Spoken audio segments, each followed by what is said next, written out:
I'll just go on ahead and start streaming.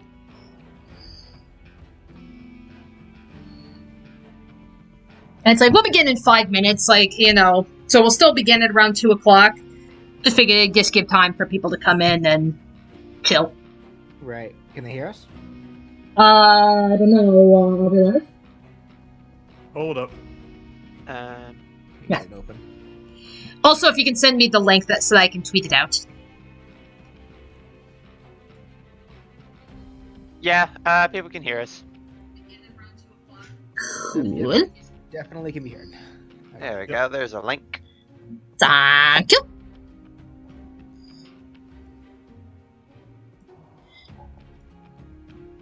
I think that two tweets it out.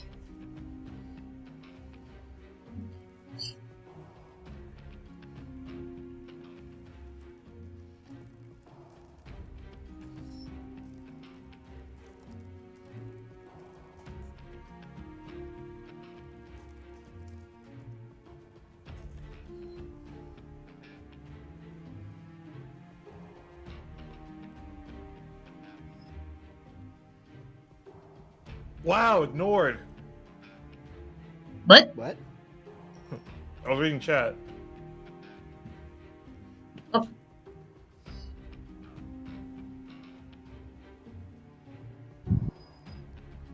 It's like, yeah, Brandon's here.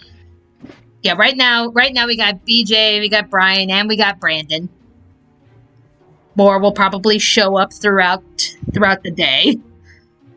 Yeah, we might get a TP and Orion. Maybe. Hopefully. Yeah, then maybe people will be able to tell the difference between my voice and Ryan's voice. People are still confusing you two? Yep, they are. Like, What? I don't know if you saw the Master Chief video yet or not, Danny, but like Well, I was Yeah. at work. I was at work They were- yesterday, so I missed the premiere. yeah, there were so many people who thought that was just me, but I was sick or something like Oh that. my god! Like, Even it's though at the actually very beginning of really the video, sad. hi, my name is Supersonic 407. But you can call me Ryan. Wow. And then they continue on as is that BJ? Is he okay? It's like And that's why I said explicitly in the chat, gotta love the people that just don't pay attention, right?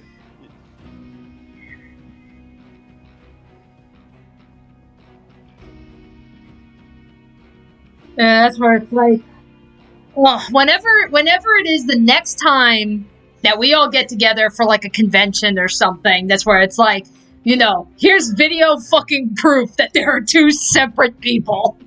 I mean, we already have that though. Like Yeah, we do. Ryan has video on his channel that from previous MomoCon trips. Well, I don't think your audience really knows about that. Actually, no, see, what needs to happen is next time you all go to a convention, you just need to all have name tags that read, hi, my name is Brofan1. Wait, all of us have that? Yes. Might as well.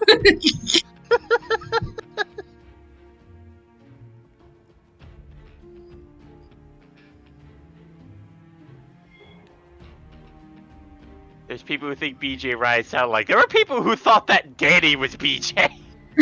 For God's sake.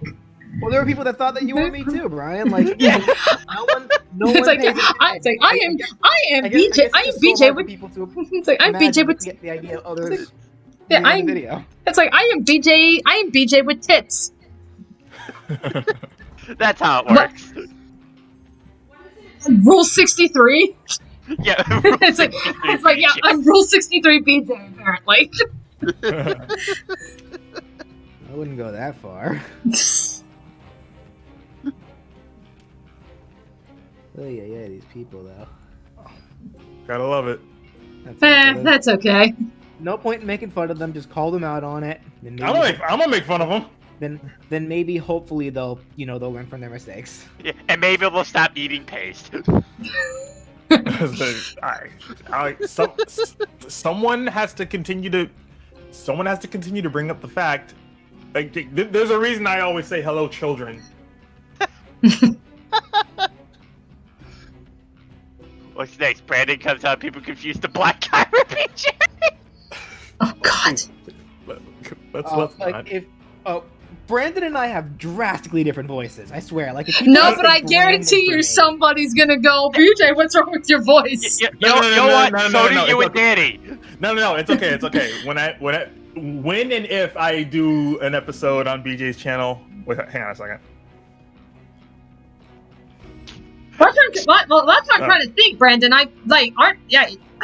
Don't you have ideas? He does.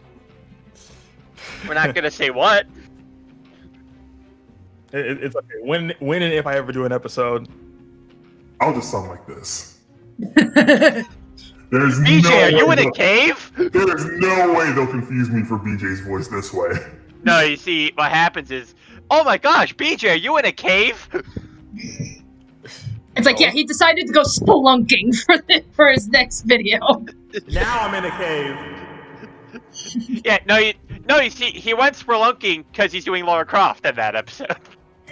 Oh, actually, no. You know what? You guys gave me a terrible idea. When and if I ever do the character Splunky guy, I should totally just add an echo filter to my voice the entire time. I can help with that. Oh God. All right. Well, it'd be 2 o'clock, so yeah, I'd say let's go on ahead and get this thing started. So Sewers. Yes, so hello everybody who has come here so far as I'm aware of. That's pretty much just Dark Meta Knight and Mr. Maniac. Maybe a couple others, but either way, welcome. We're continuing off with the Final Fantasy VII Remake. In the last part, we finished doing all the side quests with Aerith, and we pretty much went from there and took care of everything through Wall Market. So now we're in the sewers because Don Corneo just dumped us into the sewers. So now we're at the part of the game where we got to go through the sewers. This then takes us to the train graveyard, and then once you go to the train graveyard, then we have to get to the Sector 7 plate. So we are at that part of the game. Now that being said, I am aware. I saw on Twitter that BJ wanted me to bring up something for a conversation starter. And I figured now's a good time to do it because we just went through Wall Market last week. So what Square likes to do with a couple of their games, they like to release, I guess, like, dev notes or anything in, like, book form. They're usually called, like, Ultimanias. And, of course, there is an Ultimania for the remake. And BJ brought up the section, a particular little tidbit from the Walmart section. So, here, let me bring it up. So, this was the image that BJ tweeted to me. So, staff comment from co-director Toriyama. Once you leave Wall Market, the story takes quite a serious turn, of course, because we're trying to stop a disaster. So we wanted to make sure to add in a breathtaking entertainment segment by creating a gorgeous dance stage at the Honeybee Inn. From the music beats, dance motion capture, to the rhythm game design, developing the scene took quite some time. Cutscene director Miyake says, initially, we were planning to add in a pole dance sequence.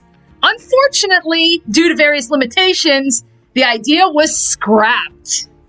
Oh. So, yeah, we could have had Cloud doing some pole dancing, apparently. That would have been awkward as fuck. That would have been amazing. You know some people would have gotten a kick out of it. Mm-hmm. That said, though, now I kind of wonder. I remember during the Corneo tournament stuff, there was a heckler in the audience that was like trying to like insult Aerith by asking if she would do a dance with her staff. Yeah. I wonder if that's where that came from. Oh, just like like an extra nod to that scrapped idea. Like, yeah, possibly. But I mean, it's like it makes sense. Like, yeah, where they say it's due to the limitations. You know what? I can buy that. Because, I mean, BJ, you've got the most, like, 3D animating experience out of all of us. So, I mean, like, I guess, is it too far out to believe that? Because I would think between having all those elaborate models, you've got the lighting, You had confetti flying everywhere, and on top of, and that's just the cutscenes. Then you have to program a dance minigame on top of it. So it's like, I guess adding in that extra little sequence probably was too much for the game to handle. It depends on it depends on who they planned on doing the pole dancing, because they weren't exactly, they were pretty vague on what sequence they were talking about exactly. Were they referring to like were they referring to Cloud? Were they referring to Honeybee Inn dancers? Were they referring to Andrea? Were they referring to someone else entirely? Like, I'd say the limitation probably goes more to who they probably planned on it, because pole dancing in general, it's a very flippy activity. Like, it requires a lot of what's the word here? A lot of movements. Yeah, like balance, body weight.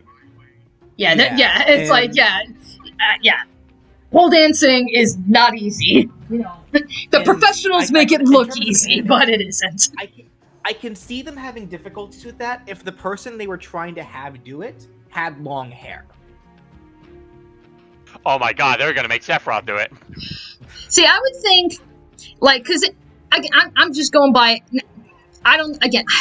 maybe this is fan translate or something, because, like, I don't know if the Ultimanias have been, like, officially been, like, translated and brought over here. Like, I haven't seen them in a bookstore or something, so for all I know, maybe there is an official source out there, or so I don't know. Is this official translation? Is this fan translation? I have no idea. But at least going by this last sentence, I'm under the impression that if there was a pole dance sequence, it was probably part of the dance minigame. Yeah. And and the thing about the dance minigame is, if you look very carefully, now granted, I did a really good job. I think I only missed like 2 times during that dance minigame. I was hitting every one of them. But if you watch videos, there are ones where, like, if you miss movements, it actually reflects in Cloud's animation. So, like, if you hit the right beat, he dances really well. But if you miss it, they'll visibly show it. So maybe it was too much to do that. Like, when you have, like, all that fluid motion and shit, and it's like, okay, yeah, you missed the button prompt on the pole, Cloud's gonna visibly screw up. So maybe that's what it is. There's also a chance that it wasn't necessarily a animation limitation, but it was probably a limitation of where to put it. Because I imagine more than likely they probably had a lot of this already planned out for the most part, and this might have been the case where they scrapped it because there was no real good place to put it. It's true too. Like, if they put it in, it might have been it might have felt forced. Okay. It's right. It's like, it's not the first time that ideas for Final Fantasy VII have been scrapped. As I mentioned before, ideas that were scrapped were later recycled for future Final Fantasy titles or just other games in general. So it really doesn't surprise me that, they had ideas for the remake, but they had to cut it due to, like, technical difficulties or limitations or something. So it's like, it's not the first time it's happened. Would have been awkward and hilarious to see it, but what can you do? Imagine if the one they tried to actually do the pole dance was Barrett. Oh god. How? I don't know. That boy can barely climb ladders. Alright. Okay. So anywho, here we'll remove that. But yeah, BJ, thanks for I did not know about that. So yeah, thanks for bringing that to my attention. If you guys happen to find any other weird little tidbits of information like that for the remake, by all means share it with me on Twitter, and we'll see if I can bring that up for conversation starters. Meanwhile, these motherfuckers. Sahagins. These punk asses. Yeah, they're pretty rude. Yeah. No, Rude is another guy. Yeah, so the thing with the Sahagins, like, yes, they are weak to fire, but they hit hard, they have pretty sturdy defense. So, it's like, yeah, they can be a pain. So I'm trying to remember who's got my fire spells. I think Aerith's got my fire spells. Need a breather. show you what I can do. Yeah, Aerith has my fire spells. Get fired up. You're also the person in the game that inflict a certain special kind of status ailment. Ah, yes. Wait, which one is that again? Yep, you'll see. Oh, okay. Oh, wait. I think I remember. I remember. Yep, no, I remember now. Yep, so unlike in the original game where, like, the sewers was, like, 3 screens and that was it. It was a relatively short maze. Oh, no, they dragged this out. Like, I even have to admit, like, even, like, right now, like, this is, like, this and the train graveyard. These are, like, the 2 parts of the game that, like, oh, I really do not like going through these areas. These are pace breakers for me. I mean, it's like, I understand that, you know, yes, these were in the original, but it's like, again, it kind of brings up that point where, you know, we just got news that Shinra's going to drop the Sector 7 plate. And yeah, we're going to spend so much time in these sewers, let alone the train graveyard, and it's just like, come on, guys. You know, where's your sense of urgency? You know, like that's honestly I do have a feeling for the most part that the general increased pace, or I should say decreased pace of both the sewers and the train graveyard, we're there probably to help pan the game out a little bit to help Midgar feel like an entire game. Yeah. I do agree about the sewers. Like the sewers definitely felt like a huge pace breaker to me. Not so much the train graveyard. I did enjoy that section, even if it did freak me out once or twice. But I think the sewers are a little more egregious about it, if only because of what happens later. Makes sense. Because getting a bit ahead here, while we only ever go to the train graveyard once, we actually come back to the sewers later. And I think that's kind of where, and that's actually a pretty common thing that I see a lot of people kind of complain about with like one of the few complaints about this game really is like that not a lot of people like the sewer sections. Mm-hmm. Yeah, the sewers are annoying. Like the sewers are annoying, and like again, when we get to train graveyard. Like my goal for this stream today is get through the sewers, get through the train graveyard, and get through everything with Sector 7. That's my goal. You know, that's part of the reason why I decided to start a little bit earlier. And I mean, like, yeah, I mean, my intention last week was, yeah, let's just start early and let's just play a really long time. But I had errands to run and shit, so, you know, that's why I kind of started a little bit later, but not today.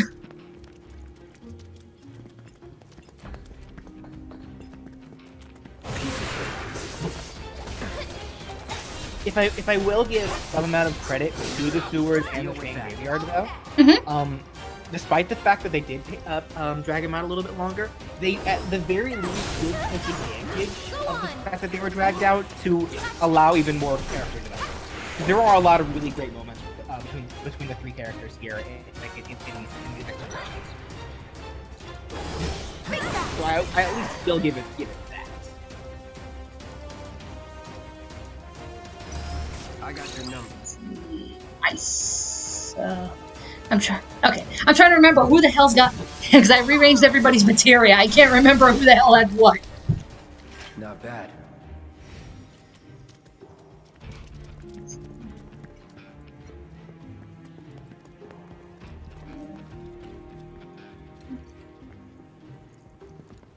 Why is Cloud always carrying big boy swords? Don't his arms get tired? He's a super soldier. Do you think he cares or is worried about anything like that? Right.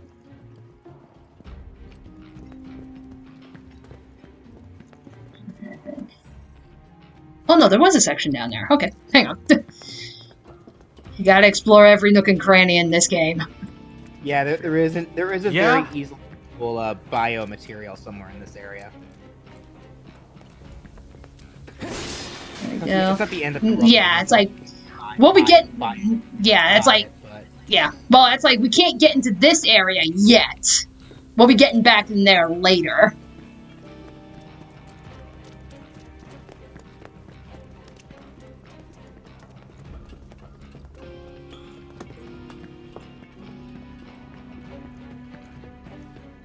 Is it safe to go through here?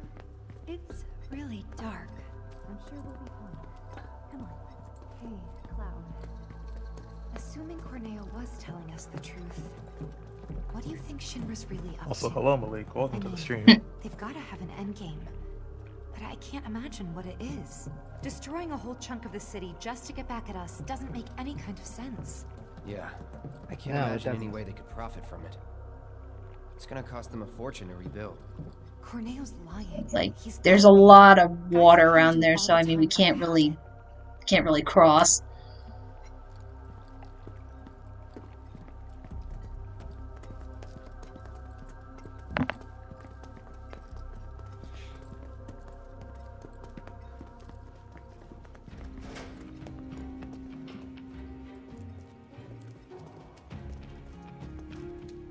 That's a power generator, all right. Wow, talk about ancient. It's an antique, older than the Mako reactors even. It'd be a miracle if it still works.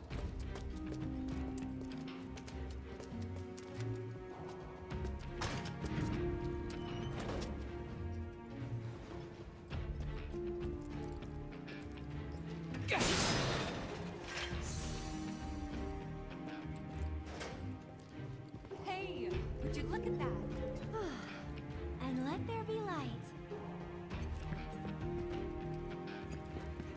Yeah, I think this is literally just the other side. Yep. Anything of interest here? Does I wonder if that was just a subtle little joke on like developer joke on Aerith's part right there. I might be overthinking it, but Aerith specifically saying "Let there be light," considering the context of where that phrase comes from. Mm-hmm.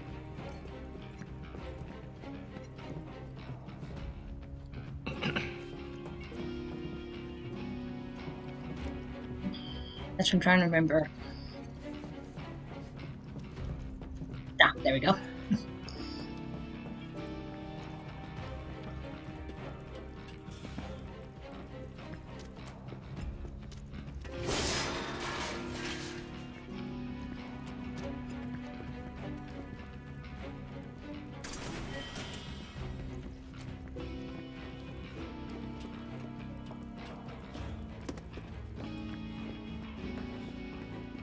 Okay, it's okay. We'll go around.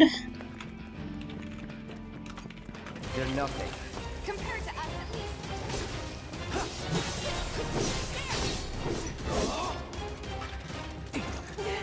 Hey! Go on!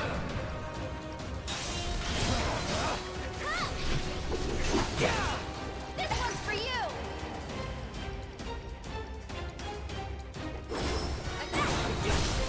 Let's finish this.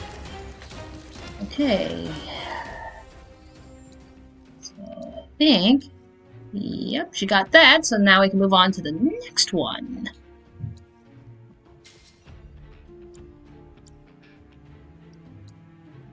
Why is it so cold? You okay? Yeah, I'm good. I'm just freezing for some reason. Oof.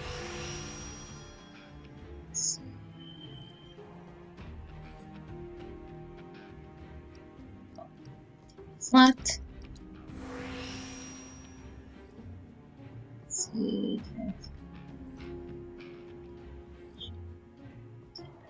Okay. Let's just max this bad boy out.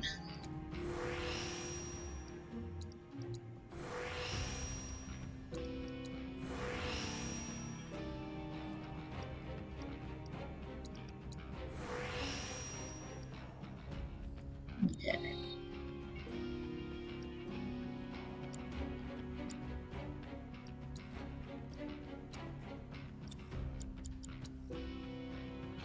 Let's see here, what do I want to give her? ATB boost. Why there? There we go. No, chat room, you messed up. When someone's actively trying to get noticed and have you acknowledge their existence, you're supposed to ignore them. Wait, what's going on? No, I was just noticing in chat. It was like Dominic said what? Dominic said hello, and he's like, "What? No one's going to acknowledge my existence?" And I'm like, "No, you guys aren't supposed to respond to that." But hello, Dominic.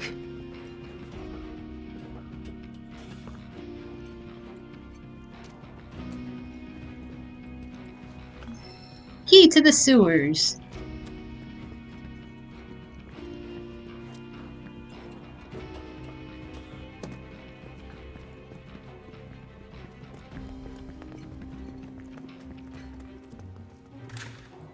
It worked!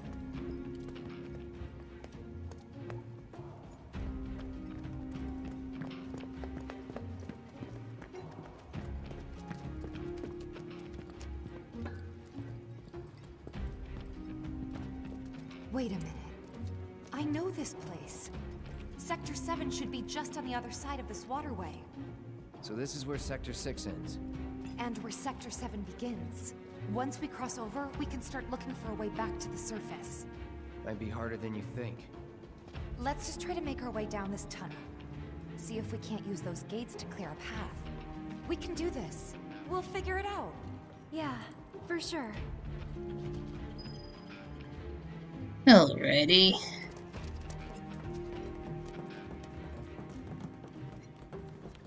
This won't take long.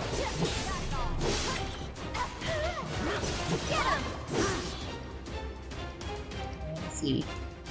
Yeah, there's that fish thing. Lightning. Let's see. Lightning and wind.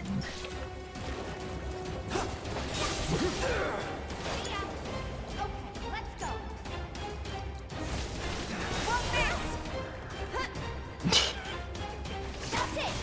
It just dropped like a brick. That was funny to me.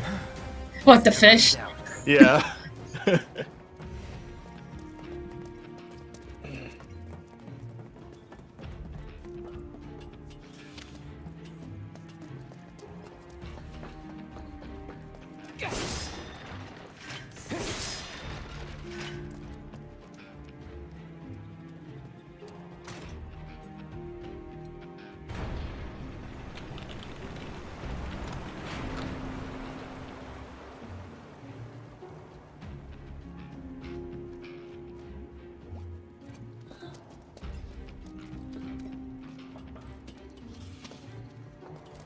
This won't take long.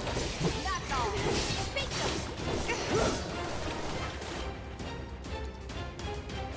Give me your best shot. I got you. I'm ending this.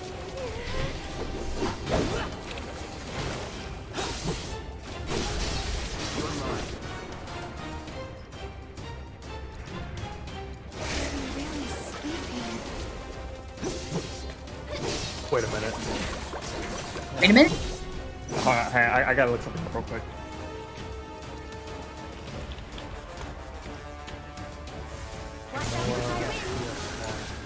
Here goes.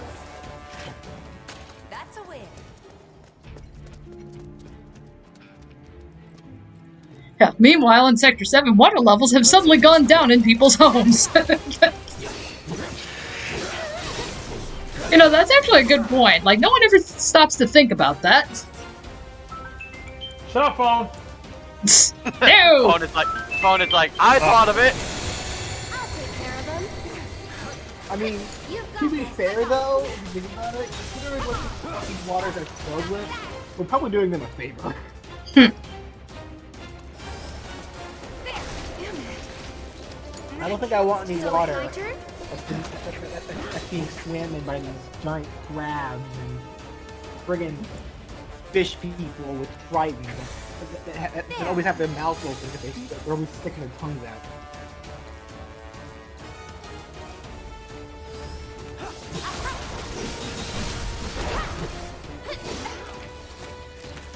See you around. Okay, I thought so. What? I got pinged on Twitter and I noticed that someone when BJ uploaded the victory theme I made for Klonoa said that I won't say who, but the reply reads good, but think the victory theme for Klonoa should have been the opening theme of Klonoa on PS1. And I'm like, that is the opening theme from Klonoa on PS1. Like, hello? Okay, I saw that comment, but I didn't know any better myself, so I wasn't gonna say anything about it. But like, Like, it is the opening to Klonoa on PS1. well, there you go. Like, is that what they're thinking, or are they thinking like, you know, was like that title screen? Yeah. Where you got I mean, that? well, I hear opening theme, and I'm thinking the intro, like the intro reel, the video. Not so much the. Otherwise, they would have said the title screen music. Yeah, where it's like, you know, do do do do do do do do do do do. It's like that's the title. That's the title screen. Yeah, but the reply doesn't mention title screen. That's why when it said opening theme, I figured they meant like the opening movie cutscene thingy. Ah, gotcha. Yeah, or at least like, because I know that's also like the opening, like the first level you go to. Yeah, like they're both the same thing. Yeah. Like it's still the opening theme to Klonoa. It's just the composition is just more so modeled after the first level, which is still the same thing. Hashtag play the game, you coward. But I have played the game. No, not you. That wasn't so bad. Honestly, that kind of thing does remind me how humor. Like, I think one of my favorite things, one of my favorite kinds of like riff comments, are those that when Now they to get across. when they try to tell me something about a character or a game or whatever, and then claim that I didn't do it, and then try saying, Okay. you should, do your research, jeez. But that only for the thing that they're talking about, that for them to be completely wrong about. Yeah, I guess I'm experiencing that now. It's like, maybe you should do your research.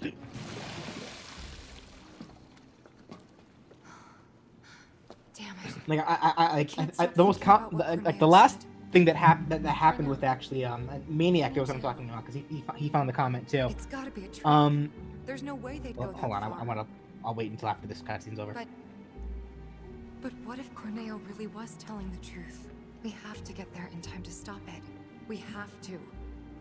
Right. Aerith, what are you not telling me? Huh? Guys, come on. We gotta keep moving. Coming! I'll go first.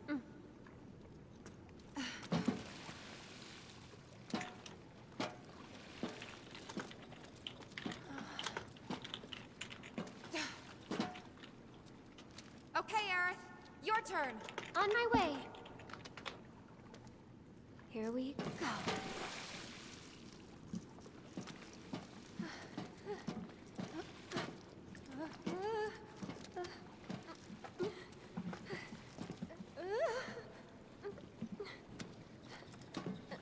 Almost there. Jump!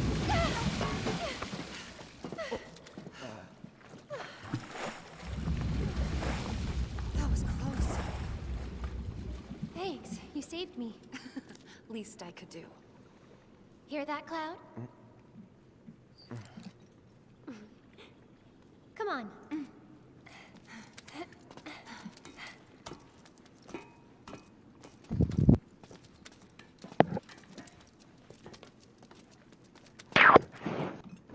Anyway, so real quickly, I do want to say, because one thing I do like, and this is what I was complimenting about one of the things that I love about this, what they're doing for the sewers this time around. Bless you. Still Oh, sorry, thinking thank you. about it late? Yeah. The future isn't set in stone. That's what I always tell myself. Yeah? I hope you're right. How about this then? Think of something fun. After saving Sector 7, you're gonna... I'm gonna... Go shopping. Topside. Think of something I'll fun. buy Punching stuff for the Quinair in the bar, face. Decorations, coasters. Can I come? You'd better. Then it's a date. Cloud can carry all our stuff. He'll be our pack chocobo. It's like I love it. It's like because it's like again like so many people would think like because the obvious triangle is Cloud, Tifa, and Aerith that Tifa and Aerith would like claw each other's eyes out to get to Cloud, and it's like oh no, these two are best friends. Well, that's exactly what I was talking about. Though. Yeah. Like, a reason why I love how they fleshed out like these three. They took the opportunity to flesh out these three for these next two sections because in the original, like I'm sure the intent always was that that Aerith and Tifa were like get really close, but you never really feel that. Like it really does come across more as they're trying to compete over Cloud, but here. They really help emphasize the fact that no, these two have great chemistry. They become really close friends really quickly, and I love the fact that since this is technically the first time where Tifa and Aerith like really have a chance to like the kind of like chat together like on this walk through the sewers, like they help bud that up. They develop it, and that was a really good call.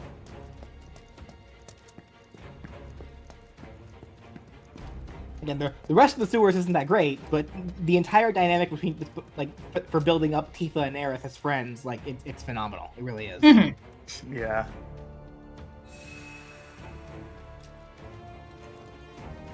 In which case, so what I was story I was about to tell before. So on my Doomslayer video, there was a guy who he initially commented. Like his initial question was, "What's the difference between the Doom guy and the Doom Slayer?" There isn't one; they're the same person. That's what I told him, and he tried going off on the spiel about how there's actually two different Doom guys, how they're two different people, and how the original Doom guy is actually a character that we meet in Doom Eternal.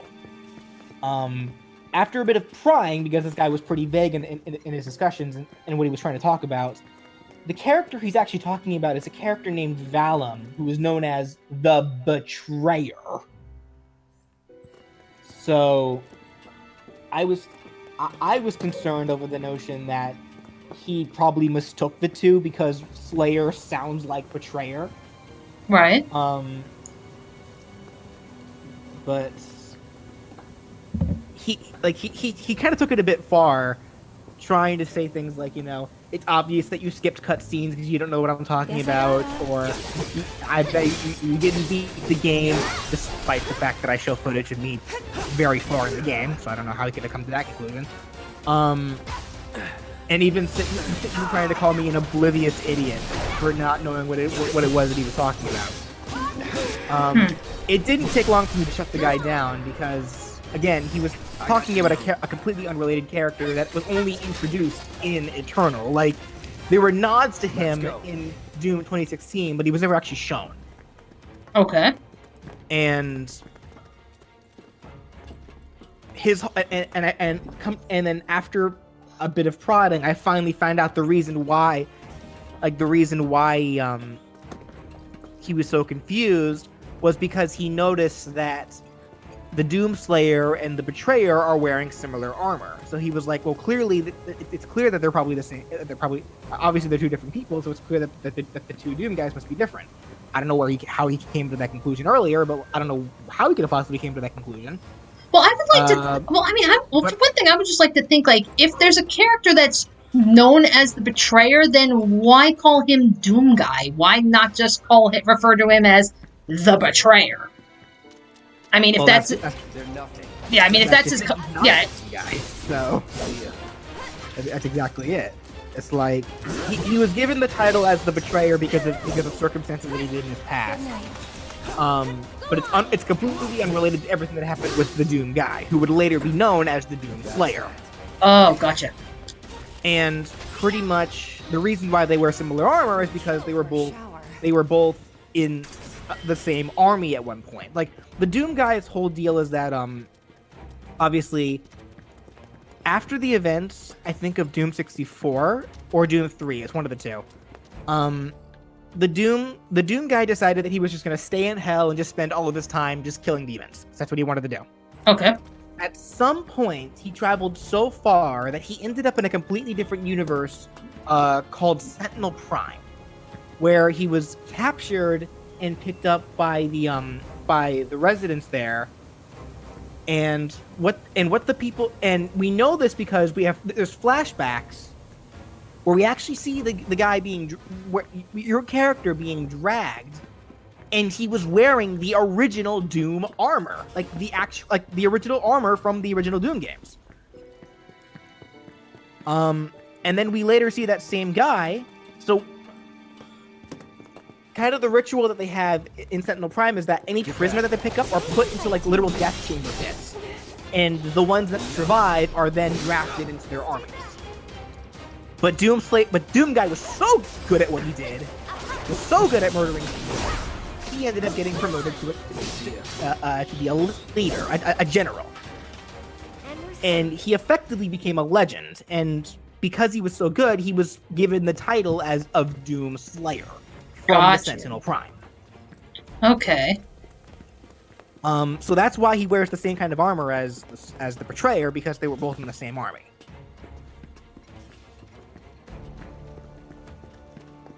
See, he came a long way from just being a security guard on Mars. Yeah, see, that's where it's like, again, I done no shit about Doom. I've never played any of the Doom games, and it's just, even if I wanted to, it's another one of those cases where there's so many of them that's like, where do you start? You may, honestly, if you want my recommendation where to start, you might as well start, if you want to start anywhere, start with 2016, like Doom 2016, because that was actually a pretty good game, a pretty fun game. Okay. And then if you like it, then you can go right to Eternal. Like Eternal changes something, but it's effectively a direct continuation. Isn't Doom 2016 like relatively cheap nowadays? Sorry? I said, isn't Doom 2016 relatively cheap nowadays? I imagine so. Question, BJ, is Dani your stutter? What?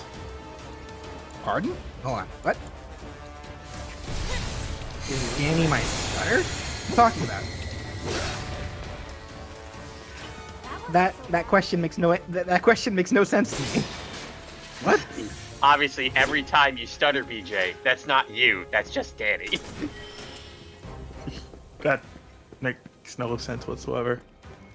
How are the rest of you doing, chat? But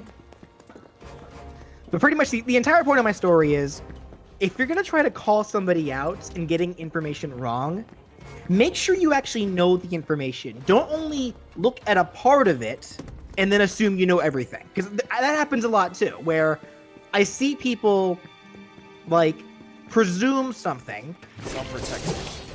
making it very clear that they didn't actually either finish the game or do any amount of research whatsoever, and just make assumptions. And it just results in them looking like an idiot. Like, if you're gonna try to correct somebody, make sure you actually know what it is you're talking about. Don't just make assumptions, because that's the quickest way to make people what's the word? Taught to get bodied. Yeah. You know what? That's probably the best way to put it, actually. And we're safe. If you're gonna actually a pretty apt comparison.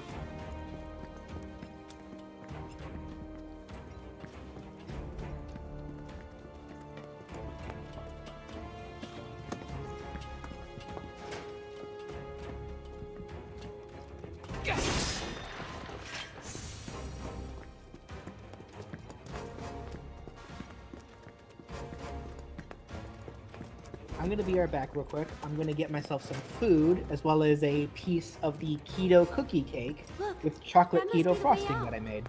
Yay. Alrighty. I wonder. There must be some way we can lower the water level.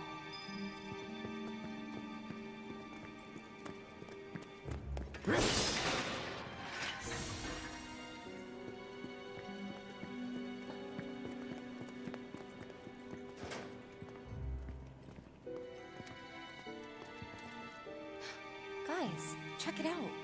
Seventh Heaven's water tank has something similar. I'm betting we can use this to control the sewage level. Hey, Cloud. You want to give it a try? This ought to drain the water. Right?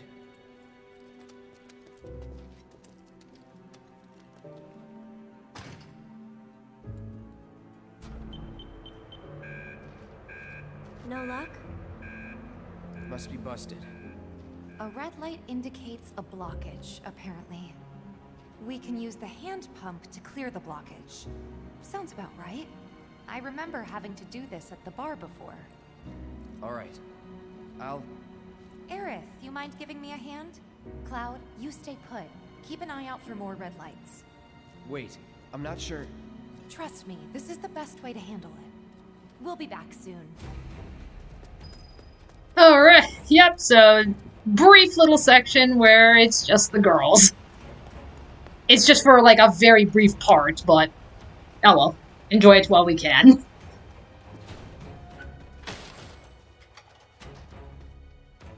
So maybe this is a little different from the one at the bar. More industrial? Alright, so we got a little mini game here. So, two-way thing here. So, 1. Have Aerith open the valve. Tilt the left up to open the valve. The needle will start to swing from right to left. 2. Have Tifa work the pump.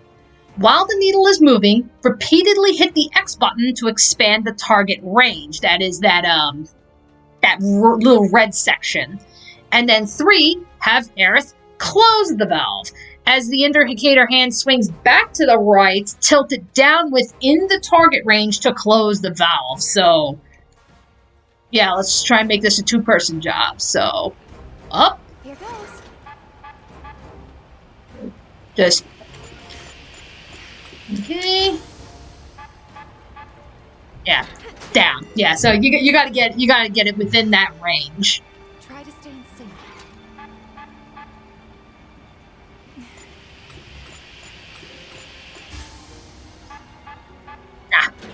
Down. Yeah. That's okay. Again, this game can be very generous because it's like, at least like at the very least, you know, it's like, yeah, just make the target bigger so it'll make it a lot easier in the long run. Could have gone better.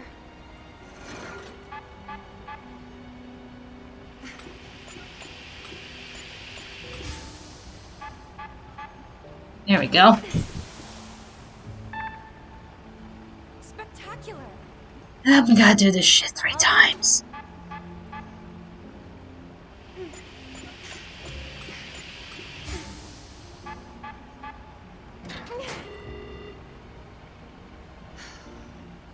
Try to stay in sync.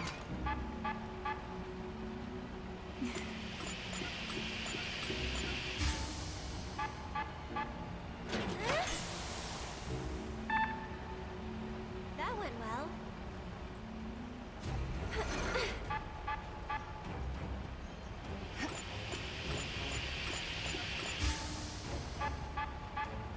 Whoops. Keep calm. Okay.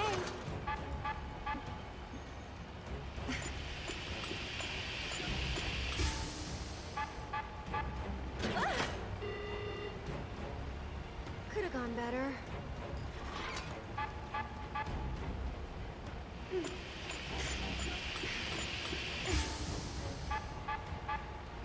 Finally, Jesus Christ. All right, I think that did it. Wonderful. Okay, let's head back. Cloud's probably getting worried.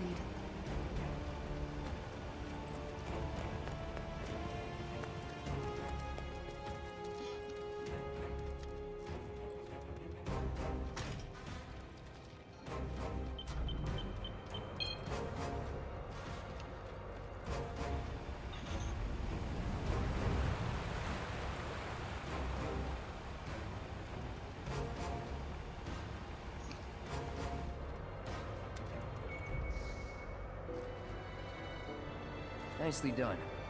We make a great team. Go team.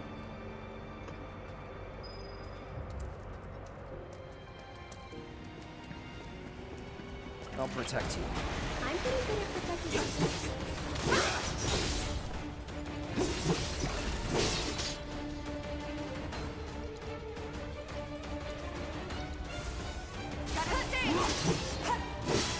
Don't overdo it. Okay, let's go. I'll take care of him.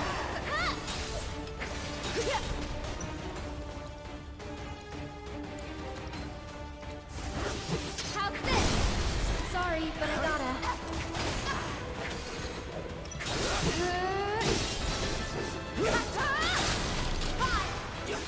Get him! One more shot! I think we're almost done. Come on! Gotcha, too late. Let's start with this. Is that it?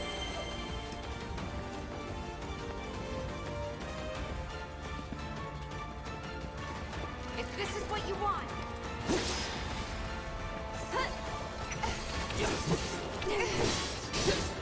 Don't close your... Yeah, all set.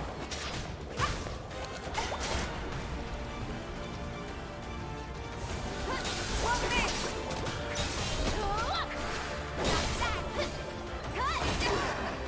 Back for a second on my food cooks. Yeah.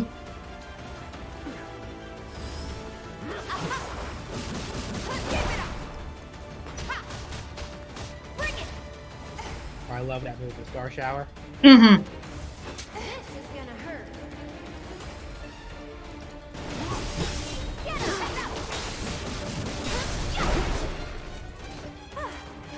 Moving on then. Whoa! Whoa! What? You see that boy? No? That second was dancing. It was like he died. He just busted a groove before he fell down. Oh, okay. Yeah. You ever play him? I don't know, I think by that point I was already moving away. Hope the pillar's not much further. If I'm gonna go down, I'm gonna go down in style. Go on.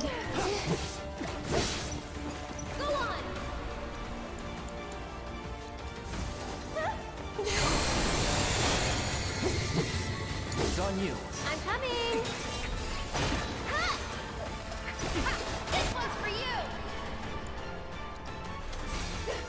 Get fired up. We'll make it quick.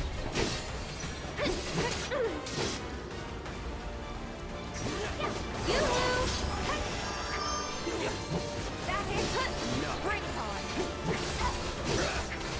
One more shot. Everything. Taking over. That's like Dragoon. Gotta be careful. It's okay. I'll do better. By the way, BJ, Pokemon cards exist in the stores again. My goodness. And yesterday, I pulled a Colossal VMAX.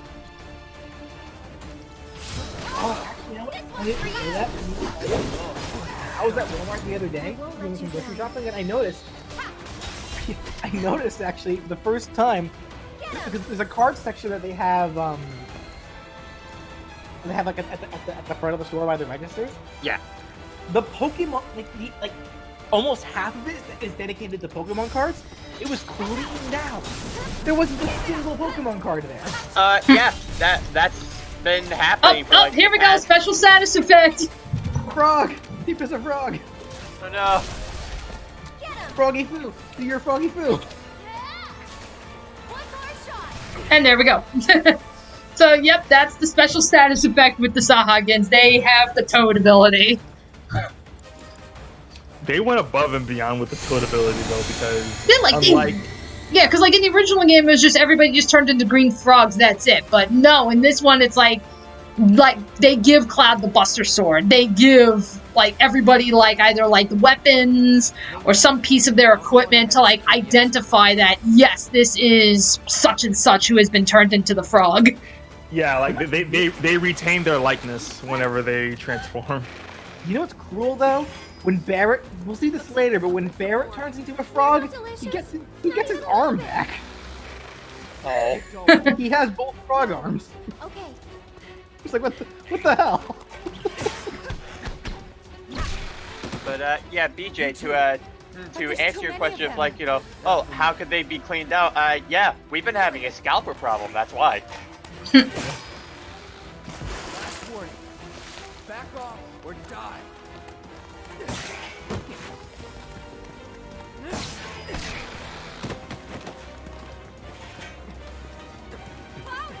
Come on! And apparently, a Sahuagin does not know how to use a ladder. That'd require them to let go of their tritons. And they would rather die than lose their precious tritons. And Dunbag can climb a ladder one-handed. Fucking losers. It's like, so can Barrett.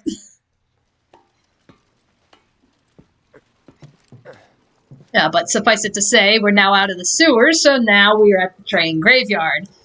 And again, if you remember with the train graveyard, it was literally like 2 screens, and it was just, let's move trains around so that we can get through into Sector 7. And grind so we can steal a staff for Aerith. This is bullshit. What the hell are they thinking? Threats to public order are to be summarily put down. This is what we've always done. Summarily put down.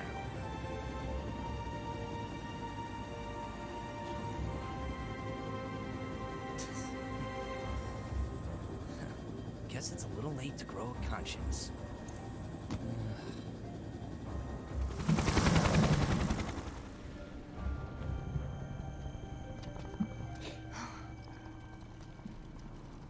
Just on patrol. Don't worry, we'll make it in time.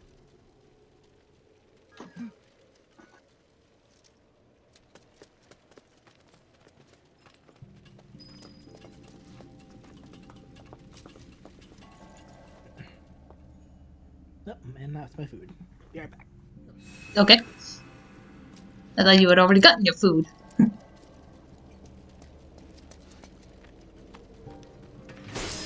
Alrighty. But anyway, so train graveyard. So, like I said, it was literally 2 sections. You move some trains around, and it's just Get lost in here. trying to get through. So not only did they expand it, so there's a lot more to this area than there was before, but they're actually going to throw in this freaking ghost story in here too. Just like, again, I think this really contributes to the whole pace-breaking feeling, specifically with this area, because it's like, again, we're worried about Sector 7, but then, like, yeah, now we're gonna go through this little freaking ghost story right now, and it's like, really? People don't come around here often.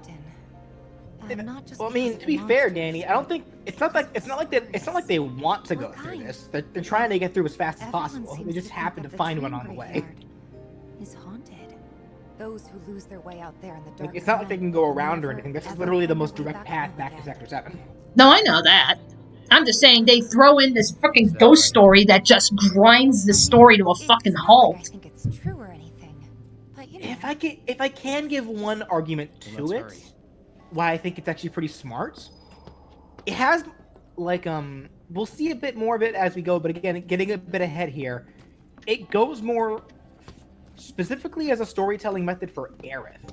Because if you remember what Aerith is and her ability, she can talk.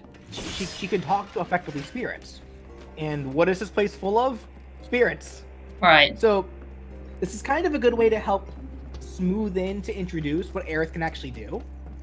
Because before now, we never actually see her doing any of that. So this is like our first like real look at seeing what it is she does before the game outright reveals it. So it's kind of they kind of turned it into a teaser. And contextually, it was actually a logical way to do it, considering that, hey, the ghost graveyard was already here. Let's just turn this into a plot point for Aerith.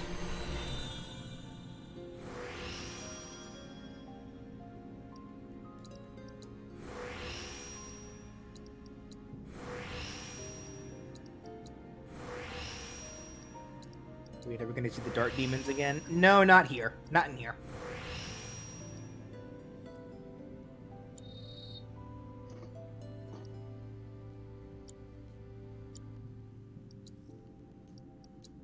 So Danny, imagine if they eventually make a Final Fantasy enemy that has a status that can turn you into Fibsh. Into what? Fibsh. Yeah, you would not know, BJ. It's a reference to our D&D campaign. Oh, okay. Yeah, there's a species of creatures that They're they're called Kuatoa. Kuatoa? Okay. They're literally fish people. And like the way we met some of these fish people, and like the character's name was literally Fibsh. And like I forgot what is the sound that he makes, because that was how he communicated. I have to show the video specifically because I know the video that Jordan pulled to like be like, yeah, this is how they would sound. Yeah, but it was literally just going, but like that's literally it was literally like making like these noises, just going like, blip. Yeah. Okay. So yeah, BJ, this video is what Jordan had Fibsh. I'm like, caption Sea Doggo.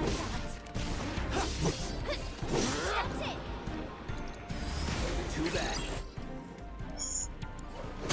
All these creepy ass things. The human faces. I got this. It's over. Freedom. Hi. That's that. Yeah. Bring it. Okay, so they sound like seals. Yeah. Alright. I think I just heard a little pain. Yeah, there was a point in the campaign where we were trying to communicate with one of these guys that's literally the only sounds it was making.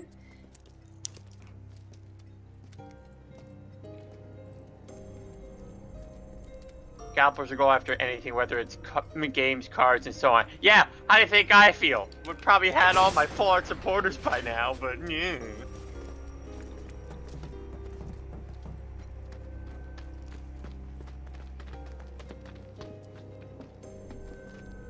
Damn it, I want my full art Leon. Like, OMG, Brian, that Twitter video you retweeted from out of context everything. Yeah, it's I think it's from the Ratatouille game. Oh, I didn't see that. So wait, what is this? So like, there's like a little scene that plays where like Remy gets stuffed in like a jar, and then you just like have then you just like have Linguini just giving him like this 1,000-yard stare. Ugh. Okay.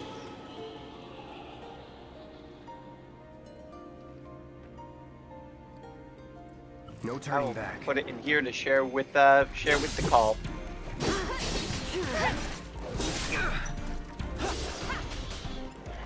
Don't overdo it. Okay, let's go.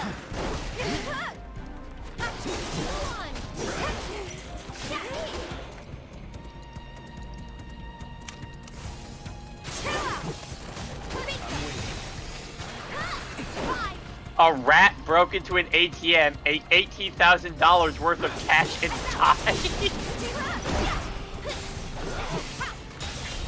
It's over. Oh.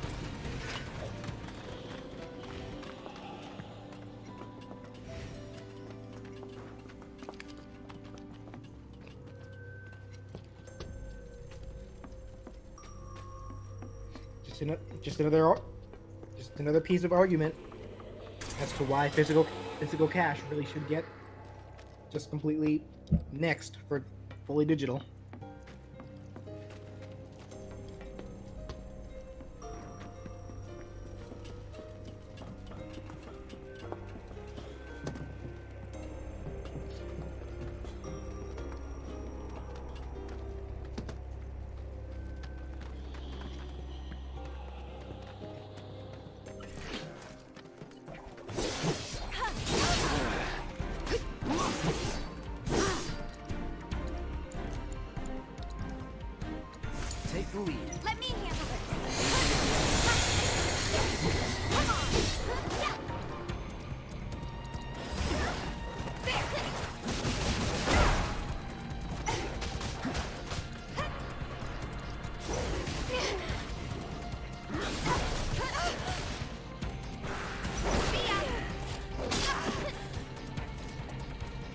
punch these scorpion motherfuckers.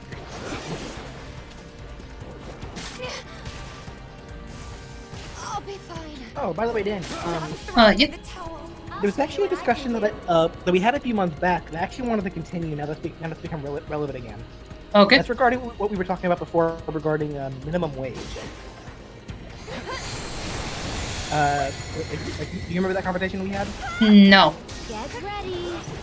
Like you know, like you and I were discussing the general pros and cons of if the minimum wage is raising. Okay. Where did he rose? So long. And I remember how you weren't entirely for it because you didn't really like the idea of people such making the same amount of money as generally most people who do make those degrees. I believe so, yeah. Because my argument is there are just some jobs out there that they're not meant to be, you know, you're not meant to be doing these things for the rest of your life. And let alone, like, you know, because I know everybody goes to, you know, yeah, you shouldn't be flipping burgers for the rest of your life. And ideally, yeah, you shouldn't. You know, I suppose you could make the argument that given the situation now, especially with Corona, take what you can get. But it's like, you know, again, like, I know everybody talks about, like, you know, like, you know, so you're saying, like, some kid at McDonald's is going to be making $15 an hour and stuff, and it's like, I don't know, I can see some merit to that, and the only reason why I can see some merit to that, because, again, coming from my field, like, you're talking about, so some kid can flip burgers and make nearly about as much money as I do when I have formal training to be in my field. But, you know, that's just the nature of the field. Like, now that minimum wage probably is actually going to be raised to 15, since there's been a lot of talk about that now that we have Biden as president, I actually saw someone bring up a really solid argument regarding All right, let's see what's inside. why kind of shutting down a lot of people's argument as to why there shouldn't be a minimum wage increase. Mm-hmm. And generally what I saw was that people were saying, why do you want to punish those who are making less and just want to make a little bit more for the sake of just having a general livable wage, I'm game. and not punishing those who are making way more But it'll be and demanding that fine. you We've get got a paid way bodyguard, more Don't forget. Mine. to fit Right? what you think you deserve you earn. Ghosts aren't my thing. Like, I guess the best way to describe it is that You're just being if modest. you are suddenly After you. after the minimum wage Letting me raises, go then? if you're still making the same amount of money as what is now the minimum wage, and they still refuse to raise your pay, you could very well threaten your boss saying, "Give me a raise, or I'm going to leave and go work at Arby's because they're going to give me the same pay." Yeah, and then it's eventually going to perpetuate a cycle where, you know, basically everybody's going to ask for more, and we're going to ultimately be back in the situation we were in before. So, I mean, it's like, it's a very complicated cycle. It is. You know, that's where it's like, you know, that's where, again, it's very complicated and shit, and that's where it's like, I can certainly see arguments for it, but again, I guess just from my personal experience, I also see plenty of arguments. You know, I don't have a problem with increasing it, but increasing it so high, that's where I'm like, I don't know. Considering how our economy is set up, I'm not sure how this is going to play out.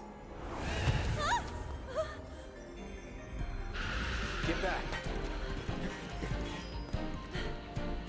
Ghosties. Get him. Allow me. Well, it's like I said before, like those It's on you. who try to compensate for the minimum wage increase by making everything more expensive are ultimately going to be the ones who suffer in the end, because they're either going to hire less people, and try to make their few workers work even harder, which are only going to make them mad and eventually quit. Meanwhile, the ones who are willing to adapt to change while being reasonable about it are going to be the ones who will thrive. Ultimately, really, what it's going to do is it's going to weed out the greedy. Is what it's going to do.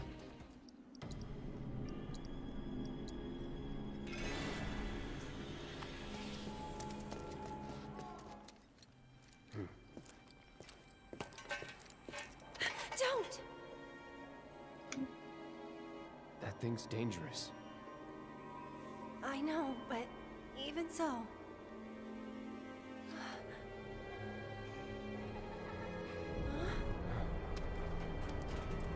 What the?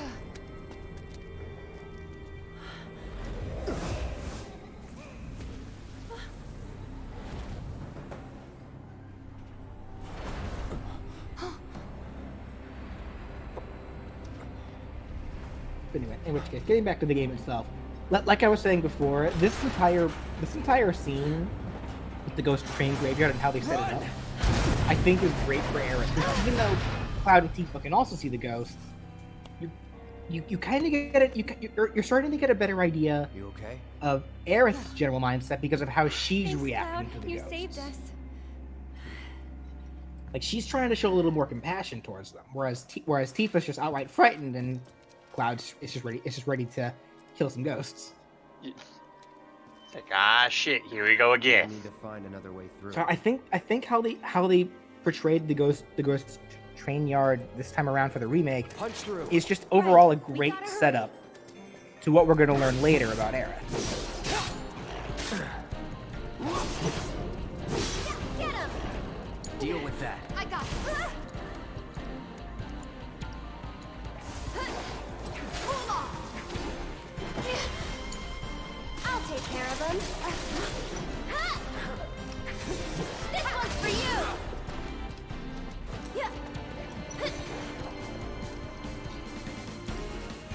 A new ability for Aerith. No. Okay, would have shown that off had I not been attacked. But yeah, Aerith firing a laser beam. One more shot. A height beam.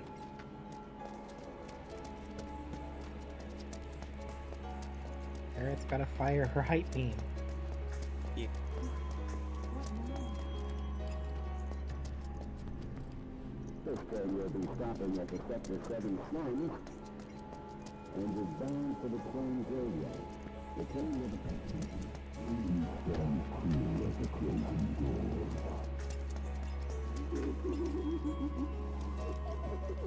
You mind speaking up? I can't hear you through your filter.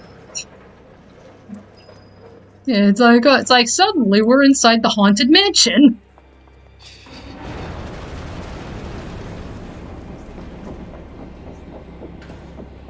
Always wanted to go to Disney World. Guess the crane's up there.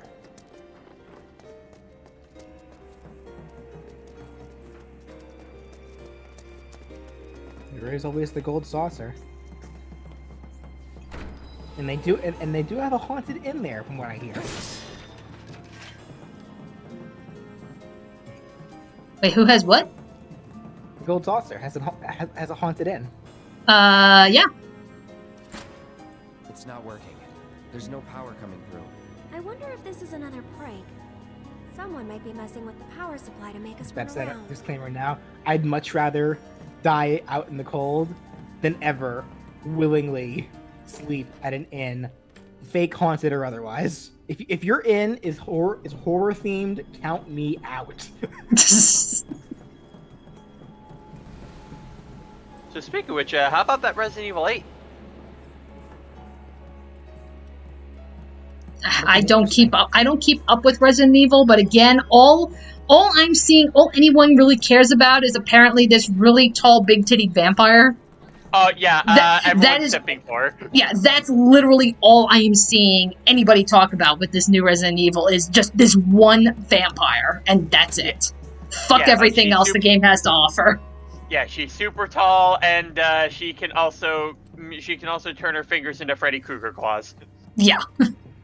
I Also- found you. Ryan, be careful. Don't say Sim. That's We're only on getting in Twitch. trouble. We're getting in trouble. Yeah, that's only Twitch. That said, I do have a question actually. Apparently Simp is no longer okay on Twitch. What about the word Simp? This one's for you. Can we still say Simpson? Because if we can, I decree that we just start calling everyone Simpson. How about Simpleton? This might be it. Just say the entire word. There we go. Yeah. Okay. You've got this. Why not?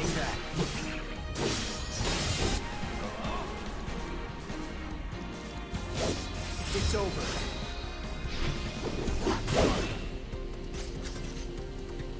Don't overdo it. I'll show you what I can do.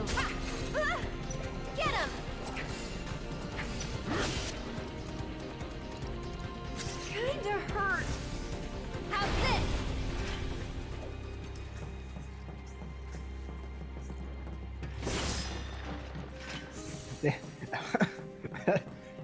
That voice line always makes me so uncomfortable because it sounds like Aerith is in like legitimate pain. It's like, who hurt you? The enemy.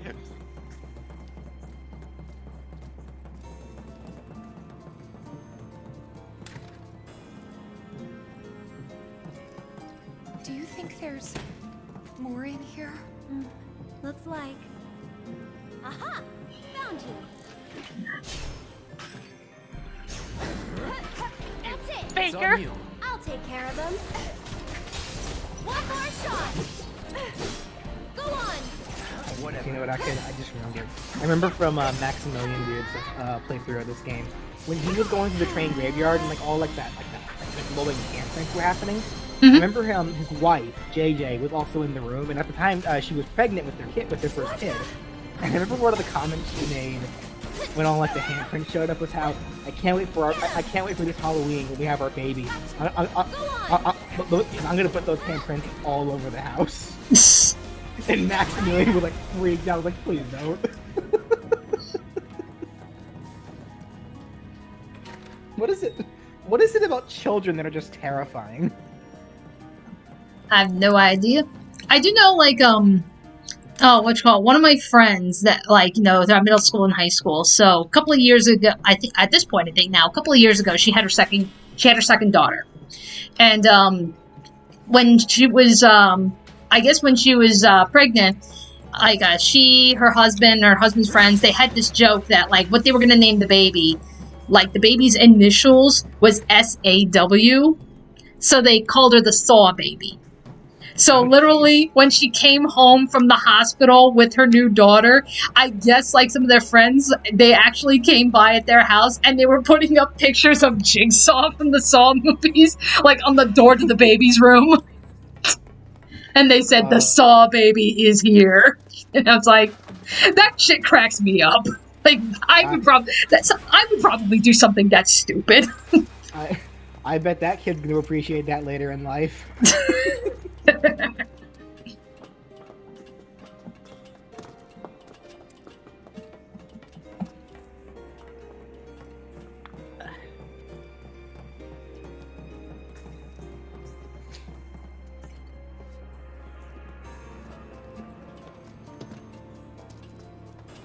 Focus.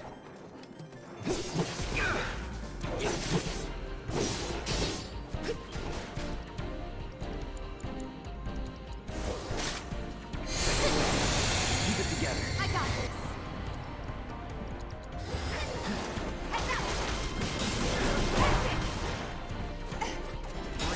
Get up. Too late. It's over.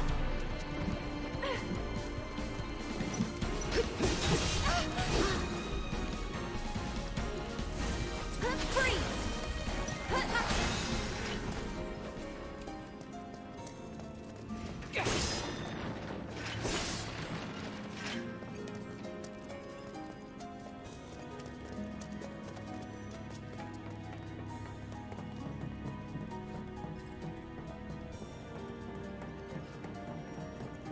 Did that get open yet? No, it didn't. Oh, yes, it did.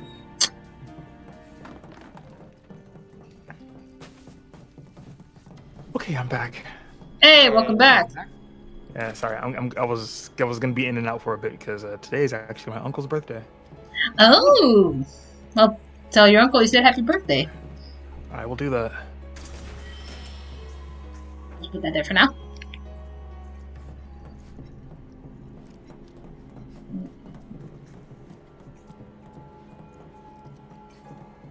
Out of the way, girls. There we go. Make way for Cloud. the best lady. Cloud just goes in ladies first. And then he just pushes his way through. Yeah.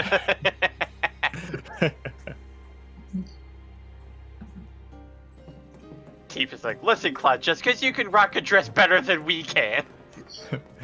Nailed it. I know. Moving on.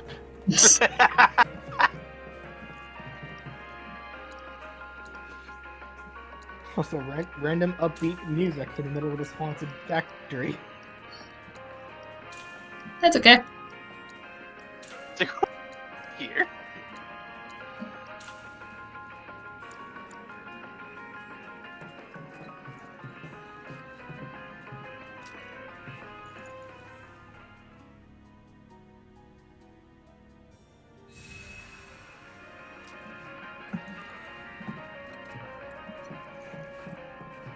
And, oh, yeah, get that box.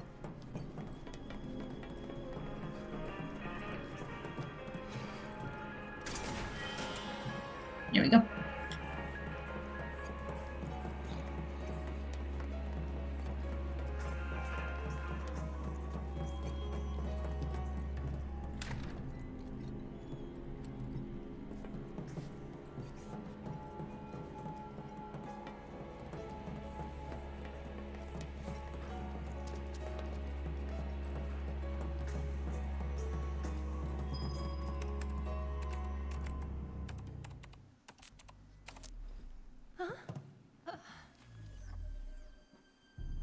Tifa!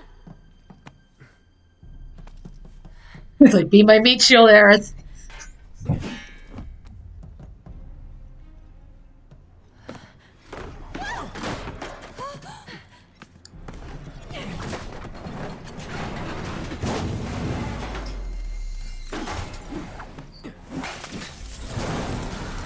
The Exorcist.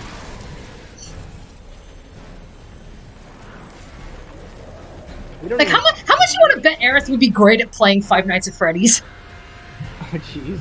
She'd be like the one person who would like not get like jump scared or anything.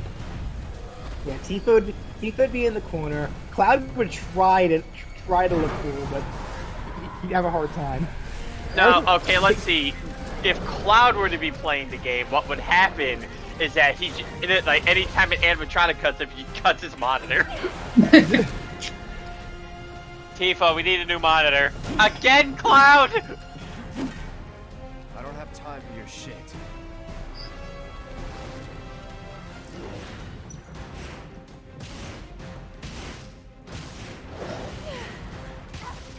That said, you said we need an exorcist. I argue that we don't. We have something better than an exorcist. Her name is Aerith. Let's do it right. She does have holy magic. Here goes. Hey.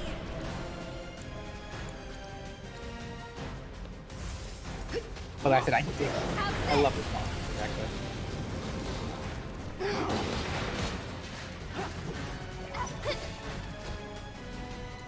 Though I'm trying to recall.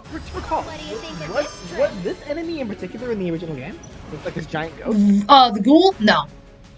Yeah, I was gonna say I don't think so. Yeah, because this is the one thing. Yeah, this is the one enemy that I don't.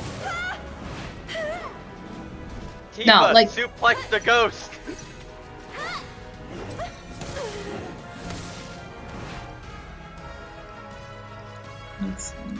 Okay, Brian, you say that. I can't wait for the next part when we start seeing more limit breaks from other characters and seeing people just pick a guy up, jump, and then slam him into the ground to where they explode. Like, I can't wait to see that. This one. Also, apparently people are saying Resident Evil 4 is starting to age. Who are these people with these terrible takes? Where do you see that? Twitter. Yeah, well, it's Twitter. What do you expect?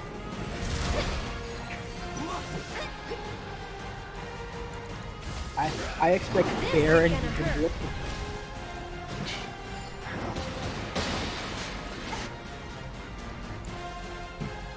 You know what? That's fine. This generation is used to having its expectations shattered. Speaking of, there was something else that they talked about in the Resident Evil showcasing. I know I told BJ and Ryan about it. I don't know if I told you about it, Ken. Okay. So they essentially announced Resident Evil Battle Royale. That's actually going to be a thing? Yes. Keep it up. I still have to wonder how they're gonna handle that. Like, is it gonna just be like Fortnite or Siege or whatever, or are they actually gonna like not Siege, PUBG, or are they gonna make it a thing where it's like humans versus zombies or something like that? I saw like well no, because I saw like I guess you could also play as like you can have a chance of playing as like some of the tyrants. Like I saw like Nemesis and Mr. Eggs. Ooh.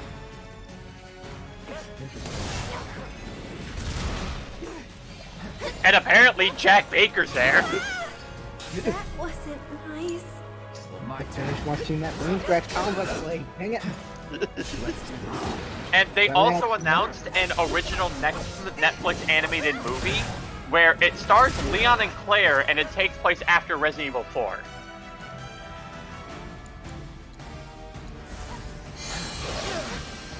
I'll show you what I can do. One more shot.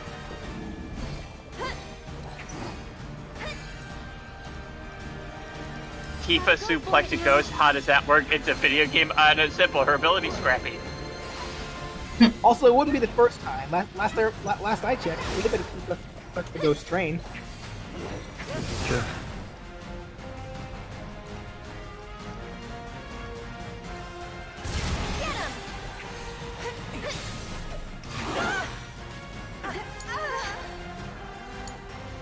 Yeah, everybody's freaking stunned. There we go. Big ghosties. Get him.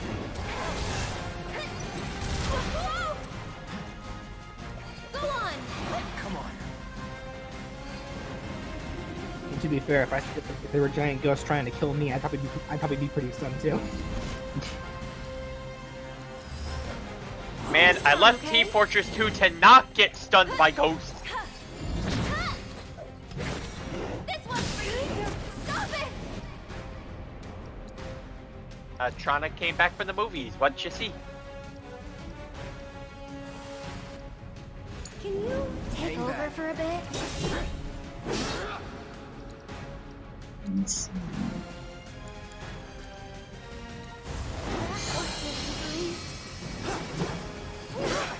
This place gives me vibes of the Haunted Mall from Pokemon Sun and Moon.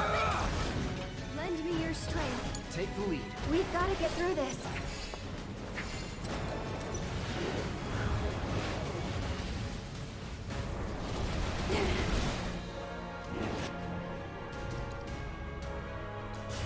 Bless them with your love and grace.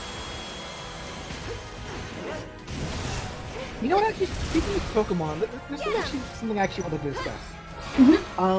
When it comes to Pokemon games, what would you rather have? I guess in terms of like the I guess in terms of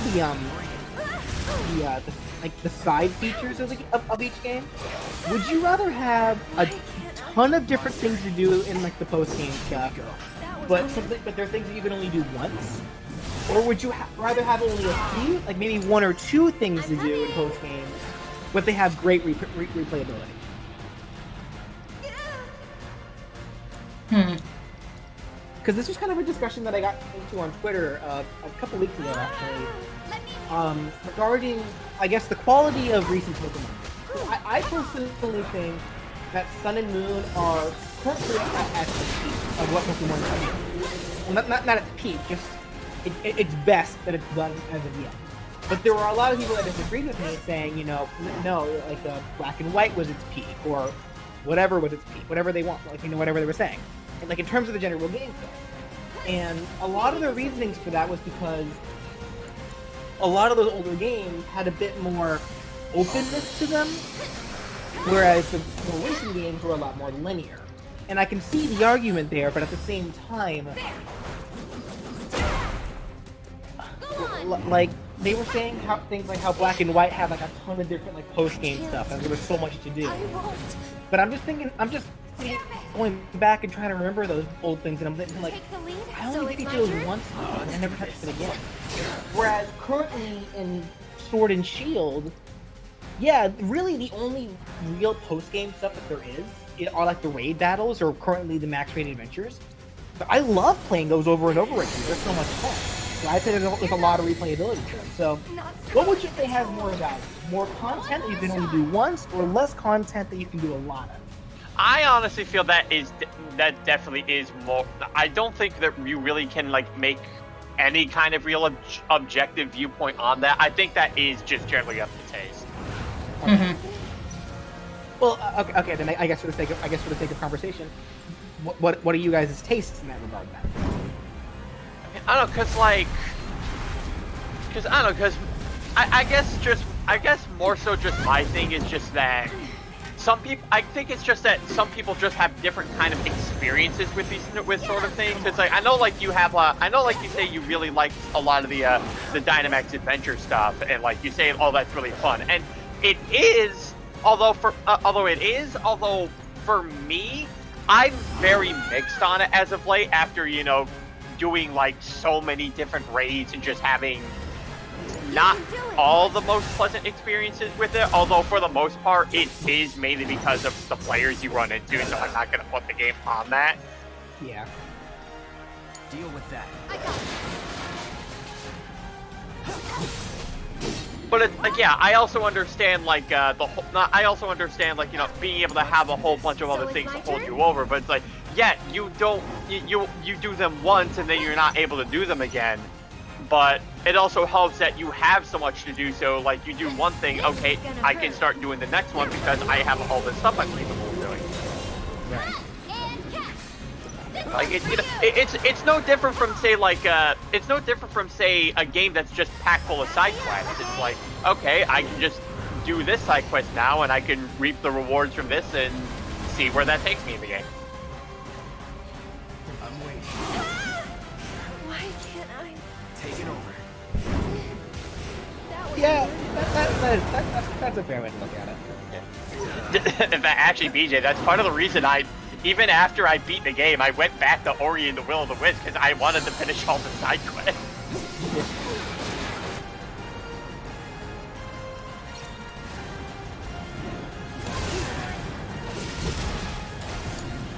Just hang on. I'm coming.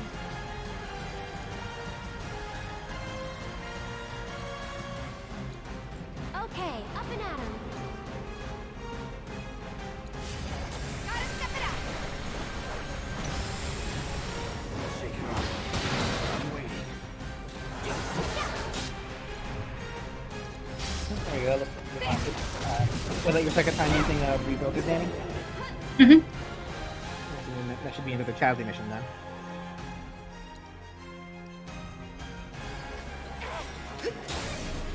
Bring it.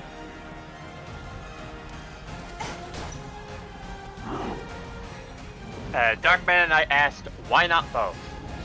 Get 'em. It's on you. That is I'll a fair take care of point. 'em. Yeah, why not, boy? Yeah, that that'd be road to El ideal. Dorado That'd be meme. the ideal situation, wouldn't it? Yeah, the road to El Dorado meme's like, both is good. Yeah. There. I mean, Go on.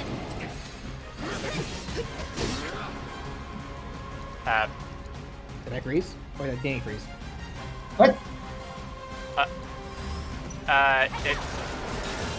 Okay, there we go. That was weird. Yeah, that was weird. I think Discord was kind of That's for you.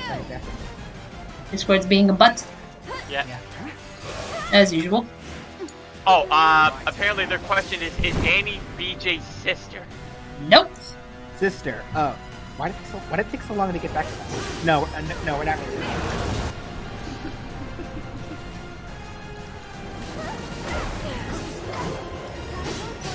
It's like ninjas and pirates, why not both?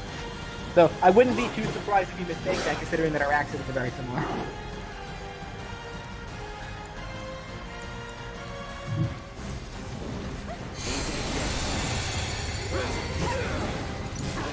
I'm coming! Go on! But, like, I think one thing we can definitely all agree on is that, Just Pokemon games, and like, this isn't even just a degradation thing. This is kind of a always been the case. Pokemon games have always have, Oh, you know. Malik with the $5. Yeah, BJ, Friday I obtained Digimon Cyber Sleuth Complete Edition for the Switch. Hey, there you go. Yep. That's a good investment. That was fun. Really good investment, actually. All this time, you were waiting for someone to come and play with you. What are you talking about? Come on, let's get back to the crane.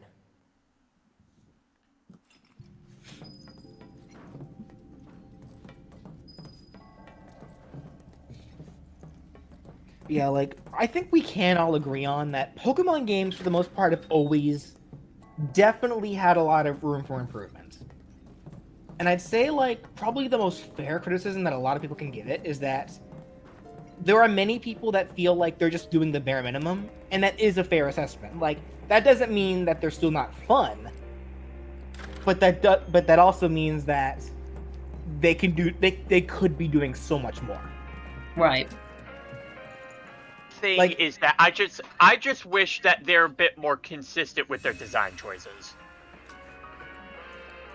Yeah, I can agree with that too, because it does seem like there are many occasions where like they introduce something pretty cool in one game, but then for some reason replace it with something else in the next game. Well, not even just that, but this is also me going on like my 50th rant about why the Cramomatic sucks ass. It's like, so you're telling me you guys can program specific recipes for battle items, but the Pokeballs are completely random. What?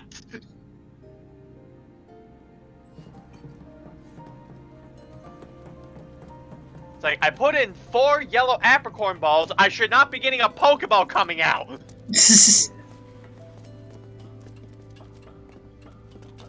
Oh, why did I use a different render for Chief in the thumbnail? Because the one that I ended up using in the final version, I actually didn't know about until Ryan showed it to me. Like, cause there's a lot of renders for Master Chief, but I didn't really care for a lot of them. And when I showed Ryan the thumbnail, he was like, "Oh, I'm surprised you didn't use that." He showed it to me, and I was like, "I'm surprised I couldn't find that one." And then I ended up going with that instead. Actually, I'm kind of curious, like, because I'm trying to think, because Ryan got you a lot of the footage, right? He got me all of it. Oh, all the footage, okay. Yeah, like, he insisted that he wanted to record it. Like, yeah, which is a verse. Like, actually, no, that's not true. Because, Dani, you got me majority of the night's footage. So. Yes. Yeah, and I think, like, whatever I couldn't get you, like, whether it was stuff that I recorded on my own, or it was stuff that, you know, you got from, like, my Let's Play over on SNG. Yeah. You know, stuff like that. Yeah, but no, Ryan insisted that he wanted to record all the footage for Halo, which, I could have very well done it myself, because, like, my stepfather, he owns all the Halo games, and like, so I could have done it, but Ryan said that he wanted to do it, so. Okay. He was pretty insistent about it. Like, we did run into a couple of issues where for some reason when he was sending me files, like some files like didn't make it over, and like the zips, which is actually a reason why the video upload was cut so close. it's still made in Can the we end, just so drop the hole? it's all moot at this point. Okay.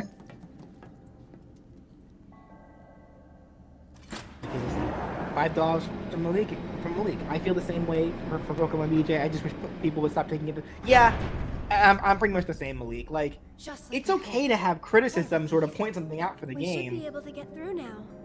Let's find out. But that doesn't mean you should go on these tirades about it. Because in the end, it's just a video game. They're just video games. That's kind of where it boils down to when all's said and done. There's no reason to get so passionate or so angry. Let's about go. it. Let us through. It's kind of a matter of, if they choose to do it, then cool. If they don't, eventually, no matter how much money they make right now, it's going to bite them. It's up to them to adapt.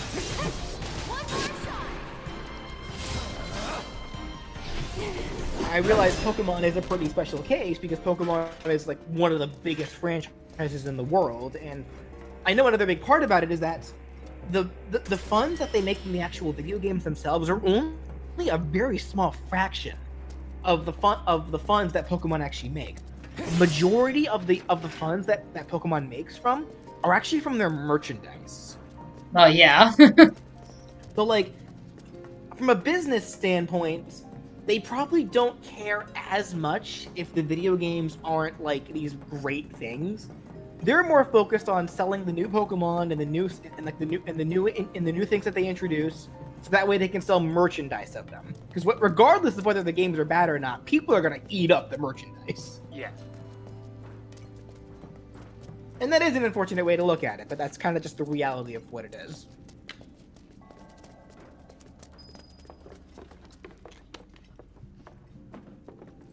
Because I can guarantee you, probably about 75% of the Pikachu plushies that they sell are probably bought by people that don't even that have never touched a video game in their life. Keep your cool. They buy it because Pikachu's cute. Yeah. Pikachu's also just easy to recognize. Yeah, and if they can make new games that introduce new things for Don't overdo Pikachu it. and sell even more cute Pikachu merchandise, they're going to do it. Like, you know, when they introduced Gigantamax Pikachu, like you know that tons of people ate up those chocolate plushies. Yeah. This one's for you. And really, the same goes for Charizard. Like, Charizard isn't cute, but it's cool. So you know there are tons of little kids that want to get those Charizard action. Yeah, I mean, it's like, I know, like, we bitch and moan about the overuse of the Charizard, but I mean, there's a reason it's being overused, because people keep buying the fucking merch. Yeah, Charizard is it's a simple but great design. It's so recognizable. People love Charizard. And that's why when you go to TCG Player, almost all the cards are over like hundreds of dollars. Yeah, literally, it doesn't matter how many people are sick of seeing Charizard. I guarantee you, the number of people that are still excited for Charizard and want to get that Charizard merch heavily outweigh the people that are Let's sick head of it. outside. Heavily. Wait. Still not a dragon type. That's not what Lance says. Yeah, Lance shot you in the foot.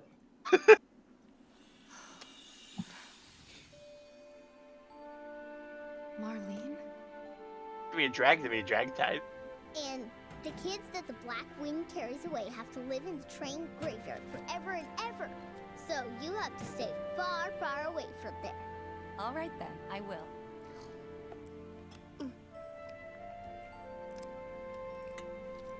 Oh, you know Betty? Yesterday she went with her daddy to...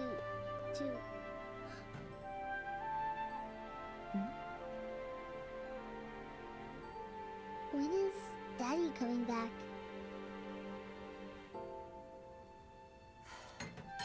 Actually, he might not make it home tonight.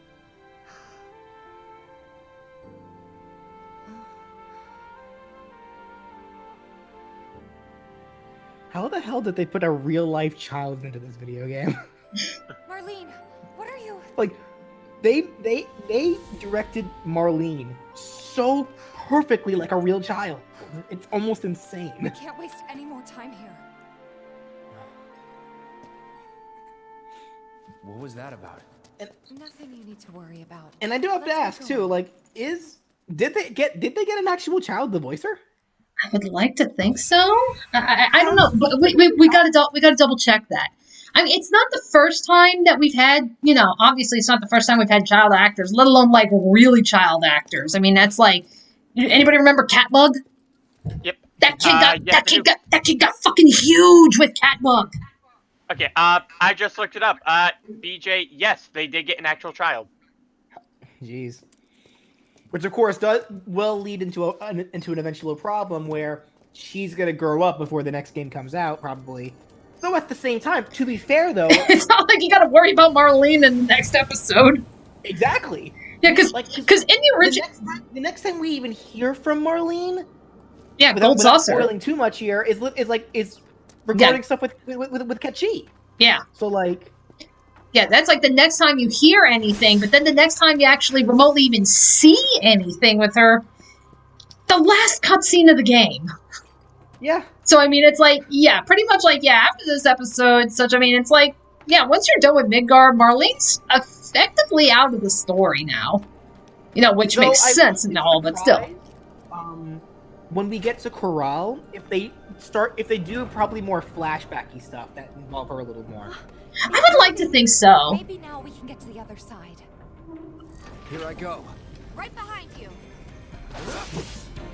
The voice actor for Catbug also voiced the ASDF Muffin that he did. It's Muffin time! Remember that, Actually, it's 4:30. to give another couple of examples go. for child voice Right actors. behind you. I forget the character's name. Animaniacs. What was the name of the child squirrel? Slippy. Slippy? Yeah, Slappy's like, nephew. Slappy, One more shot. and then the nephew, yeah. Yeah, like he was voiced by I was like the director's kid, wasn't he? Or the main writer's kid. This is gonna hurt. That's it. And oh, actually, you know what? I can't believe I didn't think about this first. Tails, Sonic Adventure 1, 2, and Heroes. Right. All of those were voiced by Tails, and all of those were voiced by Tails. It was a different child each time. But Also, don't forget about Alphonse. Yeah, technically Al from Full Metal Alchemist, or at least the first Full Metal Alchemist, not Brotherhood, but when Full Metal Alchemist originally came out, yeah, Al's voice actor, yeah, I was actually a child.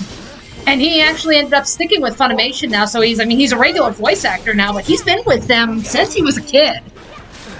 Did he also voice Alphonse in Brotherhood? No, I think they got somebody else. Okay. Hold on, I can check that. I was about to say, because I remember the bloopers in Brotherhood, and one of the most iconic ones was the scene where they're all children, and Ed and Al are walking away from from Winfrey, and she yells out, "Grandma's drinking her stew tonight," and then you just hear Alphonse go, "Fuck yeah!" Holy crap! I'm about to say, if that was the kid who said that, oh my god. No, and actually, if I recall correctly, I think... they got someone different for Brotherhood. Yeah. Okay. Well, yeah, because Brotherhood was made so much later that it was by that point, he's grown up. He physically could not do that same voice. So they had to get somebody else. But, if I recall correctly, I think also, in Hitalia, when you have the Chibitalia segments, you'll hear some little kids in the background stuff. I think they got little kids for that as well. Where did they get those kids? I don't know. I can only assume maybe there's some of the actors' kids or something. Just come on set and just say Chibitalia for the title sequence. And then Alphonse grew up to be Senku. Yeah. He went from being the science product to creating the science product. Yes. But we're so close, I can see He's also it. Tamaki in My Hero, and he's also Oscar in Ruby. Could give it a try. Good call.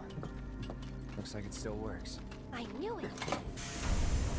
I saw Fan Thief ask, who's a more precious child? Marlene in this game or Nanako from Persona 4?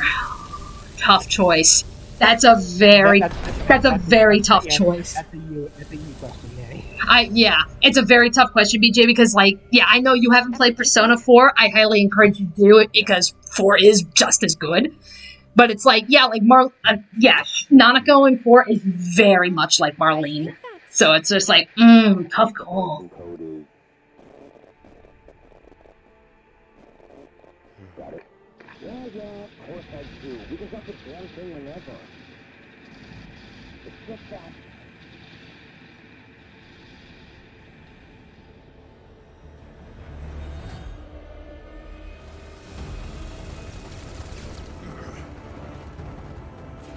death wish or something? Because I sure as shit don't. What's happening? Do you have a problem? Not really. Small arms fire from some local boys trying to defend the pillar. There would be heroes, huh? Sending reinforcements. The more players that take the stage, the better. So that's what we are. Contact me when the mission is complete. I do have to wonder though, all those extra guys there who are obviously just there to die, like those guys aren't part of Avalanche, are they? They were just people that live in Sector 7. Yeah, I think they're just regular civilians. All we can do now Yeah. is keep moving. You know, because again, in the original game, like, yeah, the only people that were actually on the pillar itself, it was Barrett, Biggs, Wedge, and Jesse. It was the 4 of them that were defending the pillar. If there were other civilians, they were on the ground level, and that was where, you know, Tifa said, you know, Aerith, go get Marlene. Everybody else, get the hell out of here. And that was pretty much it. So, yeah, this game, I mean, it shows, like, yeah, the citizens are going to get a lot more involved in the plate drop this time around. It also really makes me wonder, though, like, I guess we just have to assume that every single one of them who are trying to defend the plate are all just dead, because you'd think they'd be full, like, because the fact that, you know, it becoming so accepted that it was Avalanche's doing, and not a single person came forward to say, no, it was Shinra, we were there. The fact that no one said that, we just have to assume that all these people trying to defend it, they're all dead. Like, not a single one made it out to be able to tell the truth. Well, damn.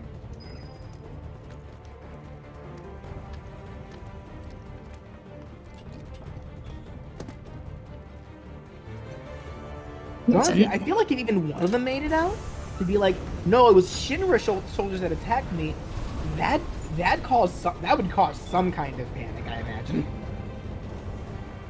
Wow, would you look at that?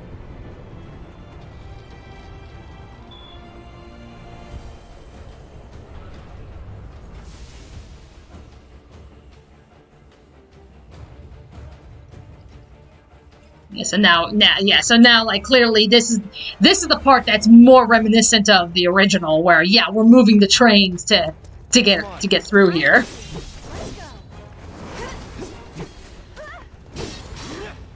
It's on you. Let me handle this.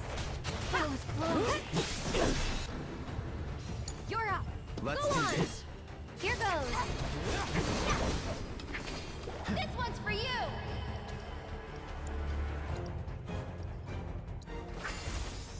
Watch out for high winds. Gotta go for it now. Watch out for high winds, and that's when the ship comes in. Not that high wind.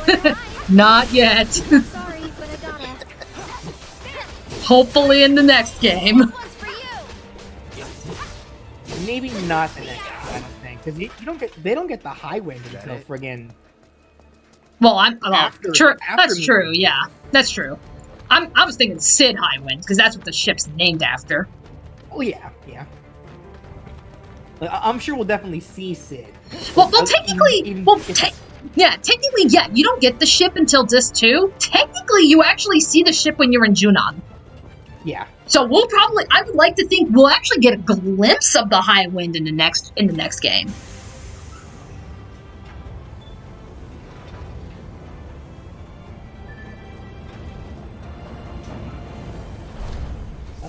Something to tease us with. Thanks.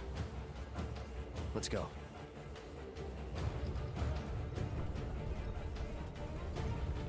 Let's see. Let me see. Dominic is eating a Swedish fish candy cane. They have those? Swedish fish candy. What does that taste like? I would assume it tastes like a Swedish fish. Which I'm all for, because I fucking love Swedish fish. But it's like, there's a candy cane that tastes like a Swedish fish? Like, fuck yeah.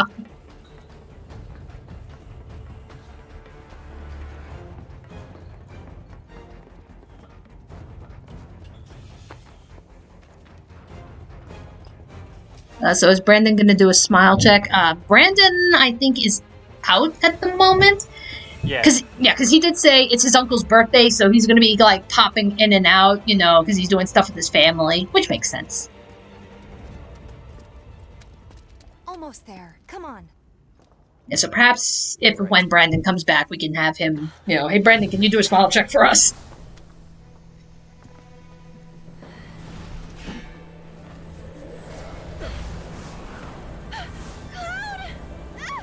Aerith!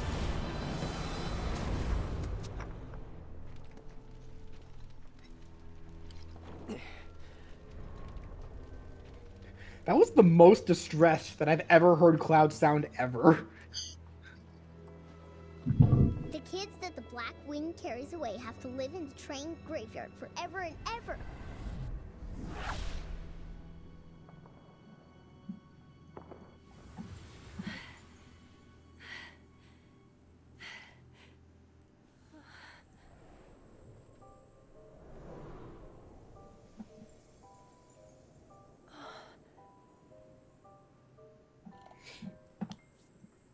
You're just trying to help, aren't you?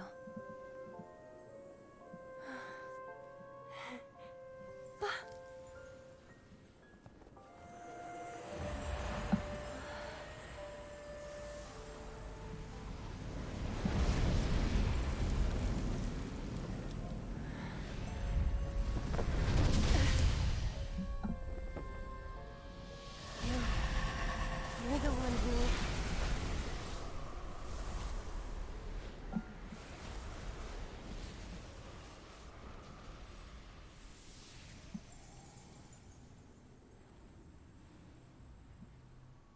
Are you ready?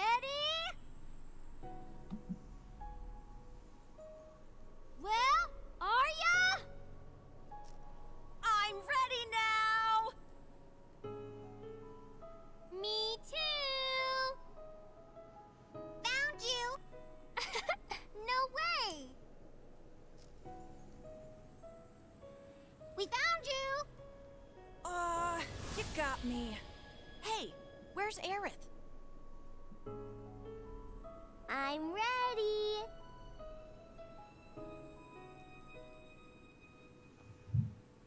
First glimpse It's a of baby.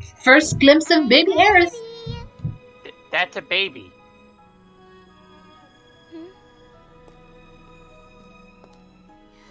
I said I'm ready.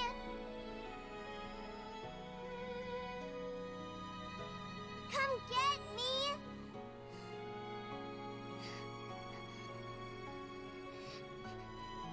I'm right here.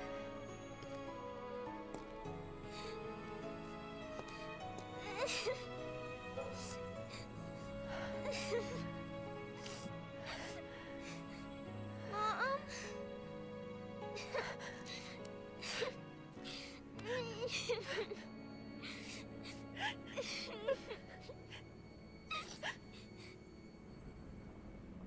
Aerith!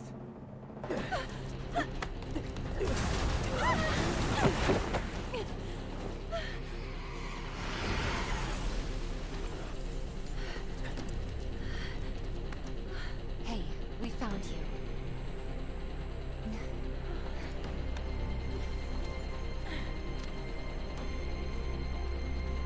I And guess Aerith, you did. you have friends.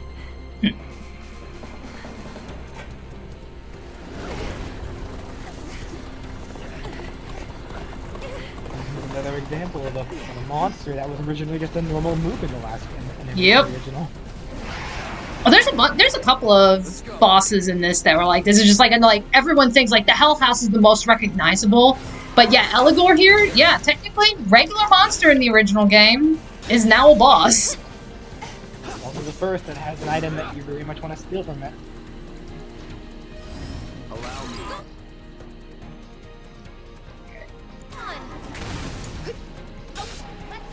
So you guys ever heard of a horseless carriage? Well, here's a carriageless horse.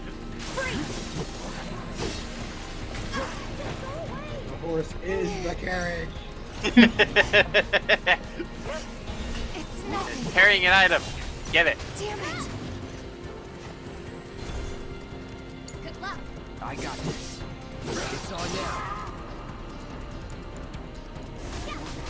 Go on. Come on. Back me up, okay? Eligor? I thought you were supposed to be in Persona. I see you. I mean, unless that was in Persona 1 or 2, like, technically it was in Final Fantasy VII first.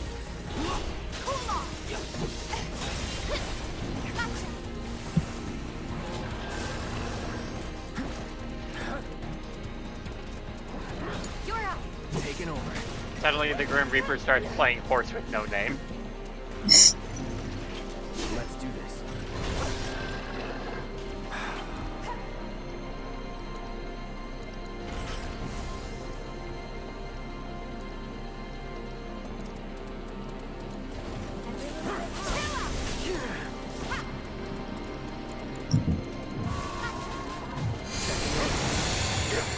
Get him. One more shot. Here it comes. You're done. Here we go. Come on.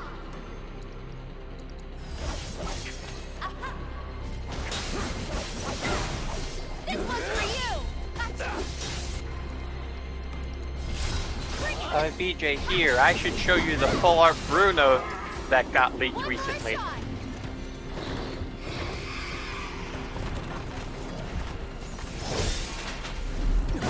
Punch good. Does punch good. And we also got a full art single strike mustard. How do we burn it? Hit it with magic. It'll bounce right off. We gotta deal with the barrier first. The elbow good. Yeah. Remember, Shiva. There we go. Yeah, this thing's weak against ice, we bring out Shiva. Sorry, I know it's Here's rapid strike mustard.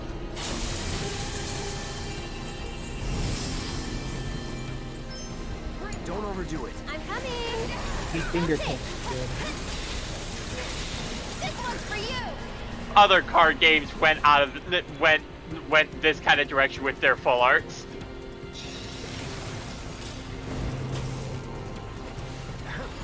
Go on.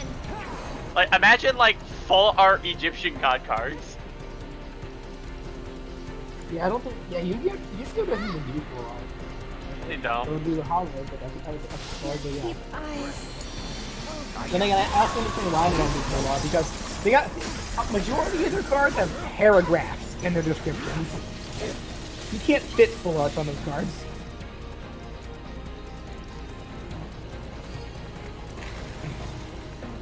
Okay. I'm awake now. I'll take care of them. You can do it. Let me handle this. I'll end this.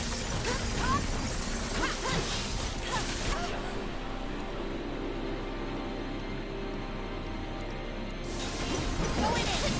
Tilt it.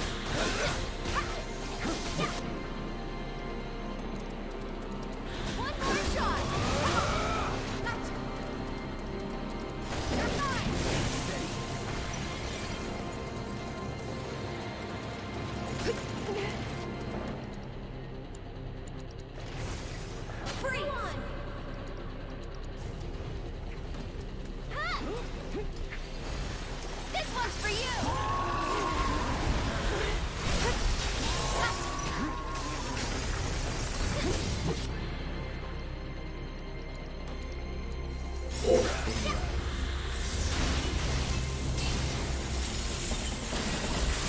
So if Final Fantasy IX gets a remake, do you guys think they'll give Necron, the final boss of the game, a more important role instead of being some random guy that you find at the end of the game?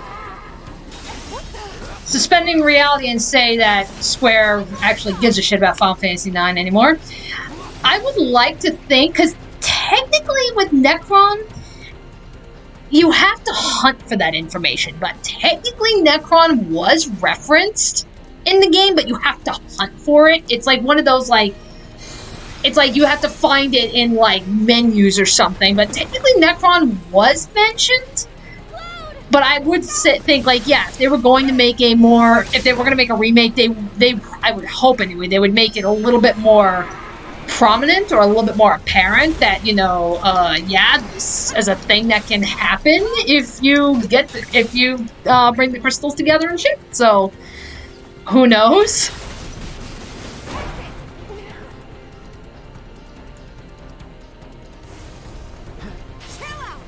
Of course, we all know that's very much everything in mind, but that's just part of it.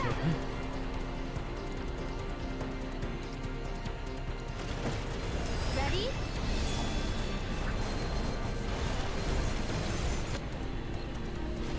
Of course, then again, who knows? Like, if things with the 7 remake overall is really well, who knows? They might be tempted to want to in general remake other games. At least the older ones, I should say. Because I mean, they probably don't need to remake 10 on it, exactly. Yeah, you would like to think that, but realistically, like, yeah, realistically and tragically, it's like, yeah, it's another one of those things like, yeah, if they were to remake other Final Fantasy games, sadly, I think Square would prioritize other ones before 9. Hell, I think they would prioritize the other games before 6, despite the fact that so many people love Final Fantasy VI. Yeah, they'd probably prioritize 8. Like, come on, guys. Go on!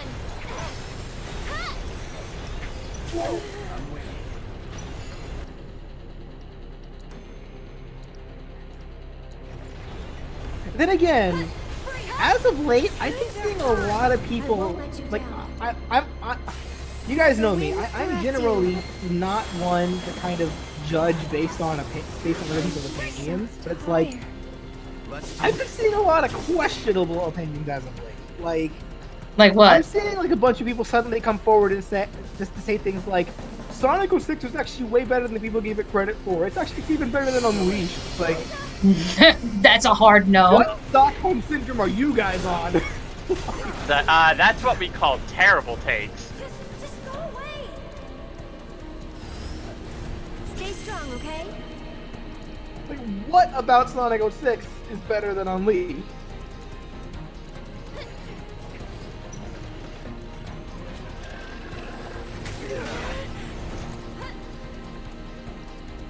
I like that we kicked Silver in the back of the head.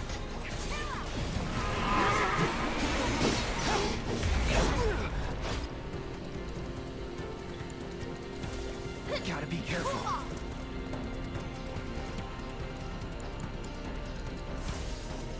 Let's try that again.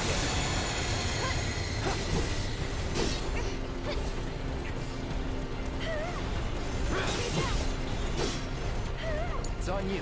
Here goes.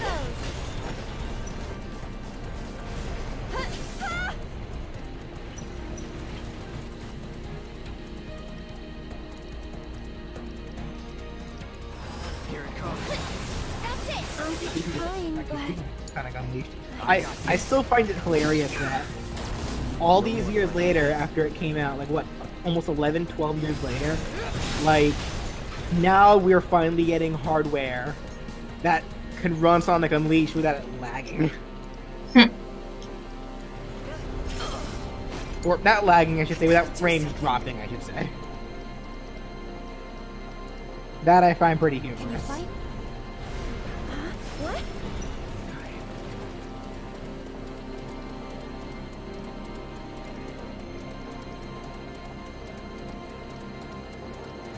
You're up. So it's my turn? Goes to show that Sega had some ambitions that were way ahead of their time.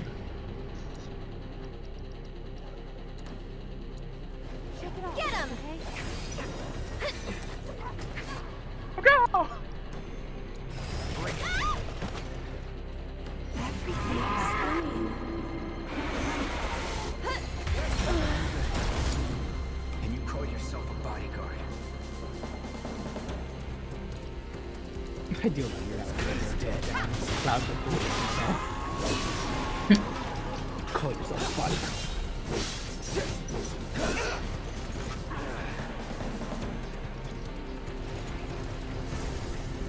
Still up for it? Right. Bless them with your love and grace. Just hang on. I'm coming. You waiting? There! Just go away! Freeze! Watch yourself. All right. Won't last long. Just go away!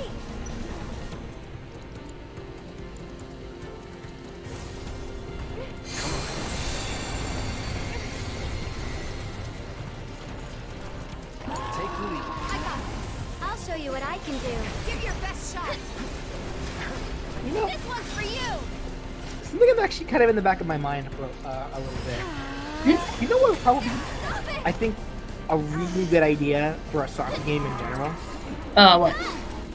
If they made something where That was they something. kind of pull like a 3D Sonic game where they pulled the same kind of mindset idea from the classic games where they have all these levels More shot! and they have a ton of playable characters, but all the playable characters play the same, they just have their own kinds of gimmicks. I think if they ever actually utilized that kind of idea, like I could see that being a really fun Sonic game.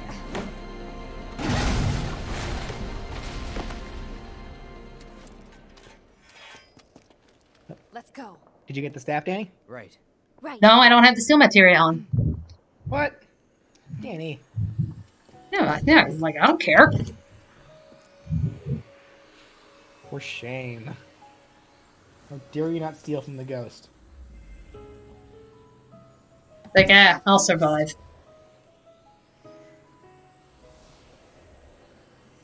Until you get to that one fight where having the ability that it gives you would have saved your life.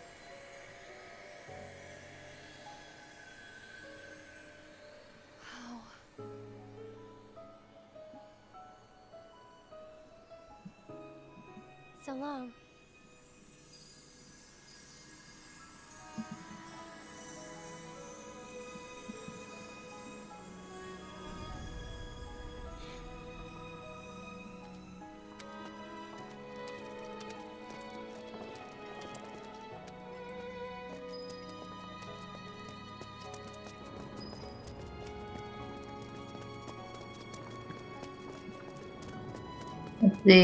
Jordan asked, how about a Xenogears remake? I would love to see them bring some more love back to Gears, because people need to remember where the Xeno series actually fucking started. But, again, Square kind of forgets that they have a mountain of IP that they can work from.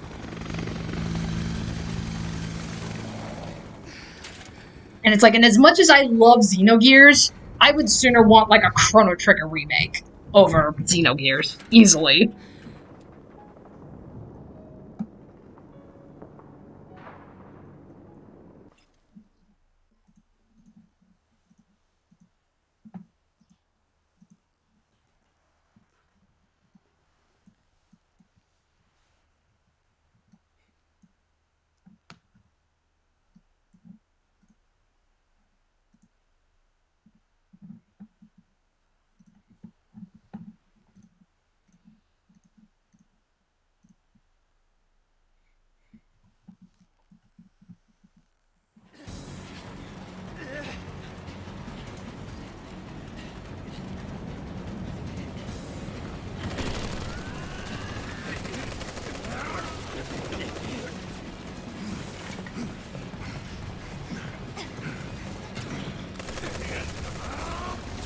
Attention, Avalanche!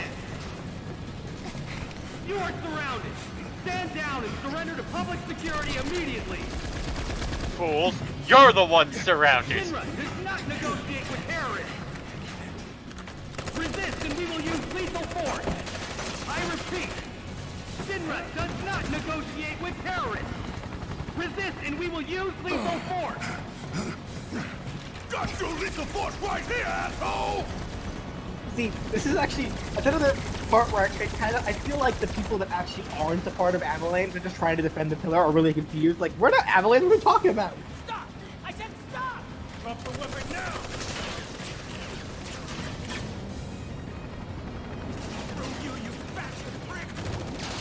Oh, wait, mine just said Avalanche defender. So maybe you guys are Avalanche. It's weird that they're not in uniform though. Dropping a whole plate. Because really, They're not the uniform outside of Barrett's faction, the only other Avalanche members we've seen were the ones when we went to the warehouse, and they were all in uniform. Tifa! Assuming that they're not in Barrett's faction. But if they weren't, then why didn't we know about them beforehand? Right. Huh.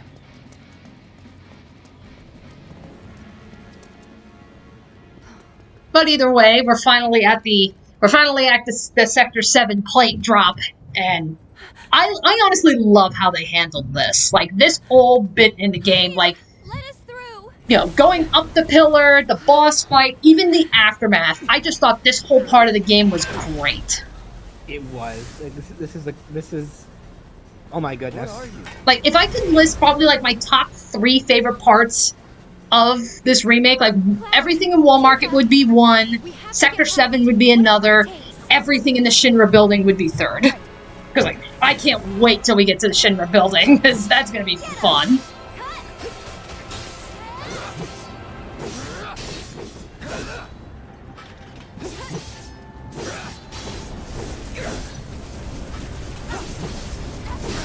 It's just amazing, though, how they handle this entire scene. Like, especially for, you know, returning players, everyone already knew what's going to happen. So they did their best to make it a really powerful scene. So regardless of whether or not you knew what was going to happen, it'd still be so impactful. Mm-hmm.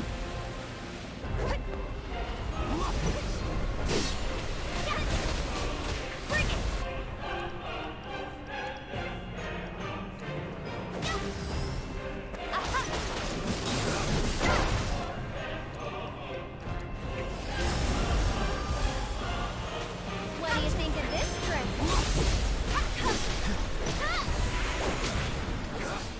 One more shot! Come on!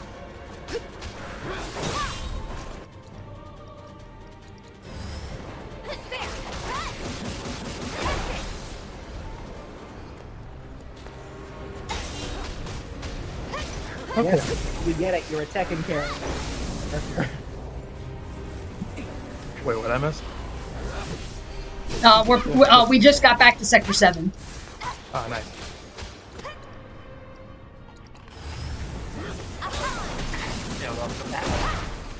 Thank you. Oh, by the way, Brandon, now that you're here, people want a smile check. Oh, do they? They do. I see, I see. Hey, Google. You're up. I'm coming. Set a timer for 1 minute. This one's for you. 1 minute, and that's starting now. It's like, asking ye shall receive, people. Sorry, but I gotta.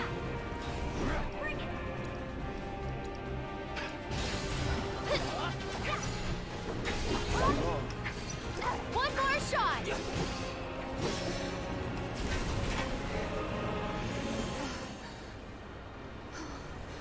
There's too many. I'm sorry, what is that? I'm gonna remember that.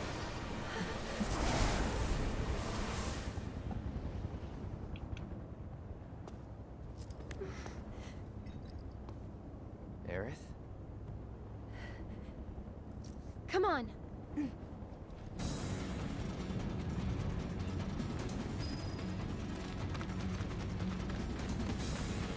5 seconds.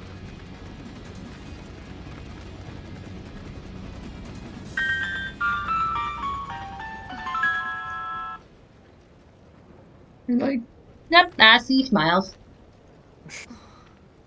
Nah, Robin thinks he's funny. Come on!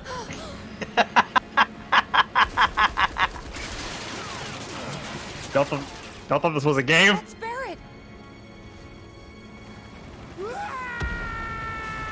You know, are we playing a game?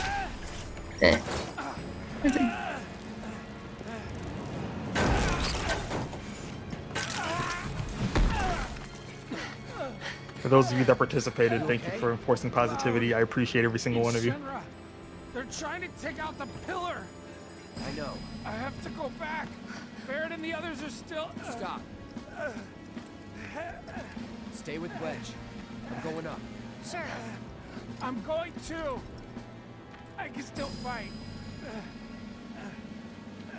Biggs, This is the point They that were that shooting at freaking me shocked me Wedge, the first time I please. played it. Let Cloud handle it. Don't worry, I'll patch him up. Hang on, guys. Help is coming.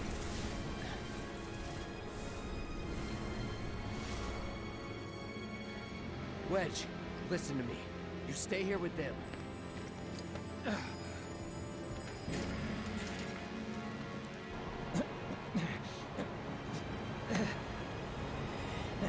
About time you showed up, Mark.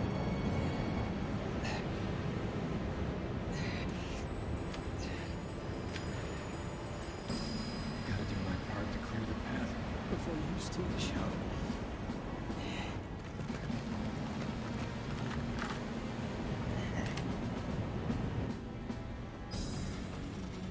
All right. So, yeah, so pretty much it in some ways does follow a little bit of what it was in the original game. So, again, in the original game, well, originally you had Cloud and Tifa with Aerith stayed behind, you know, because that was when Tifa asked Aerith, you know, hey, go find Marlene. Wedge, when he initially fell, I mean, there was just, yeah, like he said, like his last bits, and then, well, that was it. I mean, he was just on the ground. There was nothing he could do.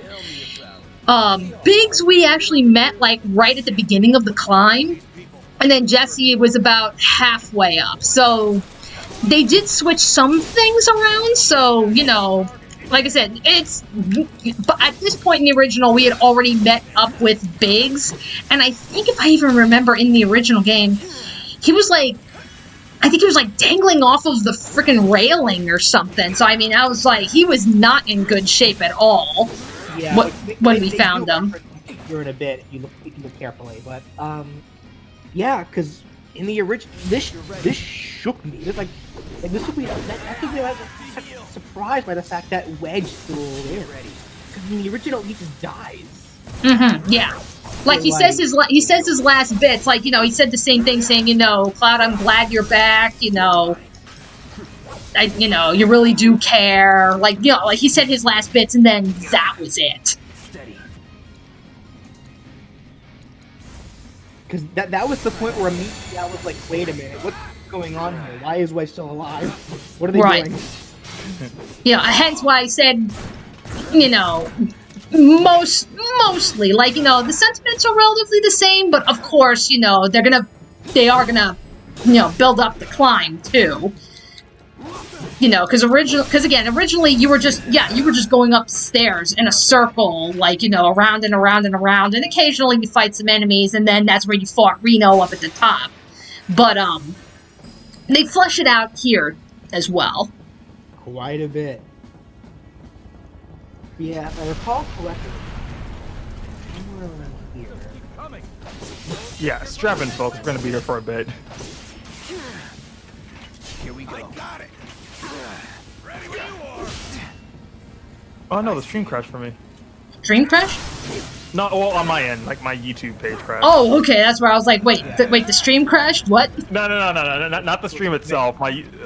Me watching the stream, it crashed. Oh, okay. Not allowed to do that. I forbid it. I've actually been working on Doodle the entire time, but like I want to make sure that we don't miss it.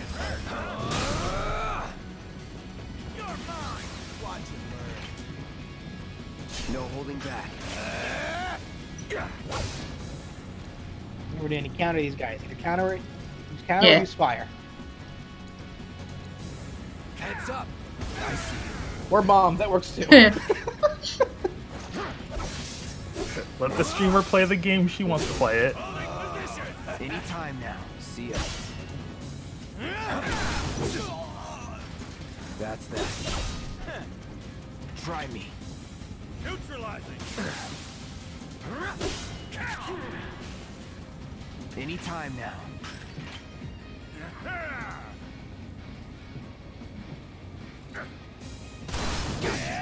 See ya.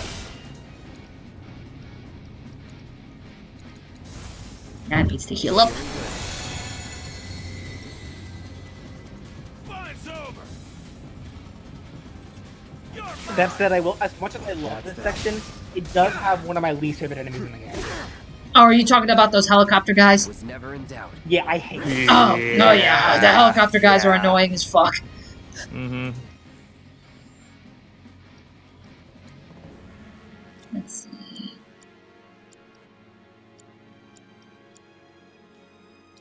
And for right now...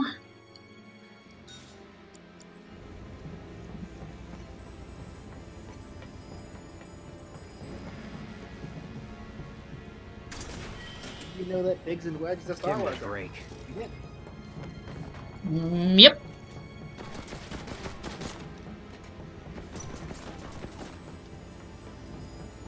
Yeah, it's like a Star Wars reference, and plus we've had other, like, Biggs and Wedges, like, in previous Final Fantasy games, like, even before 7 came along. Didn't the whole Biggs, Wedge, and Jesse thing start with 6? I think technically 6 started, but even then it was just Biggs and Wedge. Jesse is wholly unique to 7. Right. Yeah, because there is a Biggs and Wedge in Final Fantasy VIII. Going in. No way. Oh, you're right, yeah. Okay. That's that. All right.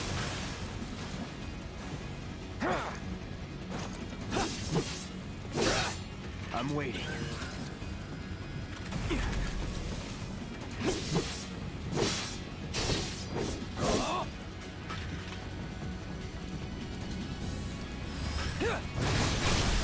Let's finish this. Nothing to it.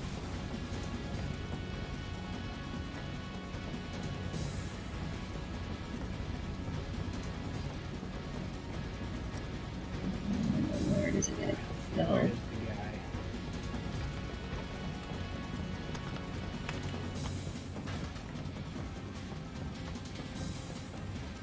really hope we didn't already pass him. No.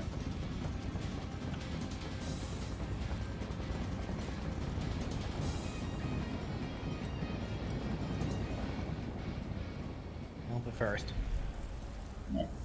Yeah, so, yeah, again, relatively early on, we see Biggs, so it's time to say goodbye to Biggs. Biggs. But here they play it up because even for veterans, even though they knew exactly what was going to happen, it's like they did such a good job turning these 3 into real characters that it still chokes you up. Yeah, it hurts a lot more this time around. Whereas, like in the original, it's just okay, whatever. You know, we saw you once, okay. But not only that, we also get to see Cloud's proper reaction to it. Like he actually feels for these guys. So Don't talk. It's pretty bad up there. Cloud, promise me. Don't let it be for nothing. Yep. We'll give him the reassurance. I won't. You're a good man. Giving me that comfort.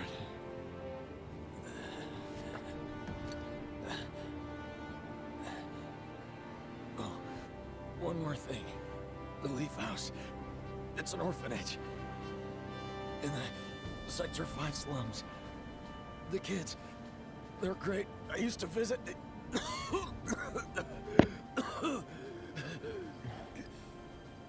That you'll have to do yourself. Let me guess. Not a fan of kids. No. But you have so much in common.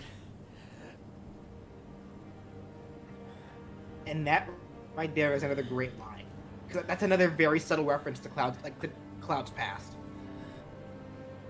Good luck, Cloud. Our future is in your hands.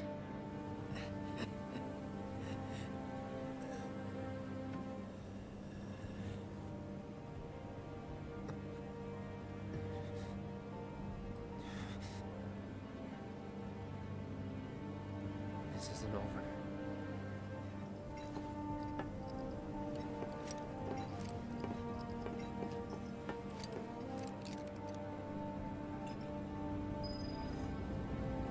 Yeah. Personal now.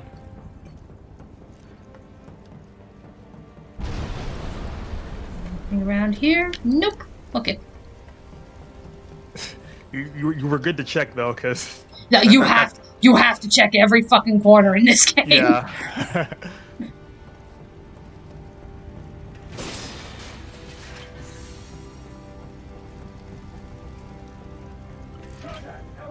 Oh, here you go, the Helitroopers.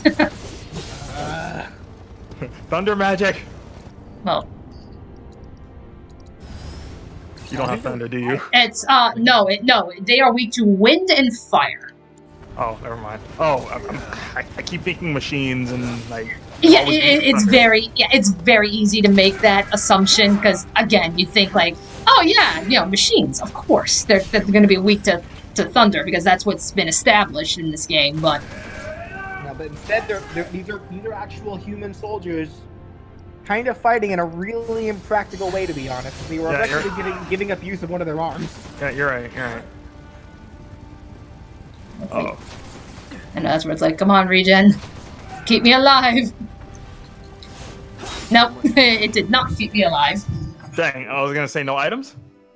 But I didn't have ATB. Oh. Yeah, that's the problem with it. It's like I have the items, I could not accumulate the ATB without taking damage. I keep forgetting items take ATB. Everything takes ATB.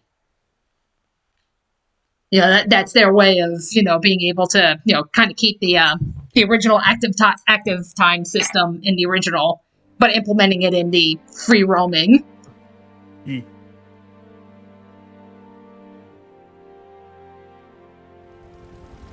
I said, where is this guy? Is he just higher up or something? I know for a fact there is like a random dude who's probably like I guess an Avalanche member who actually is dangling on the railings. So probably as a reference to Biggs. Like Biggs' original thing. Let's do this.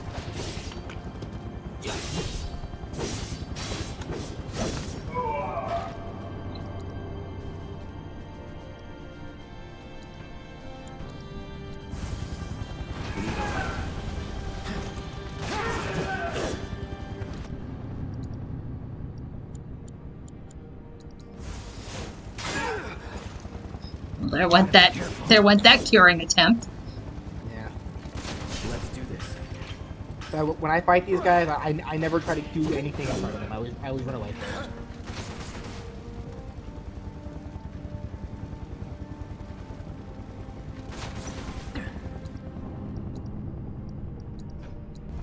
Second win.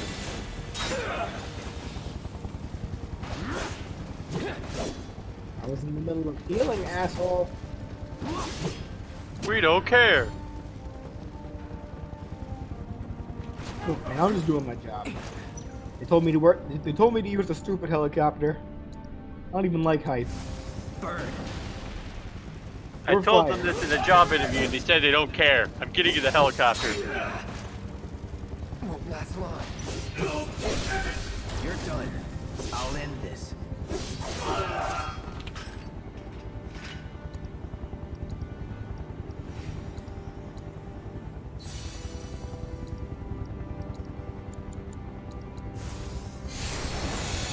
No, give me another ether while I'm at it. Whoop. Dani, while I understand the concept of being held to the bar, I find it very restrictive for items to count for the bar. Yeah, in times like this, yeah, I can agree. I can totally agree. I can understand. Oh, that was the donation thing. Yeah. I guess Ryan forgot to change the spooky alerts. Yeah. But that's okay. It's okay. Well, we will live with spooky sounds. Thank you for the $5. Shinra is scary. Like, I do understand that argument, but at the same time, I feel like that would make the cure materia completely obsolete. Oh, here you go. Here you go, BJ. No. The dangly guy? Yeah, but... Yeah, then now I'm getting piled. Yeah, funny thing is, I'm pretty sure I gave Ryan, like, the normal sound effects that I put in for the SNG streams. I think he just ended up, like, finding some other ones to replace specifically for SpiffyNeedleGeeks at the time. Gotta be careful. But he should still have the ones I sent him and the ones that I've been using. Spooky month never ends.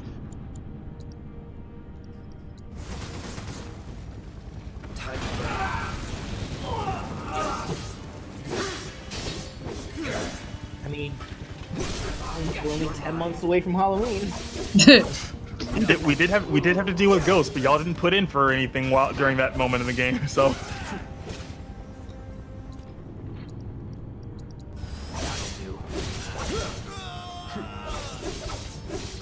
Knock that guy off the tower.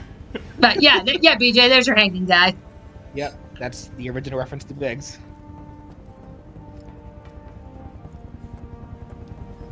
I am glad that they did what they did for him now, though. Like, they gave him a bit more dignity. Yeah. Yeah, because it's like, yeah, first time playing Final Fantasy VII, you see Biggs like that, and you're just like, the first thing you're just thinking of is, ooh. Like, that's got her. And then it's like, man, it's kind of dying.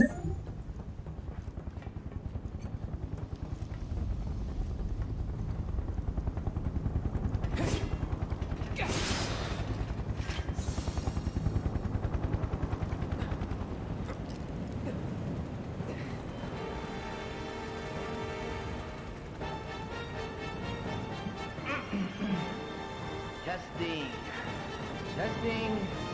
Attention, Avalanche scum. We know all about your evil plans to destroy the pillar. But the Turks, but Shinra. That's us. We heard that. So go back into whatever hole you crawled out of, or something. Like, they're clearly just hamming it That out. ought to do it, right? I love it. It's like, yeah, that ought to do it. Good enough. Wait, I know you. Mr. First Class.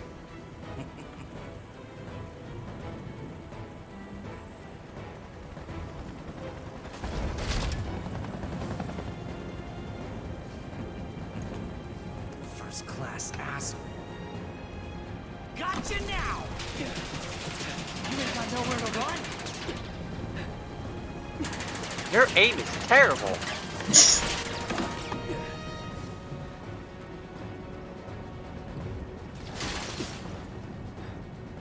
Not good.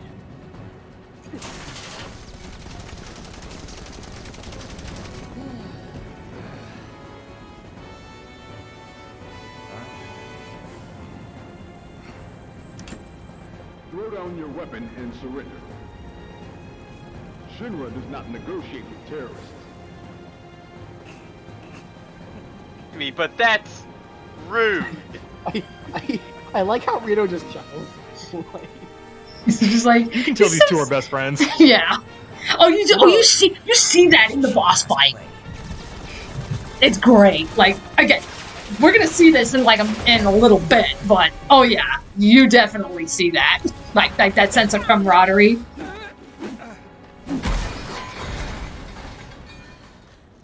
Damn. Go, Miss Tekken. Thank you. That was a close one. We're not losing you, Wedge. How is it? Much better, thanks. I'm sorry. I can't stay here. I have to help them. Follow your heart. Wow, that was corny, but okay. Aerith, And then she ends up in there's a Kingdom bar in the Hearts. center of town, 7th Heaven. I need you to... Get Marlene to safety, right? It's okay. I'll find her. Huh?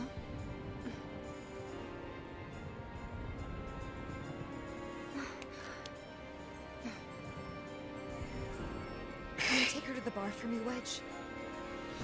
Consider it done. Now get up there and kick Shinra's ass.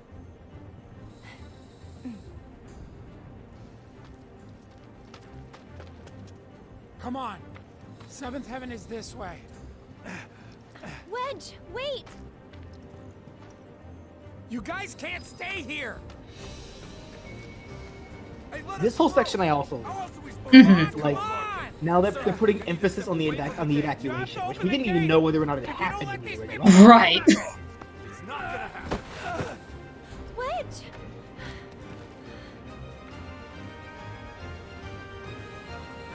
I'm no good. Not to anyone up there or down here. That's not true, Wedge. Don't give up hope yet. We could still save a lot of lives. You don't think we're gonna stop them from dropping the plate, do you? I want to believe that we could still win somehow. But something in my gut tells me we're due for a reckoning. Just this feeling. Know what I mean? Yeah, I do. But that's no excuse to give up. I don't want to look back one day and wish I'd done it different.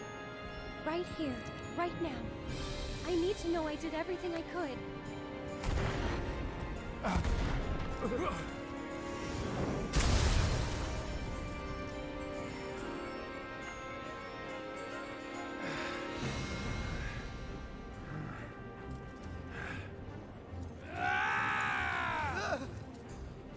I'm not sure what's gonna happen next. But I am sure I don't want to regret the choices I make tonight. Our lives are in your hands. If you don't open up, we're all gonna die.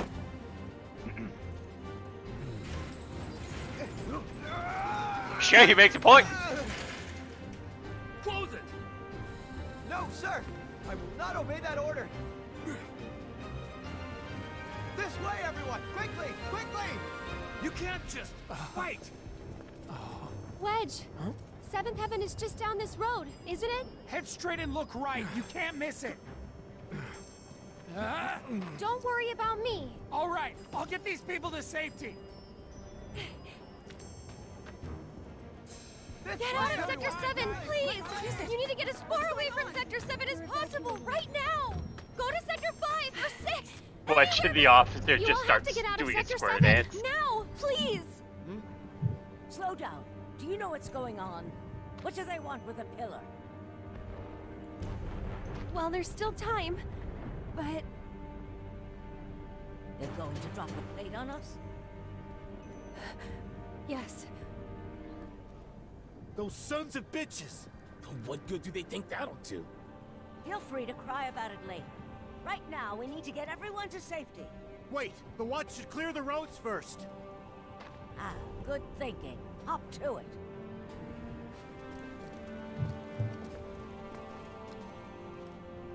Avalanche, I take it? Just a friend. Tell Tifa to lay low. We'll take care of things here.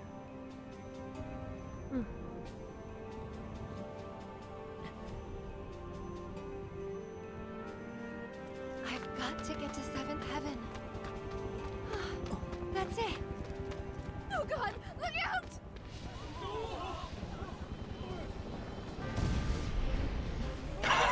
Oh no! Who the fuck was driving that thing? Where did you learn to fly?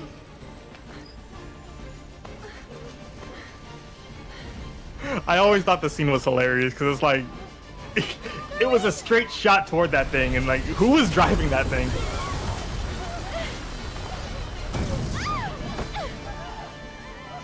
We need water! Hurry! The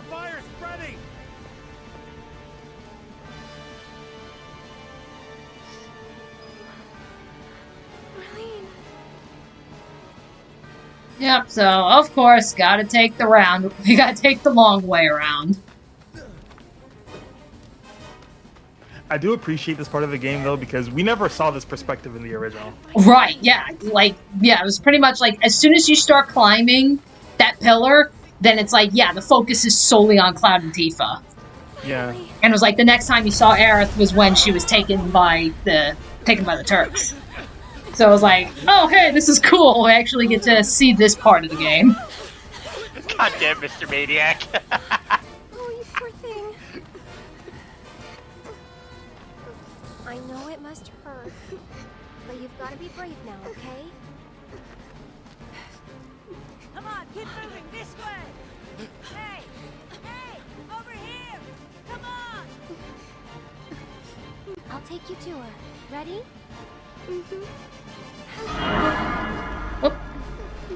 This is the greatest plan. Charles was in the helicopter. Oh, is this a Henry Stickmin reference? Yep. Okay. Charles always had a habit of crashing the helicopter. Thank you for the $2 Canadian donation. Come on, we've got to go too. Don't worry about me. Asshole, go around her. We just have to work together. Get to home. Women and children first. People shoving it her. Come on, guys. Keep moving.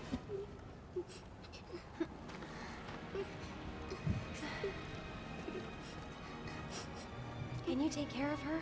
Of course. Betty, I've been looking everywhere for you. Daddy! You'll be fine.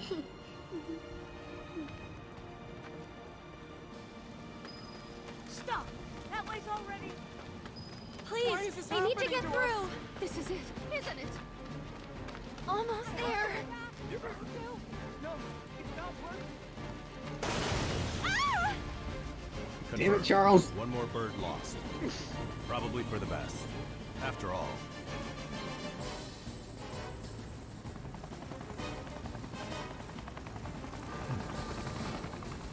Change of plans. You can take it from here.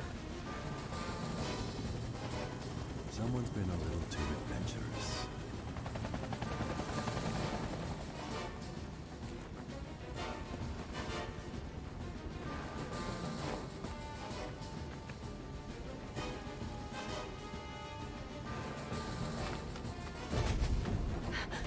Please be okay. Hold on, Marlene. I'm coming for you. Yeah, this bit gets me.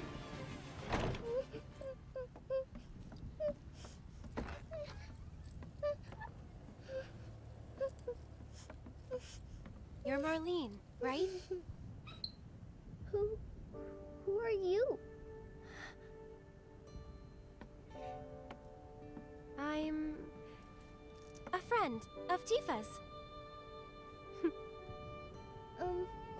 Where is she?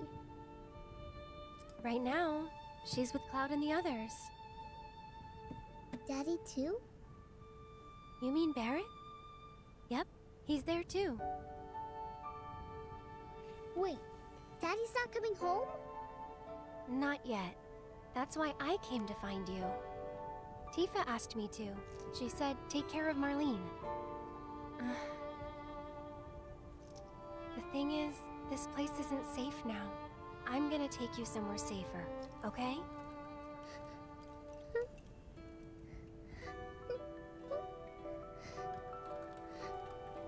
Are they gonna destroy the bar? Are they gonna destroy our house?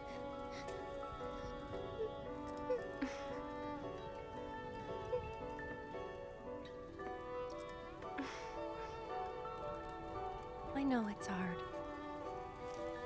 Just remember, you still have your daddy. You can build a new home together, anywhere. Shall we go? Aww. I mean, really, like, what 4-year-old is gonna really understand what the hell's going on? That's where it's like, that whole bit where she's just crying about You know, are they gonna, yeah, I'm gonna lose my house. It's like, oh.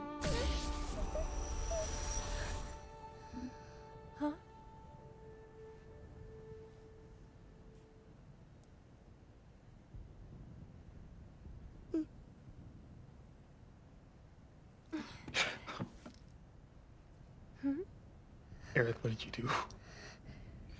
Actually, that's just it. Despite me knowing what's going on later, like, I still don't fully understand what that is. Because we see that one other time later on, but like, I don't fully understand what it is she did there. Like her flower. Whatever it was, it worked. So. Right.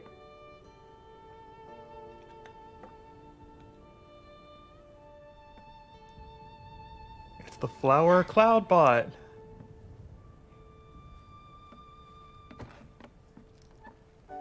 I hope you remember Like it. the flower that was forced onto him.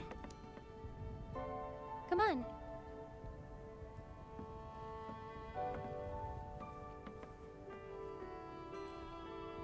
Tell you what, we'll grow lots of flowers at your new house. Do you think that I could help too? Of course Aw. you can. Hey, what's your favorite flower?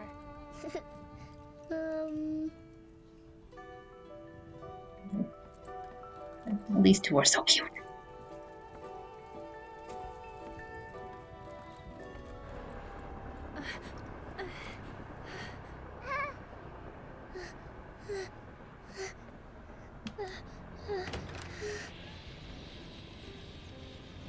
You led us on a merry chase, Aerith. Sung.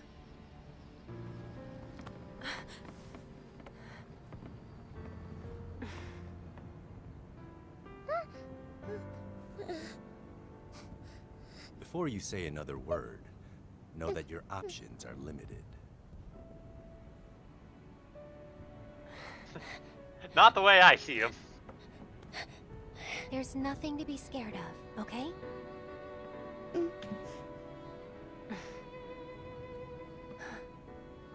How about we make a deal? God, I love Aerith. She's so confident. Like, she knows exactly what she's doing.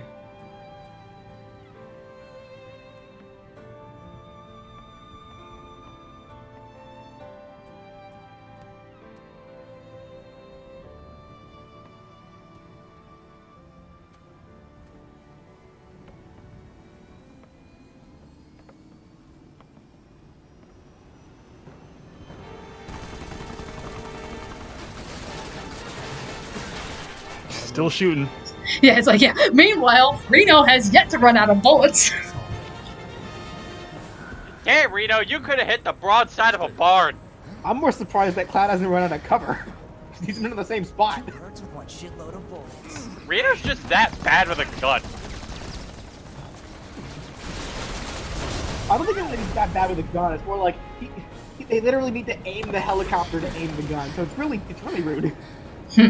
As we see there. What the hell? Nice catch. You're crazy. Just like you. So suck it up, because I'm not leaving.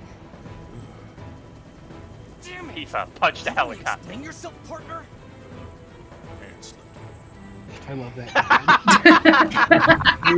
Rude's little crush on Tifa. Where's Aerith? I love that little Okay. nod. Alright, so, that being said, so... Okay, well, now I can take refocus off, because we don't need that anymore. I want to see Tifa just punch one of the bullets back and hit the helicopter. One moment while I refresh my PC. I'll be back shortly. No problem. Yeah, because it's like, yeah, we're gonna be getting to Barrett soon, so... Have her own gun.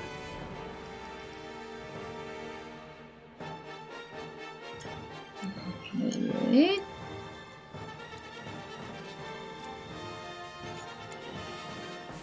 Want that. We need the fire for right now. Okay. Okay. Okay, yep. Okay. Get Marlene. ledge? I asked him to show her the way. Okay. We can still stop this. Right? Great job, and let's keep moving. And where do you think you're going?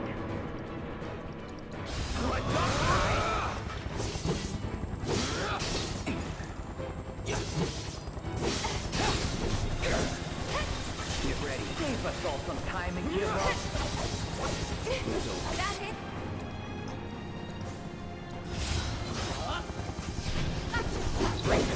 I see you.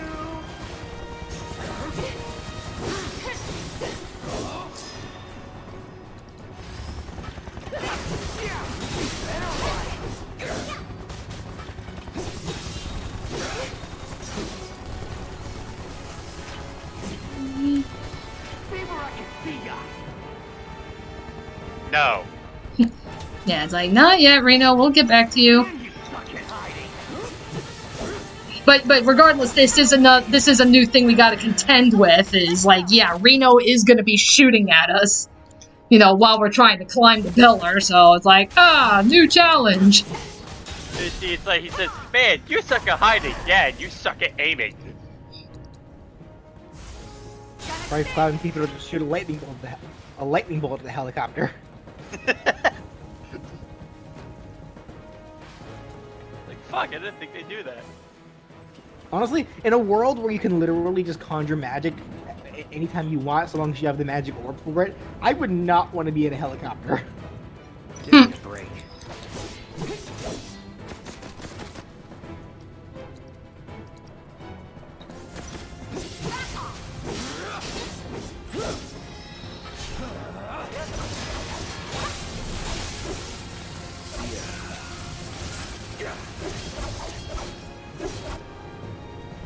It's on you.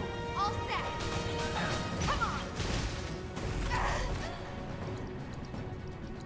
That's okay. We'll just knock your ass out. Well, if this is how you want to play it, that's fine by me.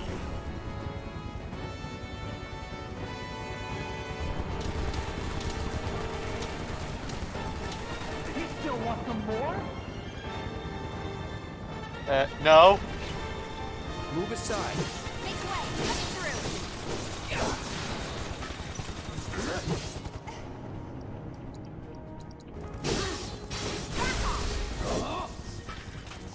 through. Well, the next time we run into what's his face, it's like we'll have plenty of battle intel to give to him.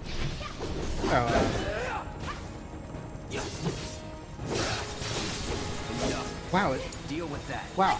I actually forgot his name. I know, that's where it's like I just call him Hope because that's what he looks like. He looks like that character from Final Fantasy XIII. I don't know about you, but I'm over this shit. Wow. That's gonna bother the hell out of me. What was his name? Frank. Mow him down. Lucky I stretched. I'll show you. You're mine. Keep it up. Ready when you are.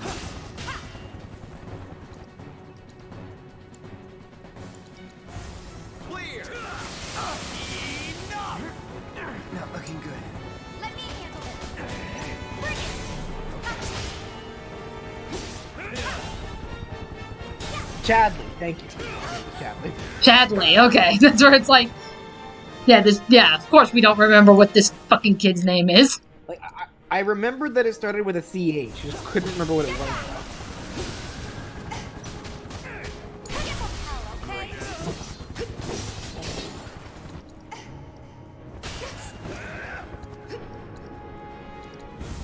Calling fire.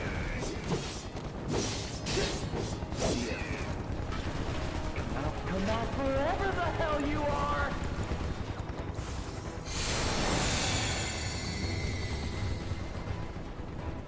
I'm in your DMs. Wait, what? You suck at hiding. Move aside. You know, you can't exactly say we suck at hiding when the very last thing you said was come out wherever you are.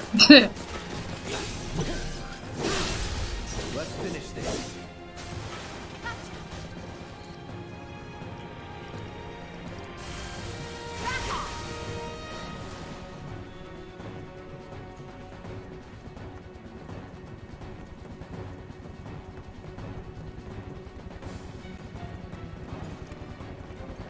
I see you. Now you know. I would have loved it if Give us all some time and give up. if you see this.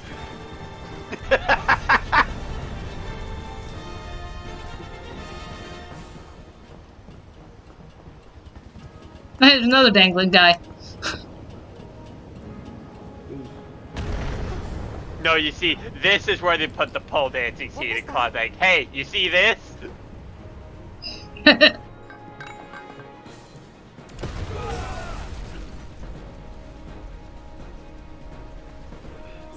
how'd you guys rate my latest? Hey, Jesse. 11 out of 10.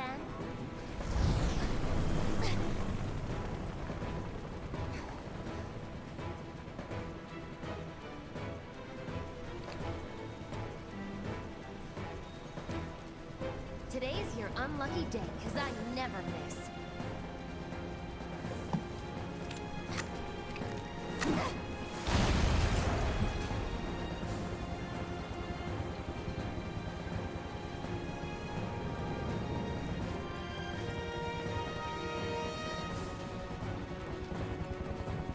Move aside. Make way, coming through. What's the password? New England clam chowder. Fuck, he gets that first try. Looks like you guys are having the time of your life.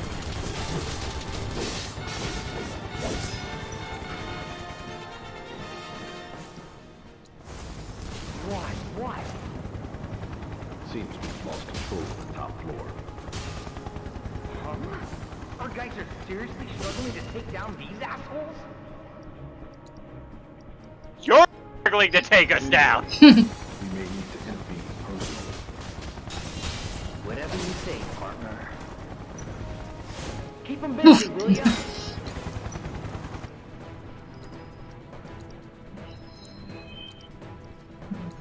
Last long.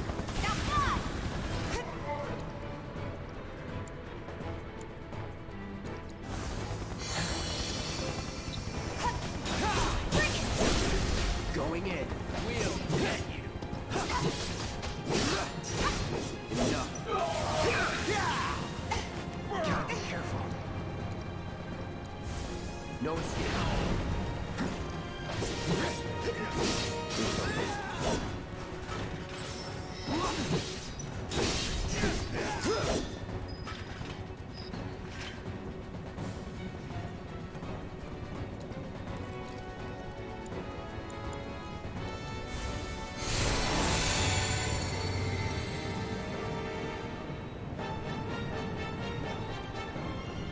Mow him down.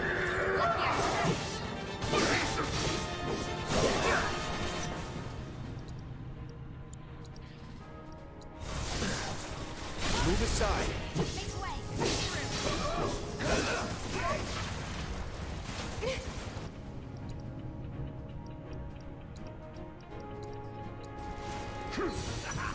Take the lead. Okay, let's go.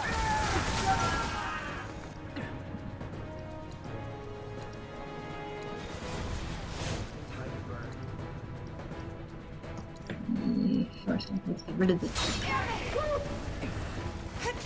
We gotta get rid of this freaking gun. Oof.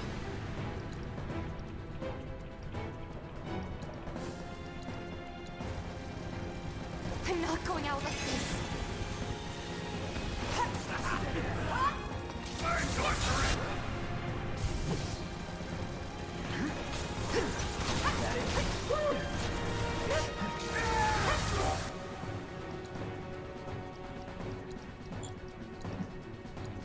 Here, don't think you'll walk away from this.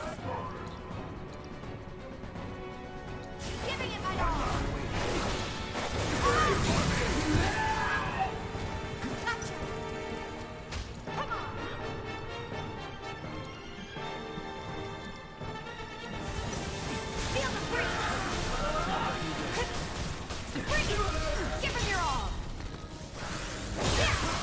And dead. Loser.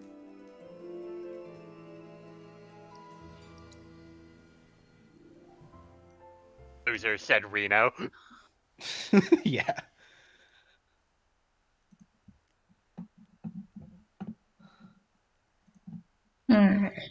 Yeah. Meanwhile, Rude's Oh. crying.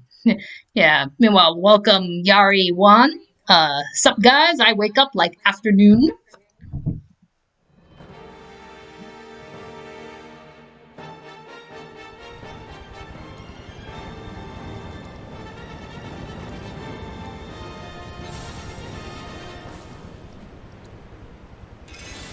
Let's do this. Time to breathe! Here we go. Move aside. Make way. Coming through.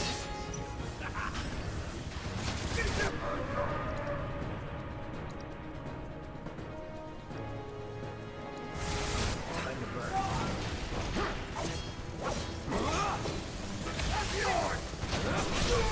You're mine.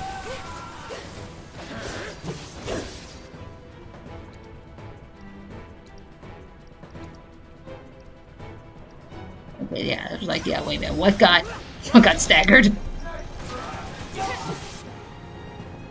with that. All set.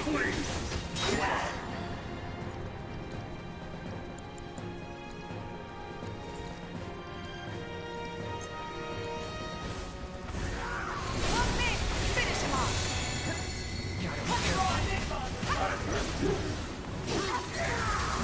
Come on, no more games.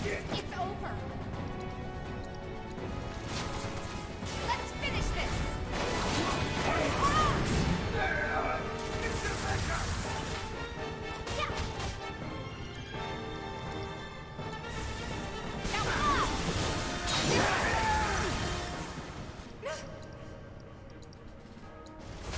Need a light. Keep it up. This fight's not over yet.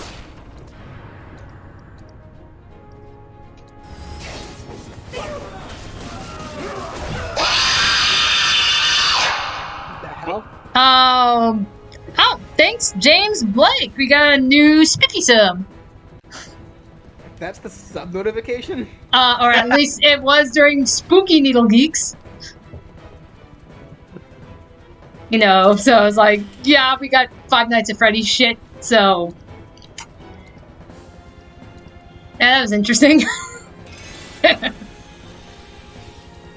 I know it was like perfectly timed too, because it was like figures like right after I finished that fight is when we hear the scream. Eat.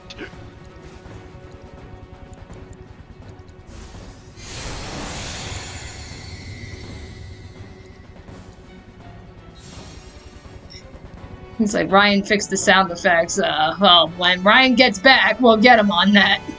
Because I don't know. It's like, I mean, I know I got access to Streamlabs, but I don't know how to work Streamlabs. I don't know how it is that you guys fix your sounds or anything. I don't know. Otherwise, I'd do it myself.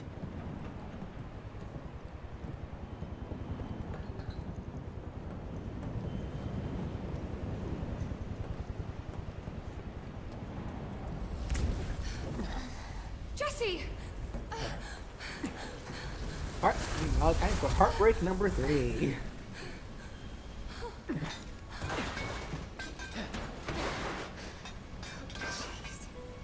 Tifa, if you could see the look on your face.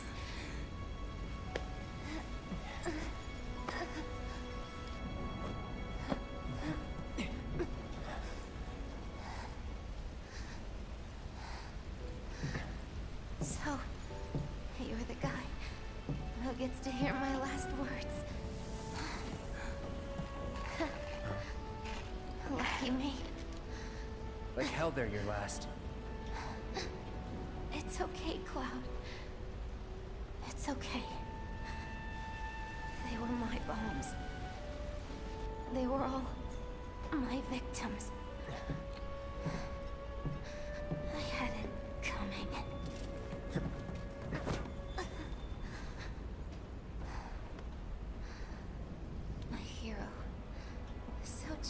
Just try to hang on.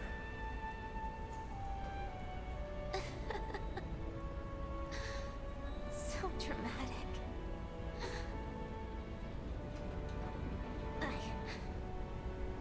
I just wish that I could have had you over again. Everyone with Mom's cooking.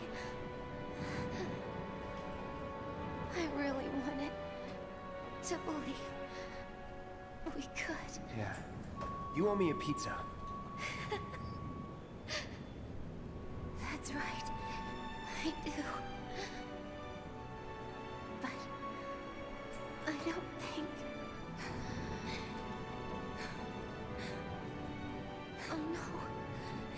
Tifa's crying. Did I say something wrong?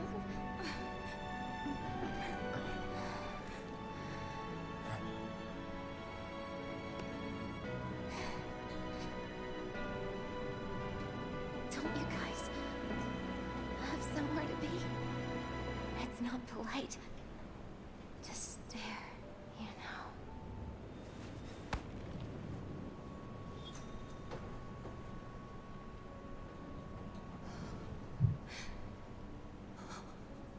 Jesse. Hey.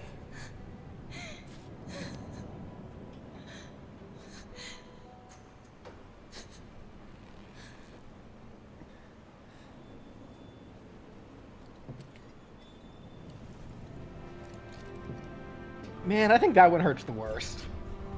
Well, yeah, well, because we spent so much time with Jesse. It's not even just that. There's actually a number of factors. One thing, Tifa's there. Right. Tifa, Yeah. unlike Cloud, openly shows her emotions. So there's definitely a lot more. There's definitely a lot more emotion and crying going on for this one. Mm-hmm. And the other big thing is that, unlike Biggs, who did get some amount of comfort from Cloud, Jessie died believing that she killed way more people than she really did. Right. Yeah. It's like she was she was taking on a lot of that responsibility. Yeah. On top of that, it's like you can tell that Cloud was a bit closer to Jessie than he was to like Biggs and such, because like the way he was just talking to her about the pizza thing, like, man, her mom is gonna be so heartbroken. Her mom's gonna be a lot more broken than just that after this, honestly. If I'm real here. Oof. So, I'm actually about to drop off because Jordan is going to start streaming some Ori. Oh, nice. Alright. So, have fun with your Final Fantasies. Alrighty. I heard of Barrett. I ain't done with you yet. You hear me? Yes. I'm sorry to leave you, Barrett. I know that upset you, but duty call. Tifa! Get your ass behind cover, now! Chopper's gonna chew you up!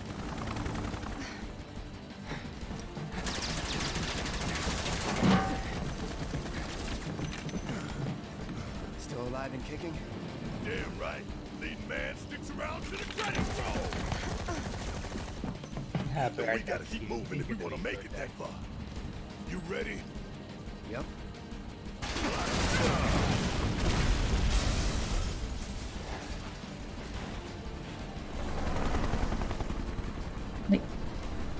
Wait. Oh, no, that's right. I can pull up the menu. No, it's like, yeah. It gives you a menu prompt. So, but I think it's like after the cutscene, you can get to the menu, so I can outfit Barrett. Yeah, which is a good call on their end. Yeah, because it's like, yeah, it's been a while since we've had Barrett with us.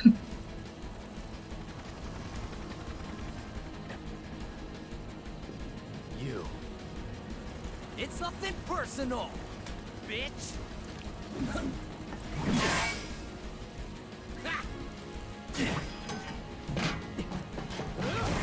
Miss me.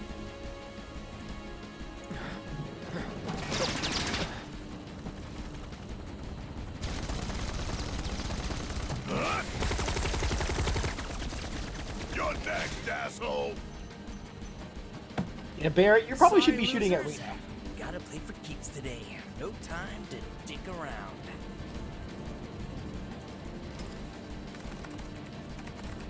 Plate separation authorized. Awaiting confirmation. Plate separation authorized. Awaiting confirmation. Yeah, coming right up. Huh? No, you don't. Not when I'm working. Plate separation authorized. Awaiting confirmation. Press it. Now.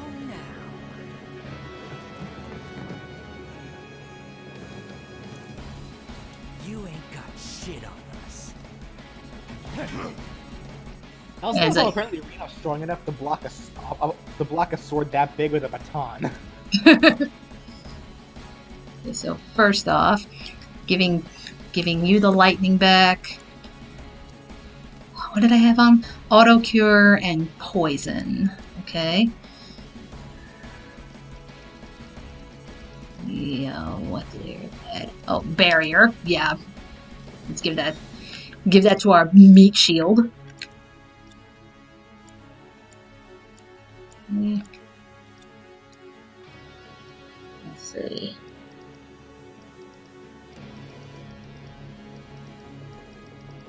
Oh yeah, prayer. We're gonna definitely need that. Ice, luck, ATB boost. I think I have that on, but I don't think I've ever really bothered with it. I have here and strike. Okay.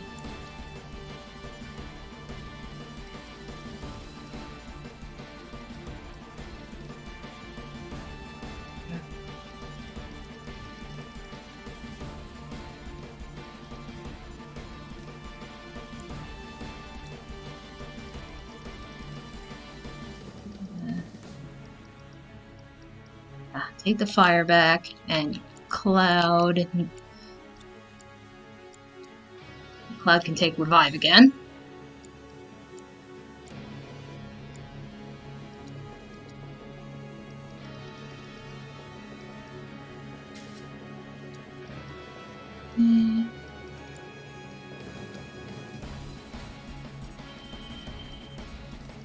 Okay, no. Barrett, do you need any upgrading? Looks like you do. You gotta give props to Reno. You gotta give props to Reno. He's pretty patient to let you outfit yourself like this. Yeah, really. He's like, that's okay, I can wait. It's your slide. Gimme.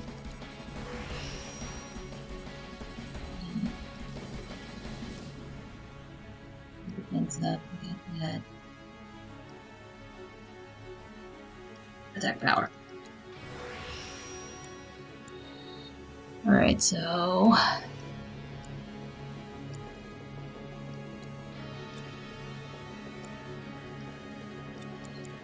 fit him with something else.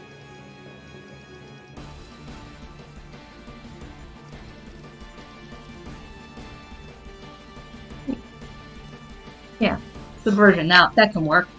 Just to break anything. Okay. Leave the menu and resume the battle. Yes! Okay, so now second fight with Reno.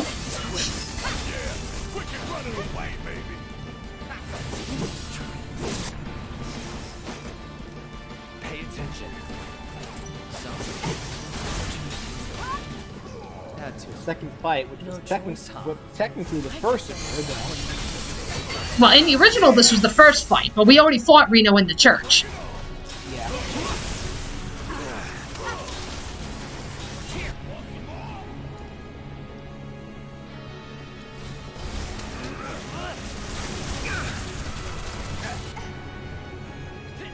Let's see.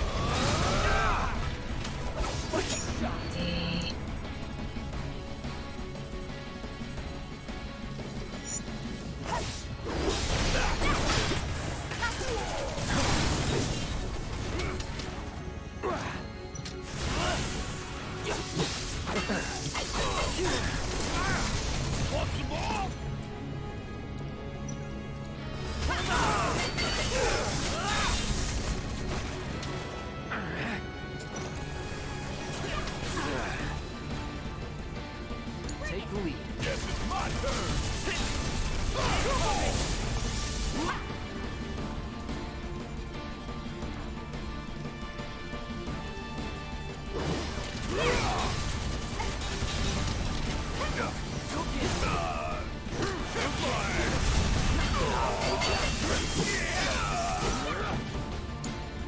Hang back. I guess I'm alright. Stubborn little shitbirds, ain't you?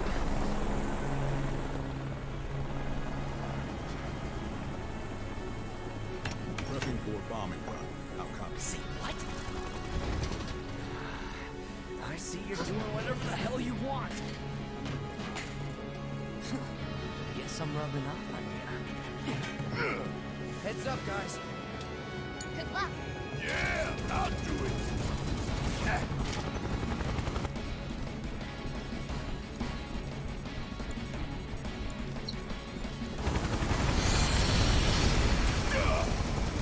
Run complete.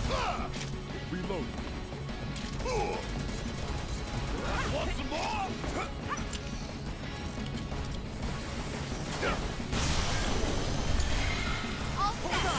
And there's that pyramid attack.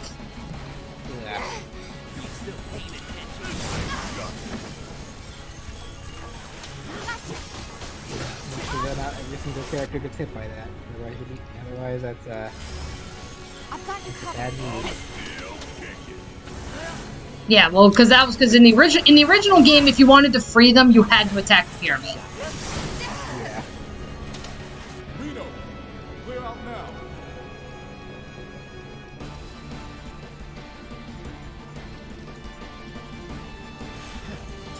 So long.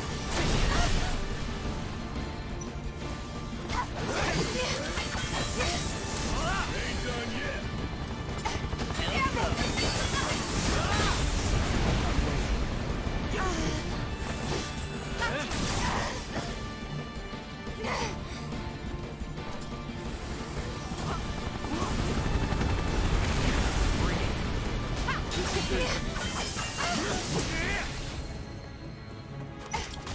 There we go.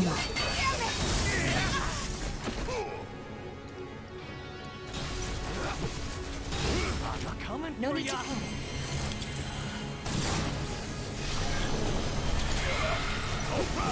Watch and learn. Fire in one off.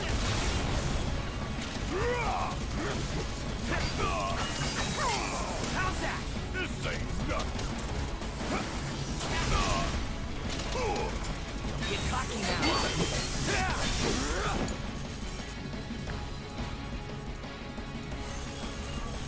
Still up for it? Ready to engage.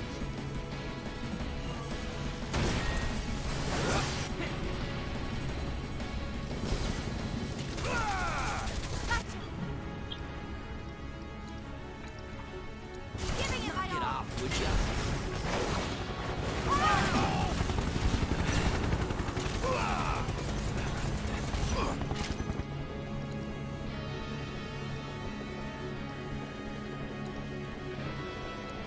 Gotta beat his head off.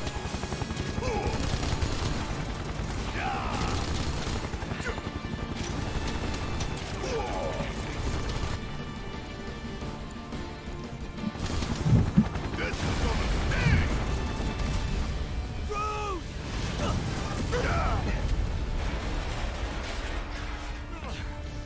Damn it.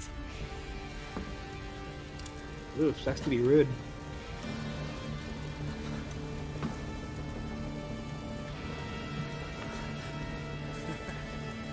Lift your wings, huh? I was planning to join you anyway. I love that. It's like for a brief second, Reno was like, "Oh my god, my partner's dead." That's where it's like, "Oh." Well, yeah, because I love their dynamic. Like it does, like they do actually seem like pretty good friends. So. Oh yeah. If you're gonna pick a fight with the prepare to fight with fire. Oh, but it ain't.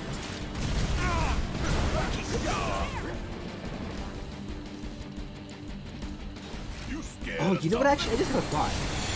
So, the whole reason Elena was pulled into the trip is because Reno was so badly injured from this fight in particular that he needed some time off, right? Correct.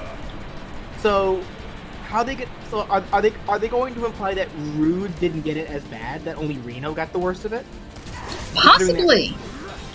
I mean, I guess to be fair, if you think about it, considering how this fight ends, Rude is the only one that technically walked away. Yeah, he carried it. So, yeah. I guess if we think about it like that. I got your number. Inman poison. Okay.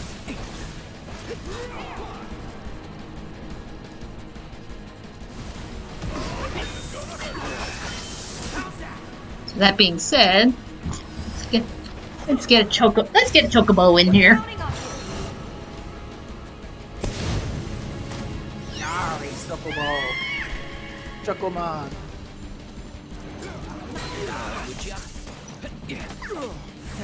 Make sure they aim for Reno.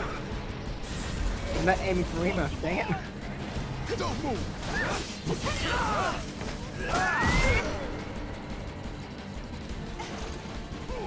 Any last words?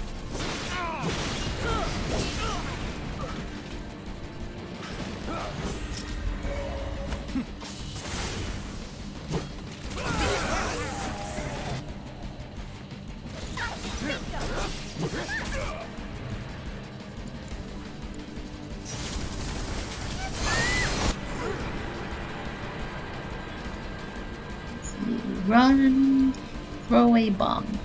Let's throw a bomb at Reno.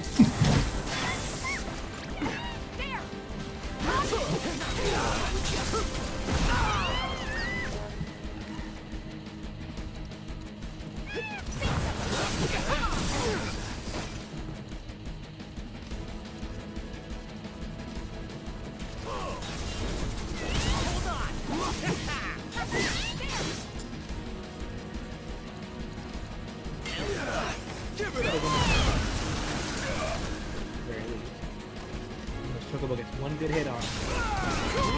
Oh, there we go. Chocobo got him. Hey.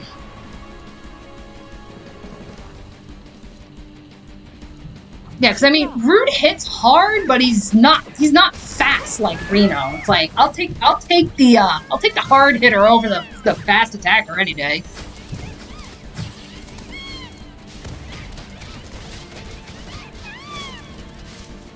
No matter how hard you hit.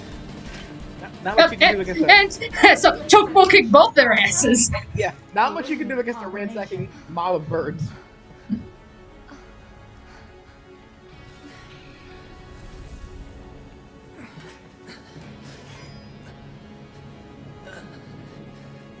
How do we stop it? Who knows? Oh god, these two are going to wish they killed them right there. Where are you going?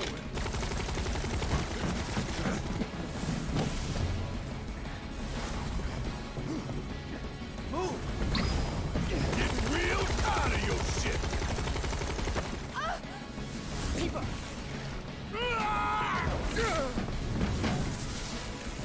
Where'd you?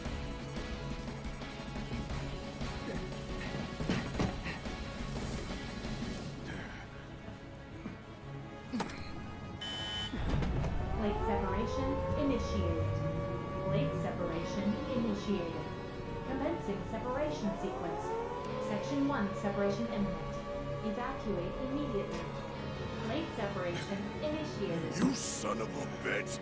What have you done?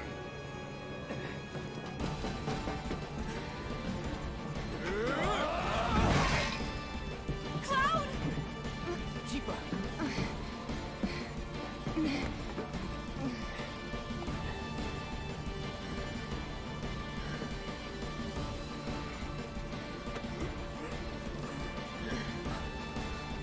Yep. See, Barrett, that's what you should have done sooner.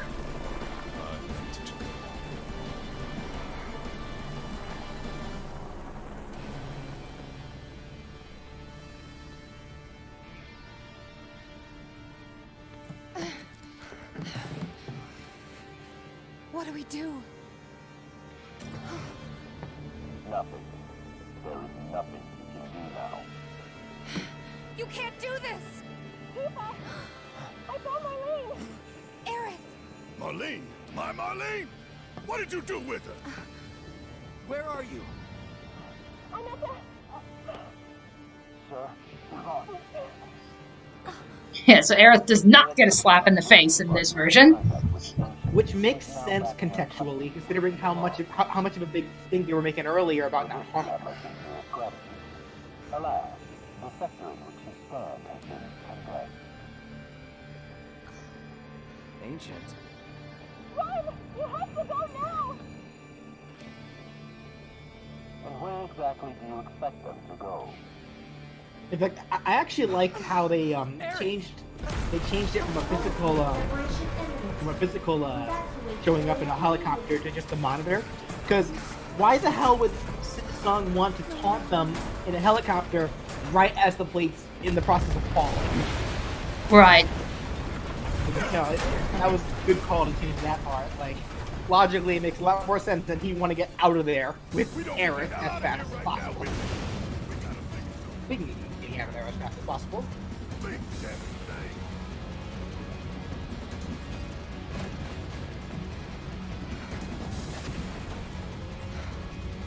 Or Tifa. Over here! Found us a way out! Tifa.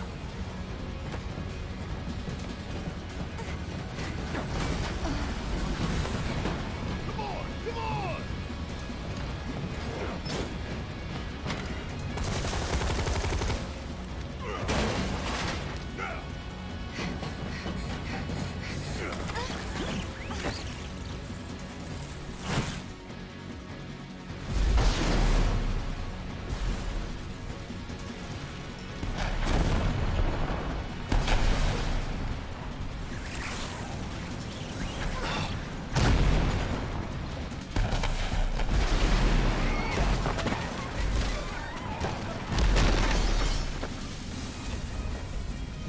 This seems like yeah.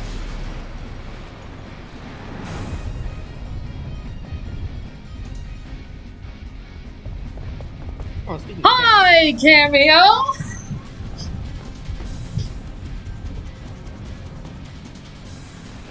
Yep, that's all you get. she tried to stop it.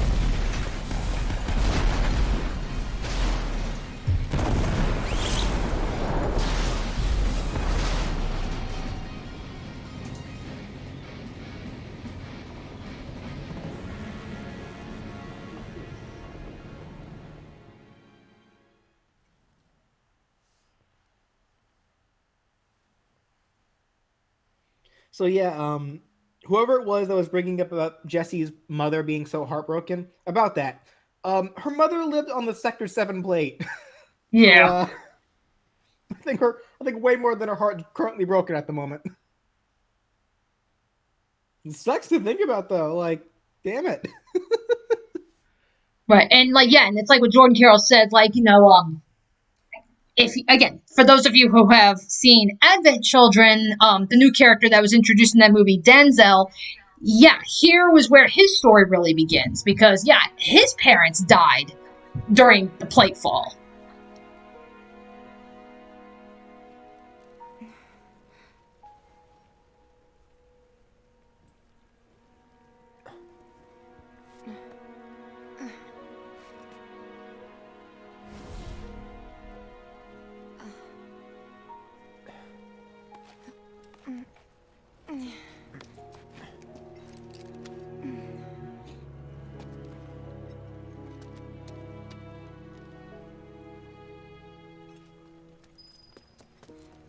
Correct me if I'm wrong though, wasn't the entire Sector 7 upper plate dedicated to where Shinra workers live? Because wasn't that why Jesse's father and parents lived there in general? Because he was a Shinra worker? I would like to say Shinra workers pretty much worked in all sectors. But in terms of as like a residential district, I mean, like where they lived. I don't remember if they'd said that or not. Marlene. Like, I know, like, yeah, Shinra workers tend to be on the upper plates, but specifically just Sector 7? I don't know. Biggs! Wedge! Jesse! God damn it! God damn you! God damn you all!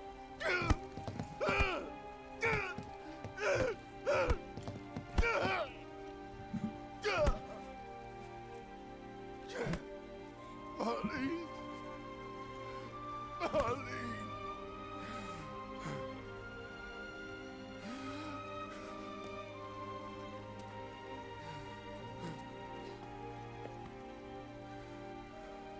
It was us.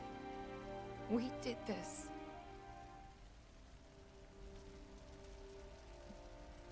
No. You can't think like that. Whatever came before it was Shinra that pulled the trigger today. Am I right?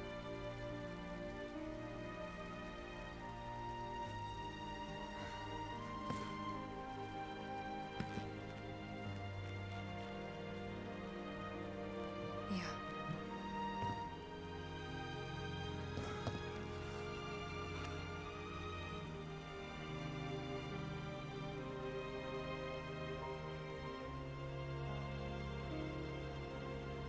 Hold on to this anger, okay?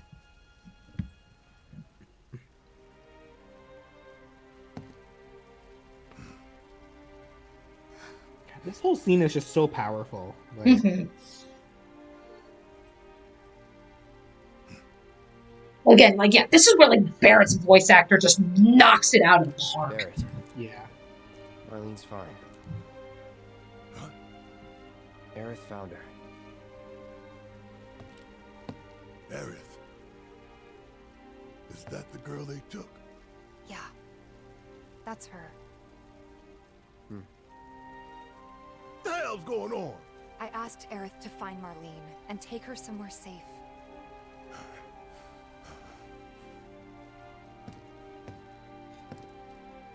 And she did? You sure? Hey, where you going?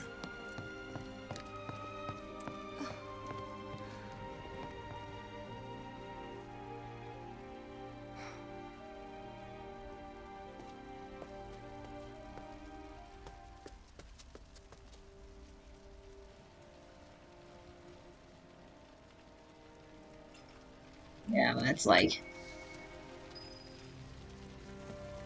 once again, this whole part of the game. Yeah, I mean, like, even just if you just look up, I mean, it's just fucking gone. Again, this is where I say, like, the remake did such a good job with all this. Like, climbing the pillar was action-packed and shit, yeah, but the aftermath, it's like, oh, holy shit, they nailed this. And even more so, like, because on our way, we're gonna just hear so, like, here. We're gonna hear what everyone's thoughts. When Like, is help going to arrive? Is this for real? Afraid it is. This wasn't an accident. like this is how you make a fictional world feel real. Mm-hmm.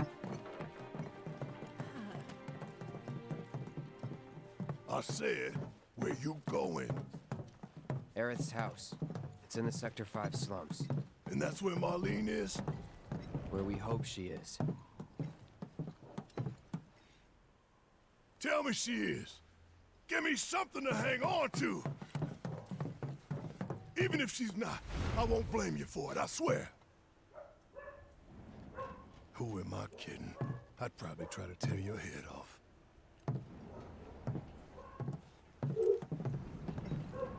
Hey, Tifa. Know anything about ancients? I know I've heard of them, at least. They come up in planetology books.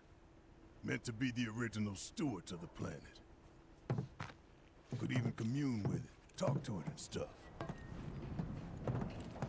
I do That like must be that why the that little Turks wanted her so additional detail badly. they gave here, where Barrett is the one that knows about it because of his whole his whole role as The blood of ancients. the leader of Avalanche. Right. This planet is my birthright.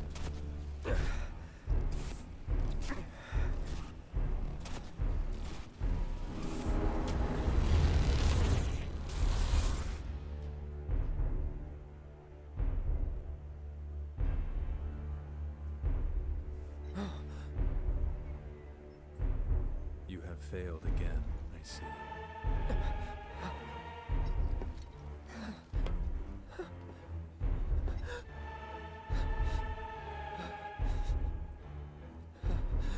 But through suffering, you will grow strong.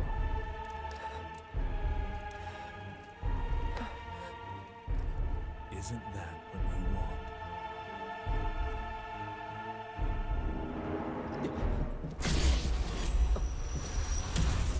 Cloud?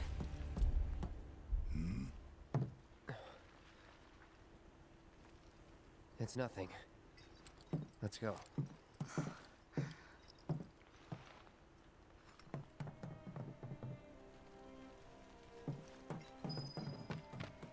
It's like there's a hole in the sky. Yeah, it's like, Chocobos are so frightened they're refusing to move. yeah, so I mean, just, again, just fucking sky. It's like, holy shit. Fucking sky. Yeah. Like Chocobo stands behind you, I believe. Wait. Mhm.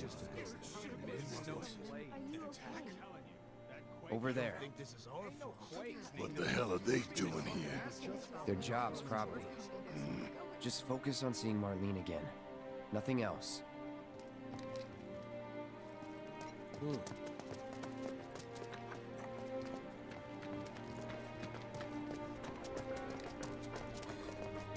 That was Andrea you just passed. That's okay. I was like, don't worry, we'll be coming back to Wall Market. Well, you don't want to hear what they have to say now? I'm good. You guys run into Jesse at the pillar? Yeah, Biggs too. They were both in pretty bad shape. But Wedge wasn't up there with them. He got out. All right.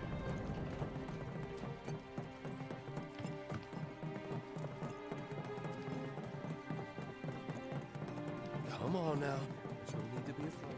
I've been thinking, y'all. We gotta go find the others. Huh? If we don't look for them, who will? Right. Hey, Cloud. Gonna need your help with it, too. Right.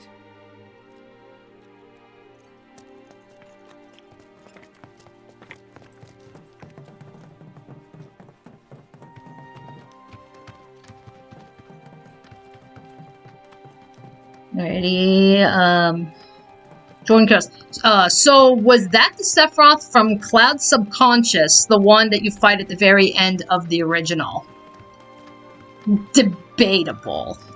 And I only say that, but you know, I get a lot of this is going to make a lot more sense when we actually finish this remake.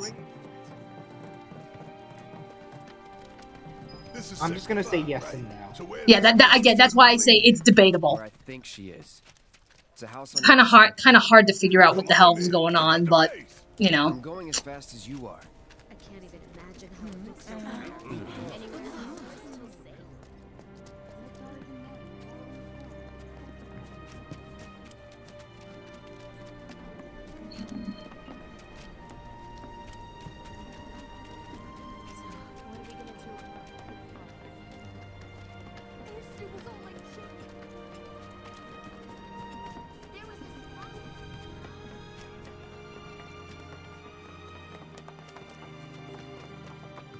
Yeah, may I remind everyone that before this, we had to sneak into a sex dungeon dressed as a woman. Right. It's like, yeah, we go from, like, you know, one of the most fun moments of this game to, like, the most dark and depressing. This is another scene that I actually really like. Barrett here. Mm-hmm. Where's Marlene? Is she here? Barrett.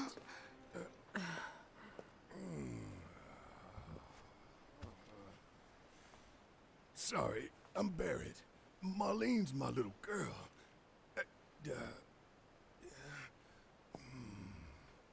Marlene, she's got short hair. She's cute as a button, with the heart of an angel. She was wearing, pink. She was wearing a She's pink dress sleeping today. upstairs. Huh? Oh. I said she's sleeping.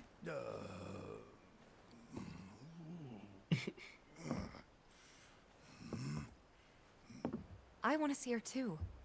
Come on, let's go look in on her. Keep it down. Don't wake her.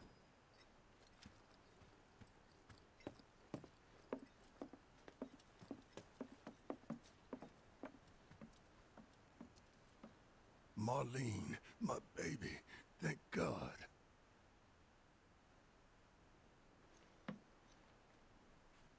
Shh.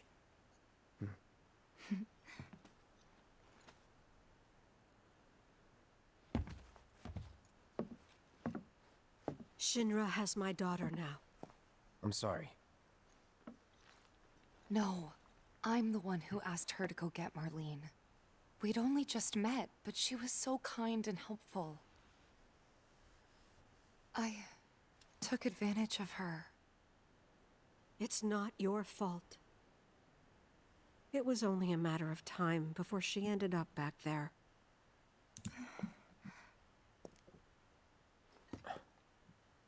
Because she's an ancient. Is that it? So she told you about that. She must trust you all a great deal. Yes. I mean, technically he didn't tell Aerith us, is an but ancient. Probably the last one living. She's not my daughter. Not by blood, I mean. If that's what you were wondering.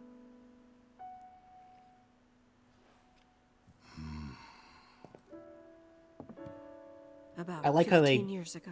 make that shot on Barrett when she says that. Yeah. My husband, he'd been shipped off to fight on the front lines. But then I received a letter saying he'd be home for a bit. So when the day came, I went to the station to meet him.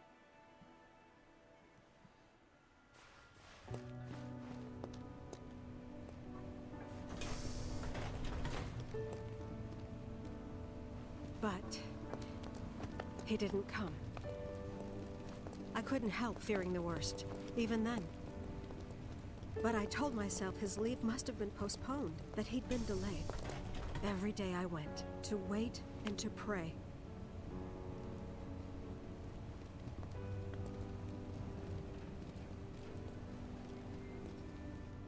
And that's how I met her and her mother.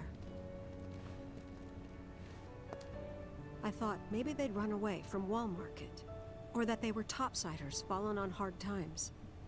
I'd seen that sort of thing a lot.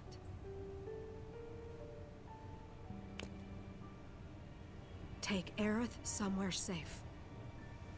Those were her mother's dying words.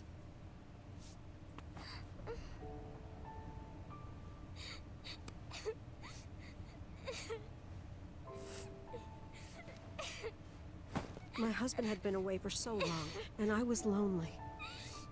So I convinced myself the safest place for the girl was with me. Hey Ryan, you're right on time for the sad It parts. took no time at all for her to start feeling like family. Ryan? She was a real What are you talking chatterbox. about? Don't you know I'm you, but with a cold?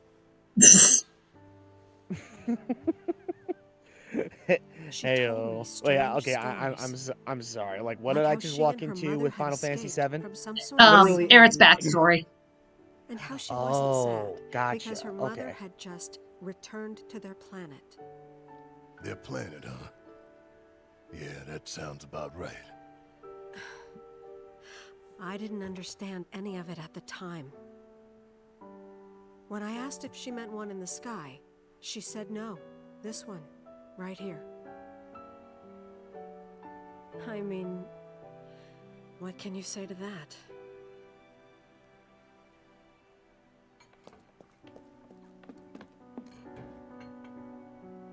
Mommy, Don't be sad.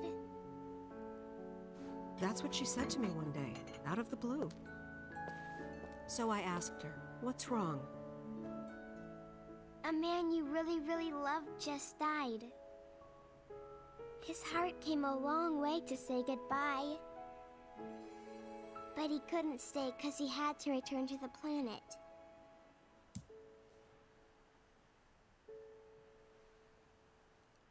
I didn't believe her, of course. And then, a few days later, I received a letter saying my husband had been killed in action.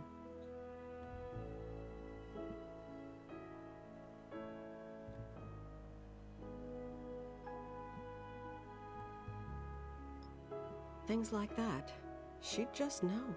It was a lot to deal with, but we were happy. And then came the knock. Coming!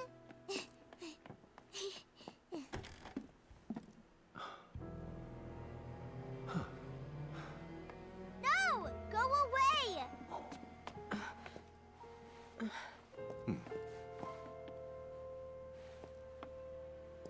Aerith, you know you're not just any little girl. You're a descendant of the ancients. I had no idea what he meant, so I said, "Who are the ancients?" They were the original stewards of the planet, whose boundless knowledge and wisdom shall guide us to the promised land. Some believe the promised land to be a myth, others an allegory of sorts. We'll also remind the audience that apparently in this scene right here, Sung is supposed to be 15, apparently. To be quite real. Which is why Shinra would like very much for Aerith to help us. You're wrong! I'm not an ancient! But Aerith, even when you're all alone, don't you hear voices whispering secrets? No, never! But all three of us knew that wasn't true. That man knew exactly who Aerith was, where she'd come from, and what she could do. They knew where she was, but they didn't just take her? Doesn't sound like the Turks I know. She had to come willingly, otherwise it wouldn't work, they said. That's why, even if they did take her away, I'm sure she's still being treated like a guest. And that they'll send her straight back home, once they get what they need. I doubt it. You're not planning anything, are you? Don't make things worse than they already are. If I lost her too, I don't know if I could ever. Just don't. Cloud, maybe she's right about this. Maybe they'll let Aerith go when it's all over. Maybe we'd be better off waiting a little while.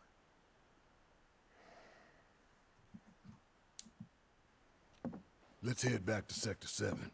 Got things to take care of. Like checking up on the bar. Yeah. Okay.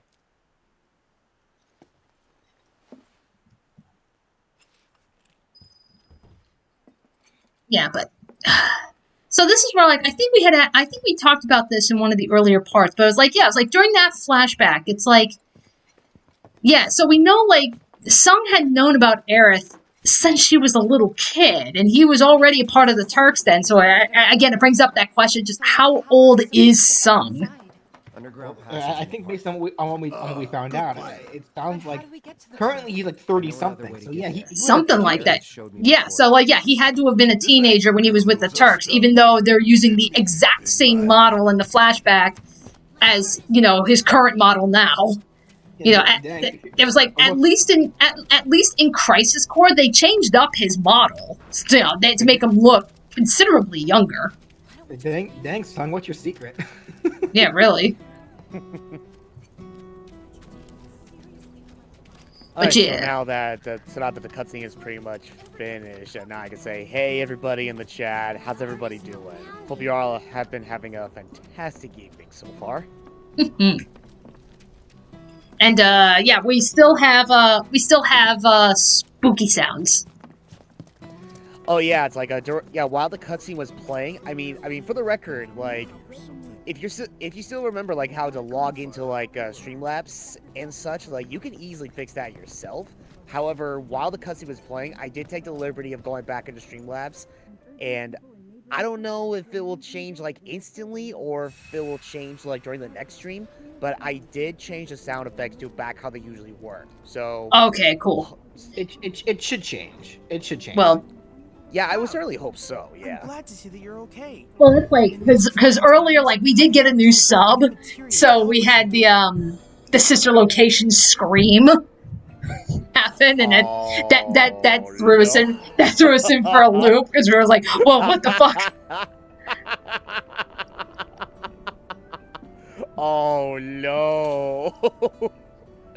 Okay, that is something I'm going to have to look at in the playback. Yeah, speaking of which, in terms of what you missed, Ryan, you missed lots of death, lots of tears. Perhaps you can lend me your assistance in gathering data to test it? Huge contrast compared to last stream. Jeez. Oh, well, that'll be something I will be looking forward to whenever I get around to playing this game for myself, and I eventually get to that part. Amongst other things.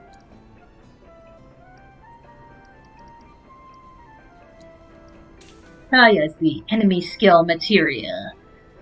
So the thing isn't that useful. It's not, because for one we're getting it pretty late in this game. 2, there's only 4 enemy skills that you can obtain in this game, and they're not even really good ones. No. So I mean, I got a feeling that they'll probably flesh it out a little more in the next one. Yeah. I look forward to receiving all of your future battle intel submissions. Wait, he also missed that talking cat. Whoa! Wait a minute. I missed a talking cat. You don't know if you don't know if the cat could talk. You didn't say anything. I missed the talking cat.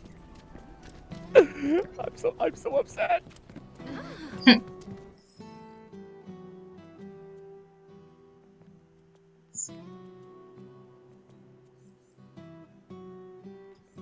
Yes. Oh. And Ryan, I know most people tended to say mean things and confused you with BJ, though just a reminder, some people legit thought you sounded hot. No, that's true. Because out of curiosity, during What If Master Chief was in Smash, for curiosity's sake, I did watch the live chat replay, and I don't know who the person was, but I did see one comment that says, "Okay, not gonna lie, his voice sounds kind of hot." and I died of laughter. I'm like, okay, that's a first, and I will take that. Oh man, it's like I see all these people like bring about like the the usual comments, be like, okay, wow, this guy sounds like he has a stuffy nose or he has a cold or something. When it's like, oh, god damn it, this bullshit again. But then I see that, and it's like, okay, yep, that made my day. That was great. So that's okay. We take those.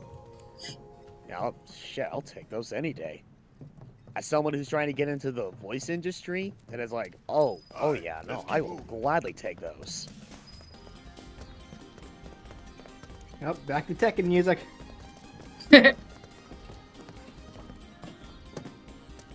You ready?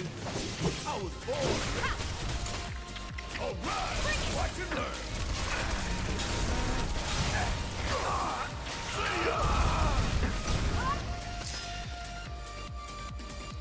By the way, I should have asked you guys this a lot earlier, but like Dani, BJ, like, how are things going with you today? Going good. Alright. You know, like I said, like, you know, just mostly been hanging out. Like, I've been streaming for about the past 4 hours. Wait, really? I started 4 hours? I started streaming at around 2 o'clock. Oh shit. Alright. Yeah, and it's almost 6, so usually around 6:30 is usually when my family eats. So it's our own I guess it's your guys' call. If you want me to keep going, we'll just go on break. If you're tired, then we can call it. Well, it's like it was kind of interesting. It's kind of interesting too that you started streaming today, because it's like I know given like the feedback for what if Master Chief was in Smash, and on top of the fact that I wanted to do something as a way to like just take my mind off of things to get distracted, I was about to be like, okay, well, hey, nothing's going on. I'll just go ahead and start up a chill stream and just play some Halo multiplayer.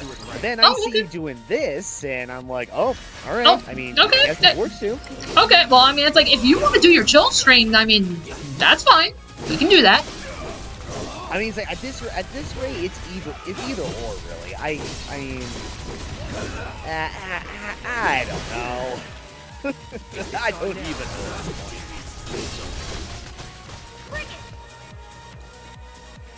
I guess if anything, I guess it all. Wait, what time is it? Oh, it's about 5 o'clock on my end. Oh, okay. Yeah, I don't know. I guess it all varies on like how the chat feels about it. Like if they still want to see some more Final Fantasy VII, then it's like, okay, that's perfectly fine. But if they want to change these up a bit, then it's like, hey, that works too. You know, let's do that right now. Yeah. So we'll do that right now. So, audience, what would you want to do? Do you want me to keep going and try and do a lot more progress in Final Fantasy VII, or would you rather we switch over to Ryan when I go to eat dinner, and Ryan just does a chill stream, and I'll come back and just join in the chat when I'm done. Keep those gloves up. Sure thing, Coach. Oh, and thank you, Crystal Star. I mean, I know there were some things, like performance-wise, that I could have done a lot better on, but honestly, no. As always, BJ did a fantastic job of putting everything together, and I'm happy with how everything turned out. I got your number.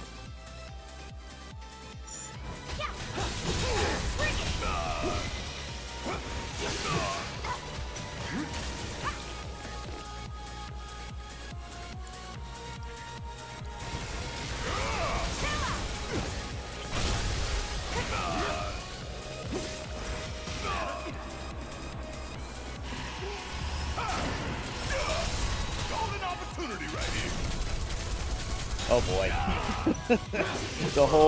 This whole choice making thing isn't really going anywhere. I'm good with whatever. No, I'm good with whatever. Hey, anything goes with me. It's like, come on, which one is it? Is it one or the other?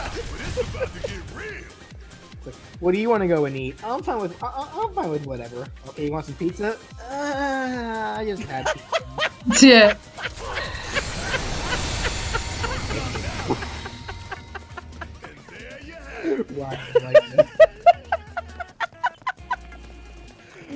Oh, god damn it. Okay, I'm seeing a couple people saying, yeah, we could switch it up. Okay, alright. Alright, so I mean, I think, like, pretty much at this point, we're just we're just heading back to Sector 7, so I mean, it's like, as soon as I hear from Mom and Dad that, hey, dinner's ready, that's when I'll cut it, and then you can get ready, right? Alright, that's cool. Yeah, it'll probably take me a little bit to get everything set up on my end. Like, right?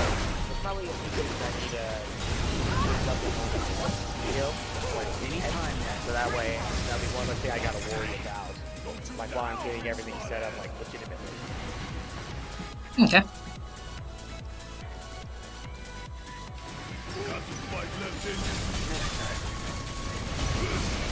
Also, there was another little something that I recently discovered in regards to, like, playing music, like music via stream or whatever, and if I'm able to pull it up again, I'm gonna give that a shot.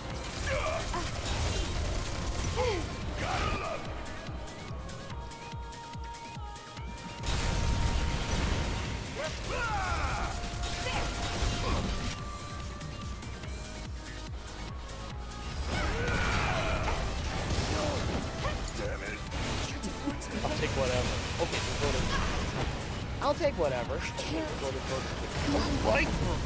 it was stronger than this. Wendy's is better anyway. God.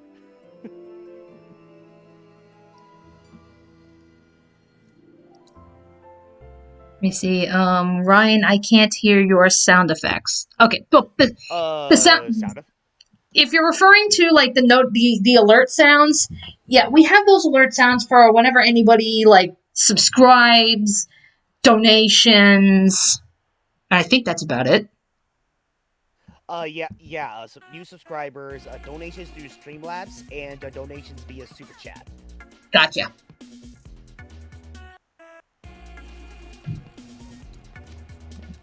It's like, however, Yari, if you're somehow referring to, what was it? Like, the sound effects I use, like, while I'm talking, then, I do not have that set up right now. Right now, I'm just using just my microphone by itself.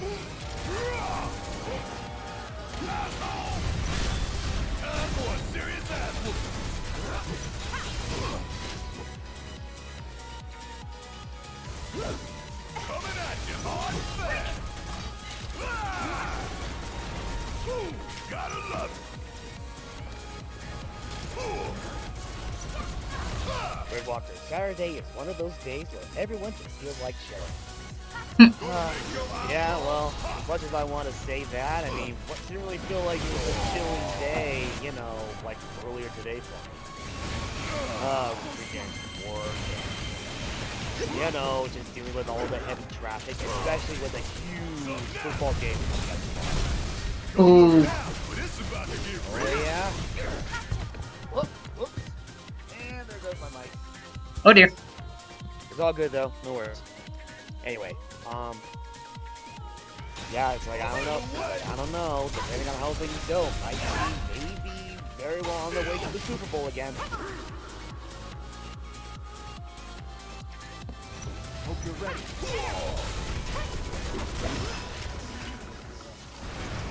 No surprises there. I'll do whatever. Okay, do you want pizza? Not in the mood. Cheeseburger? Nope. Okay, alright, all these people like making these jokes about like being at a fast food restaurant. It's like, why am I thinking of like, what was it, that one moment during the Paper Mario play that BJ did? You know, BJ's in captivity with Bowser, and then we made the joke where Peach is like, okay, well, if I'm gonna be here, I should get some kind of refreshments. Yeah, okay, sure. What do you want, Peach? Okay, I'll just have a number 1 without the pickles.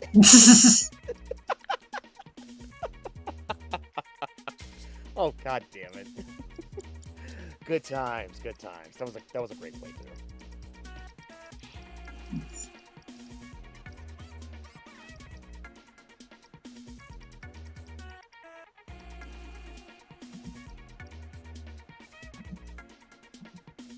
There we go. That'll work. We won't hold back.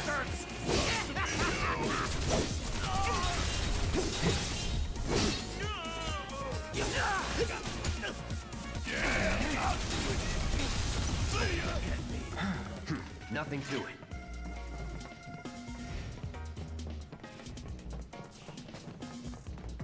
Like, I want the Szechuan sauce.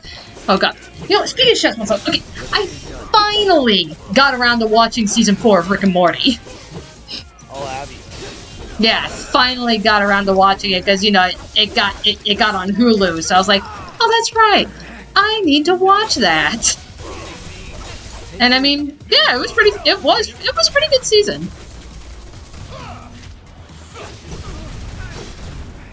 Just like that, okay?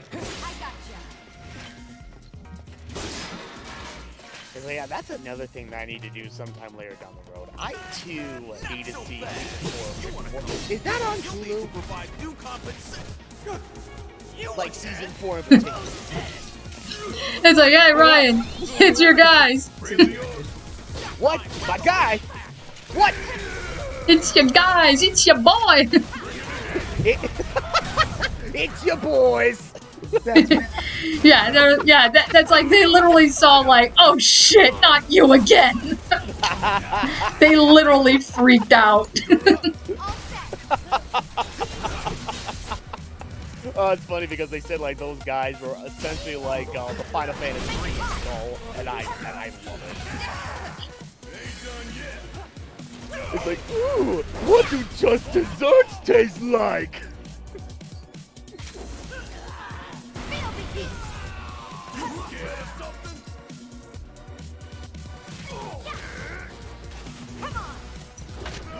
I'm actually gonna duck out for a little bit because my back is starting to hurt a little bit. Oof. Okay. Okay, alright. I'll be back. Oh, okay, no worries.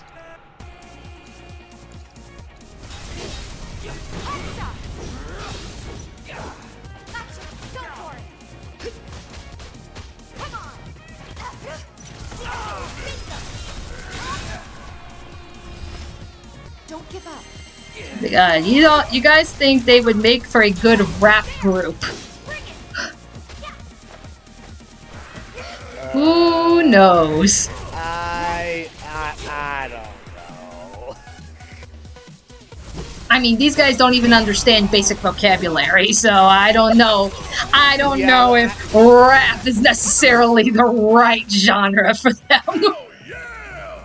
I mean, definitely not. Because regardless of what you're rapping about, it does require, you know, vocabulary and timing, and that's not these guys' strong suit. Yeah, really. Oh, god damn it. Mr. Maniac. I'll have 2 number 9s, a number 9 large, a number 6 with extra dip, a number 7, 2 number 45s, 1 with cheese, and a large soda. I see you're a man of culture as well. Come on. I take it that's a reference to something? It's a reference to Grand Theft Auto San Andreas. Oh, gotcha. Now, I mean, granted, I have not played Grand Theft Auto San Andreas, but I did know that was like a really big meme like so many years ago, and surprisingly, it's still going pretty strong to this day. And it's like, okay, I love it. The voice performance in like the performance in the original cutscene is like it's great. Okay. No need to panic.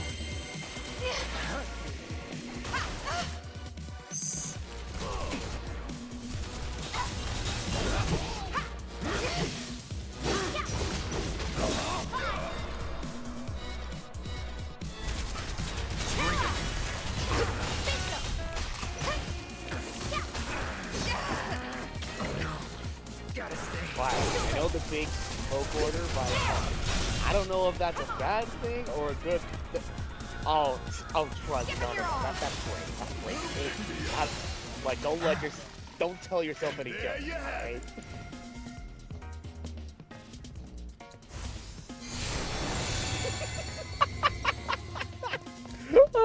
Why am I thinking of Bubble Bass's order? Oh my god, yes. Now that I wish I knew by heart. That line in particular, and that one. Hey! Oh, there we go. We got the old sounds back. Works. Yes. Okay, good. Okay, I don't know, Danny. $5 donation. Okay, I don't know, Danny. There are some rappers in modern rap that mumble their words and it still sells from my experience. I will have to take your word for that because I am not well versed in that genre, so I am not the right person to ask. Now, I kind of dropped off of rap after, like, I think it was, like, what, like... Because I remember, like, the 90s and, like, early 2000s. And I think that was where I was like, yeah, okay, I'm kind of dropping off here. And even then, I knew of at least, like, you know, some of the big players back then. And that's actually mostly because of my little brother. Because he listened to a lot of rap in middle school. Oh... Okay. Yeah, all right. And then Rock Band and Guitar Hero came out, and oh, now all of a sudden he's a rock and roll fan. It's like, wink. the moment he Still in got one his piece? hands on one of those plastic guitars, else it's made like it out? I feel like a new man. Yeah, and then it's like, he starts talking about, oh, I love Ozzy and I love Metallica and loves like all these like other rock bands and shit. I mean, that's what I Jim grew. Henderson. Yeah, and I mean that's what I grew up with because that's what mom and dad raised me on. But it was like I continued listening to that stuff. My brother abandoned that shit for the rap, and then he got back into it. A part of me regrets actually like trying to get. Okay, I don't even recall if I actually got rid of them or not. But a part of me regrets, essentially not being able to have my hands on a Guitar Hero 3 anymore. Because I remember my sister and I, we played the living hell out of that game. And oh my god, it's like Guitar Hero 3 had an amazing selection of songs. It was flames. That game was flames. Mm-hmm. Sector 7, huh? Yeah. Left a few things behind. Thank you, Mr. Maniac. No, it's not much, I'll but take a it's all I double. got. I'll take a double triple boxy deluxe on a wrapped 4x4 animal style, extra shingles with a shimmy and a squeeze, light axle grease, make it cry, burn it, and let it swim. Waste our food here, sir. I'm going to copy, paste that, and then rehearse that, so that I know that can be, so that way that can be memorized in my mind.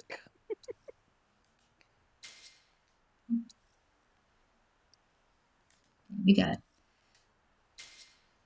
Okay. Yeah, we got some new equipment.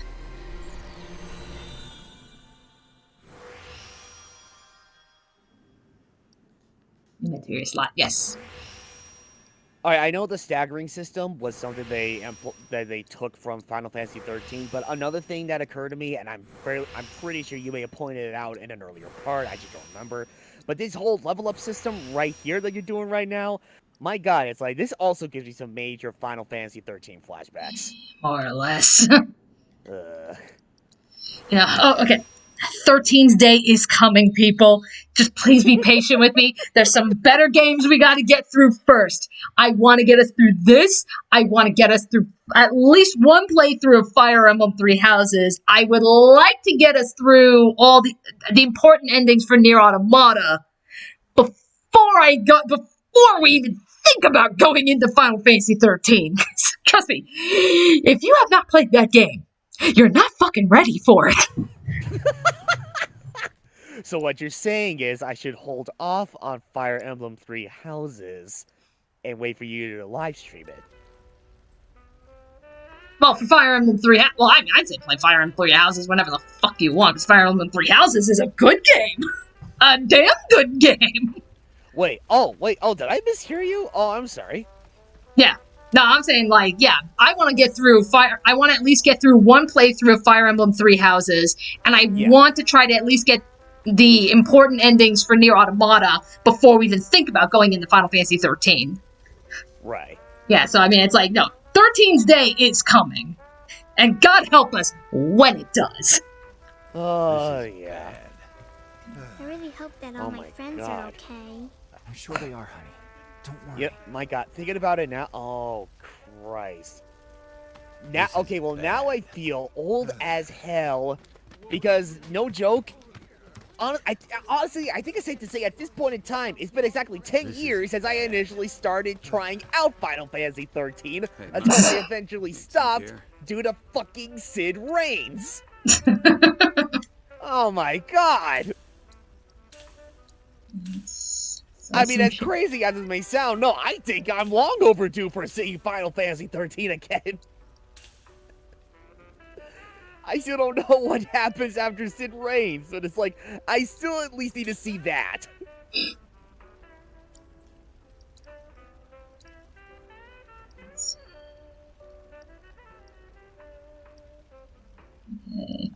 Man with a Plan, yes. I too would give that a bad out of bad. Yeah, that's a fair rating for 13. Stay strong. Yeah.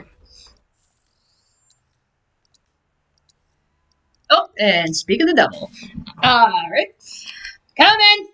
Anywho, I am now being called.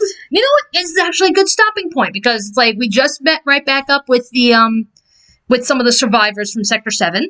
So, this is a pretty good place to stop. Gives me a chance to kind of like, upgrade equipment, get materia, So I think this is actually a pretty good stopping point. So, regardless, thank you everybody for coming and watching. Hey, we got to do what I want to do. I wanted this to get through Sector 7, so we got through all that. So, as always, I will be streaming some more of Final Fantasy VII next Saturday. In the meantime, give Ryan some time to set up for whatever it is he plans on doing, and just come back a little bit later. And Ryan, what do you plan on doing? Well, again, considering this is a chill stream or whatever, and I keep telling myself I was gonna do this for a while. No, I'm just gonna go ahead and hop right back into the Master Chief Collection with some more Halo multiplayer. Okay. Alright, so more Master Chief goodness. Ironically, right after some other Master Chief goodness. Alrighty then. Alright, so thank you everybody for coming. Hope you all enjoyed us playing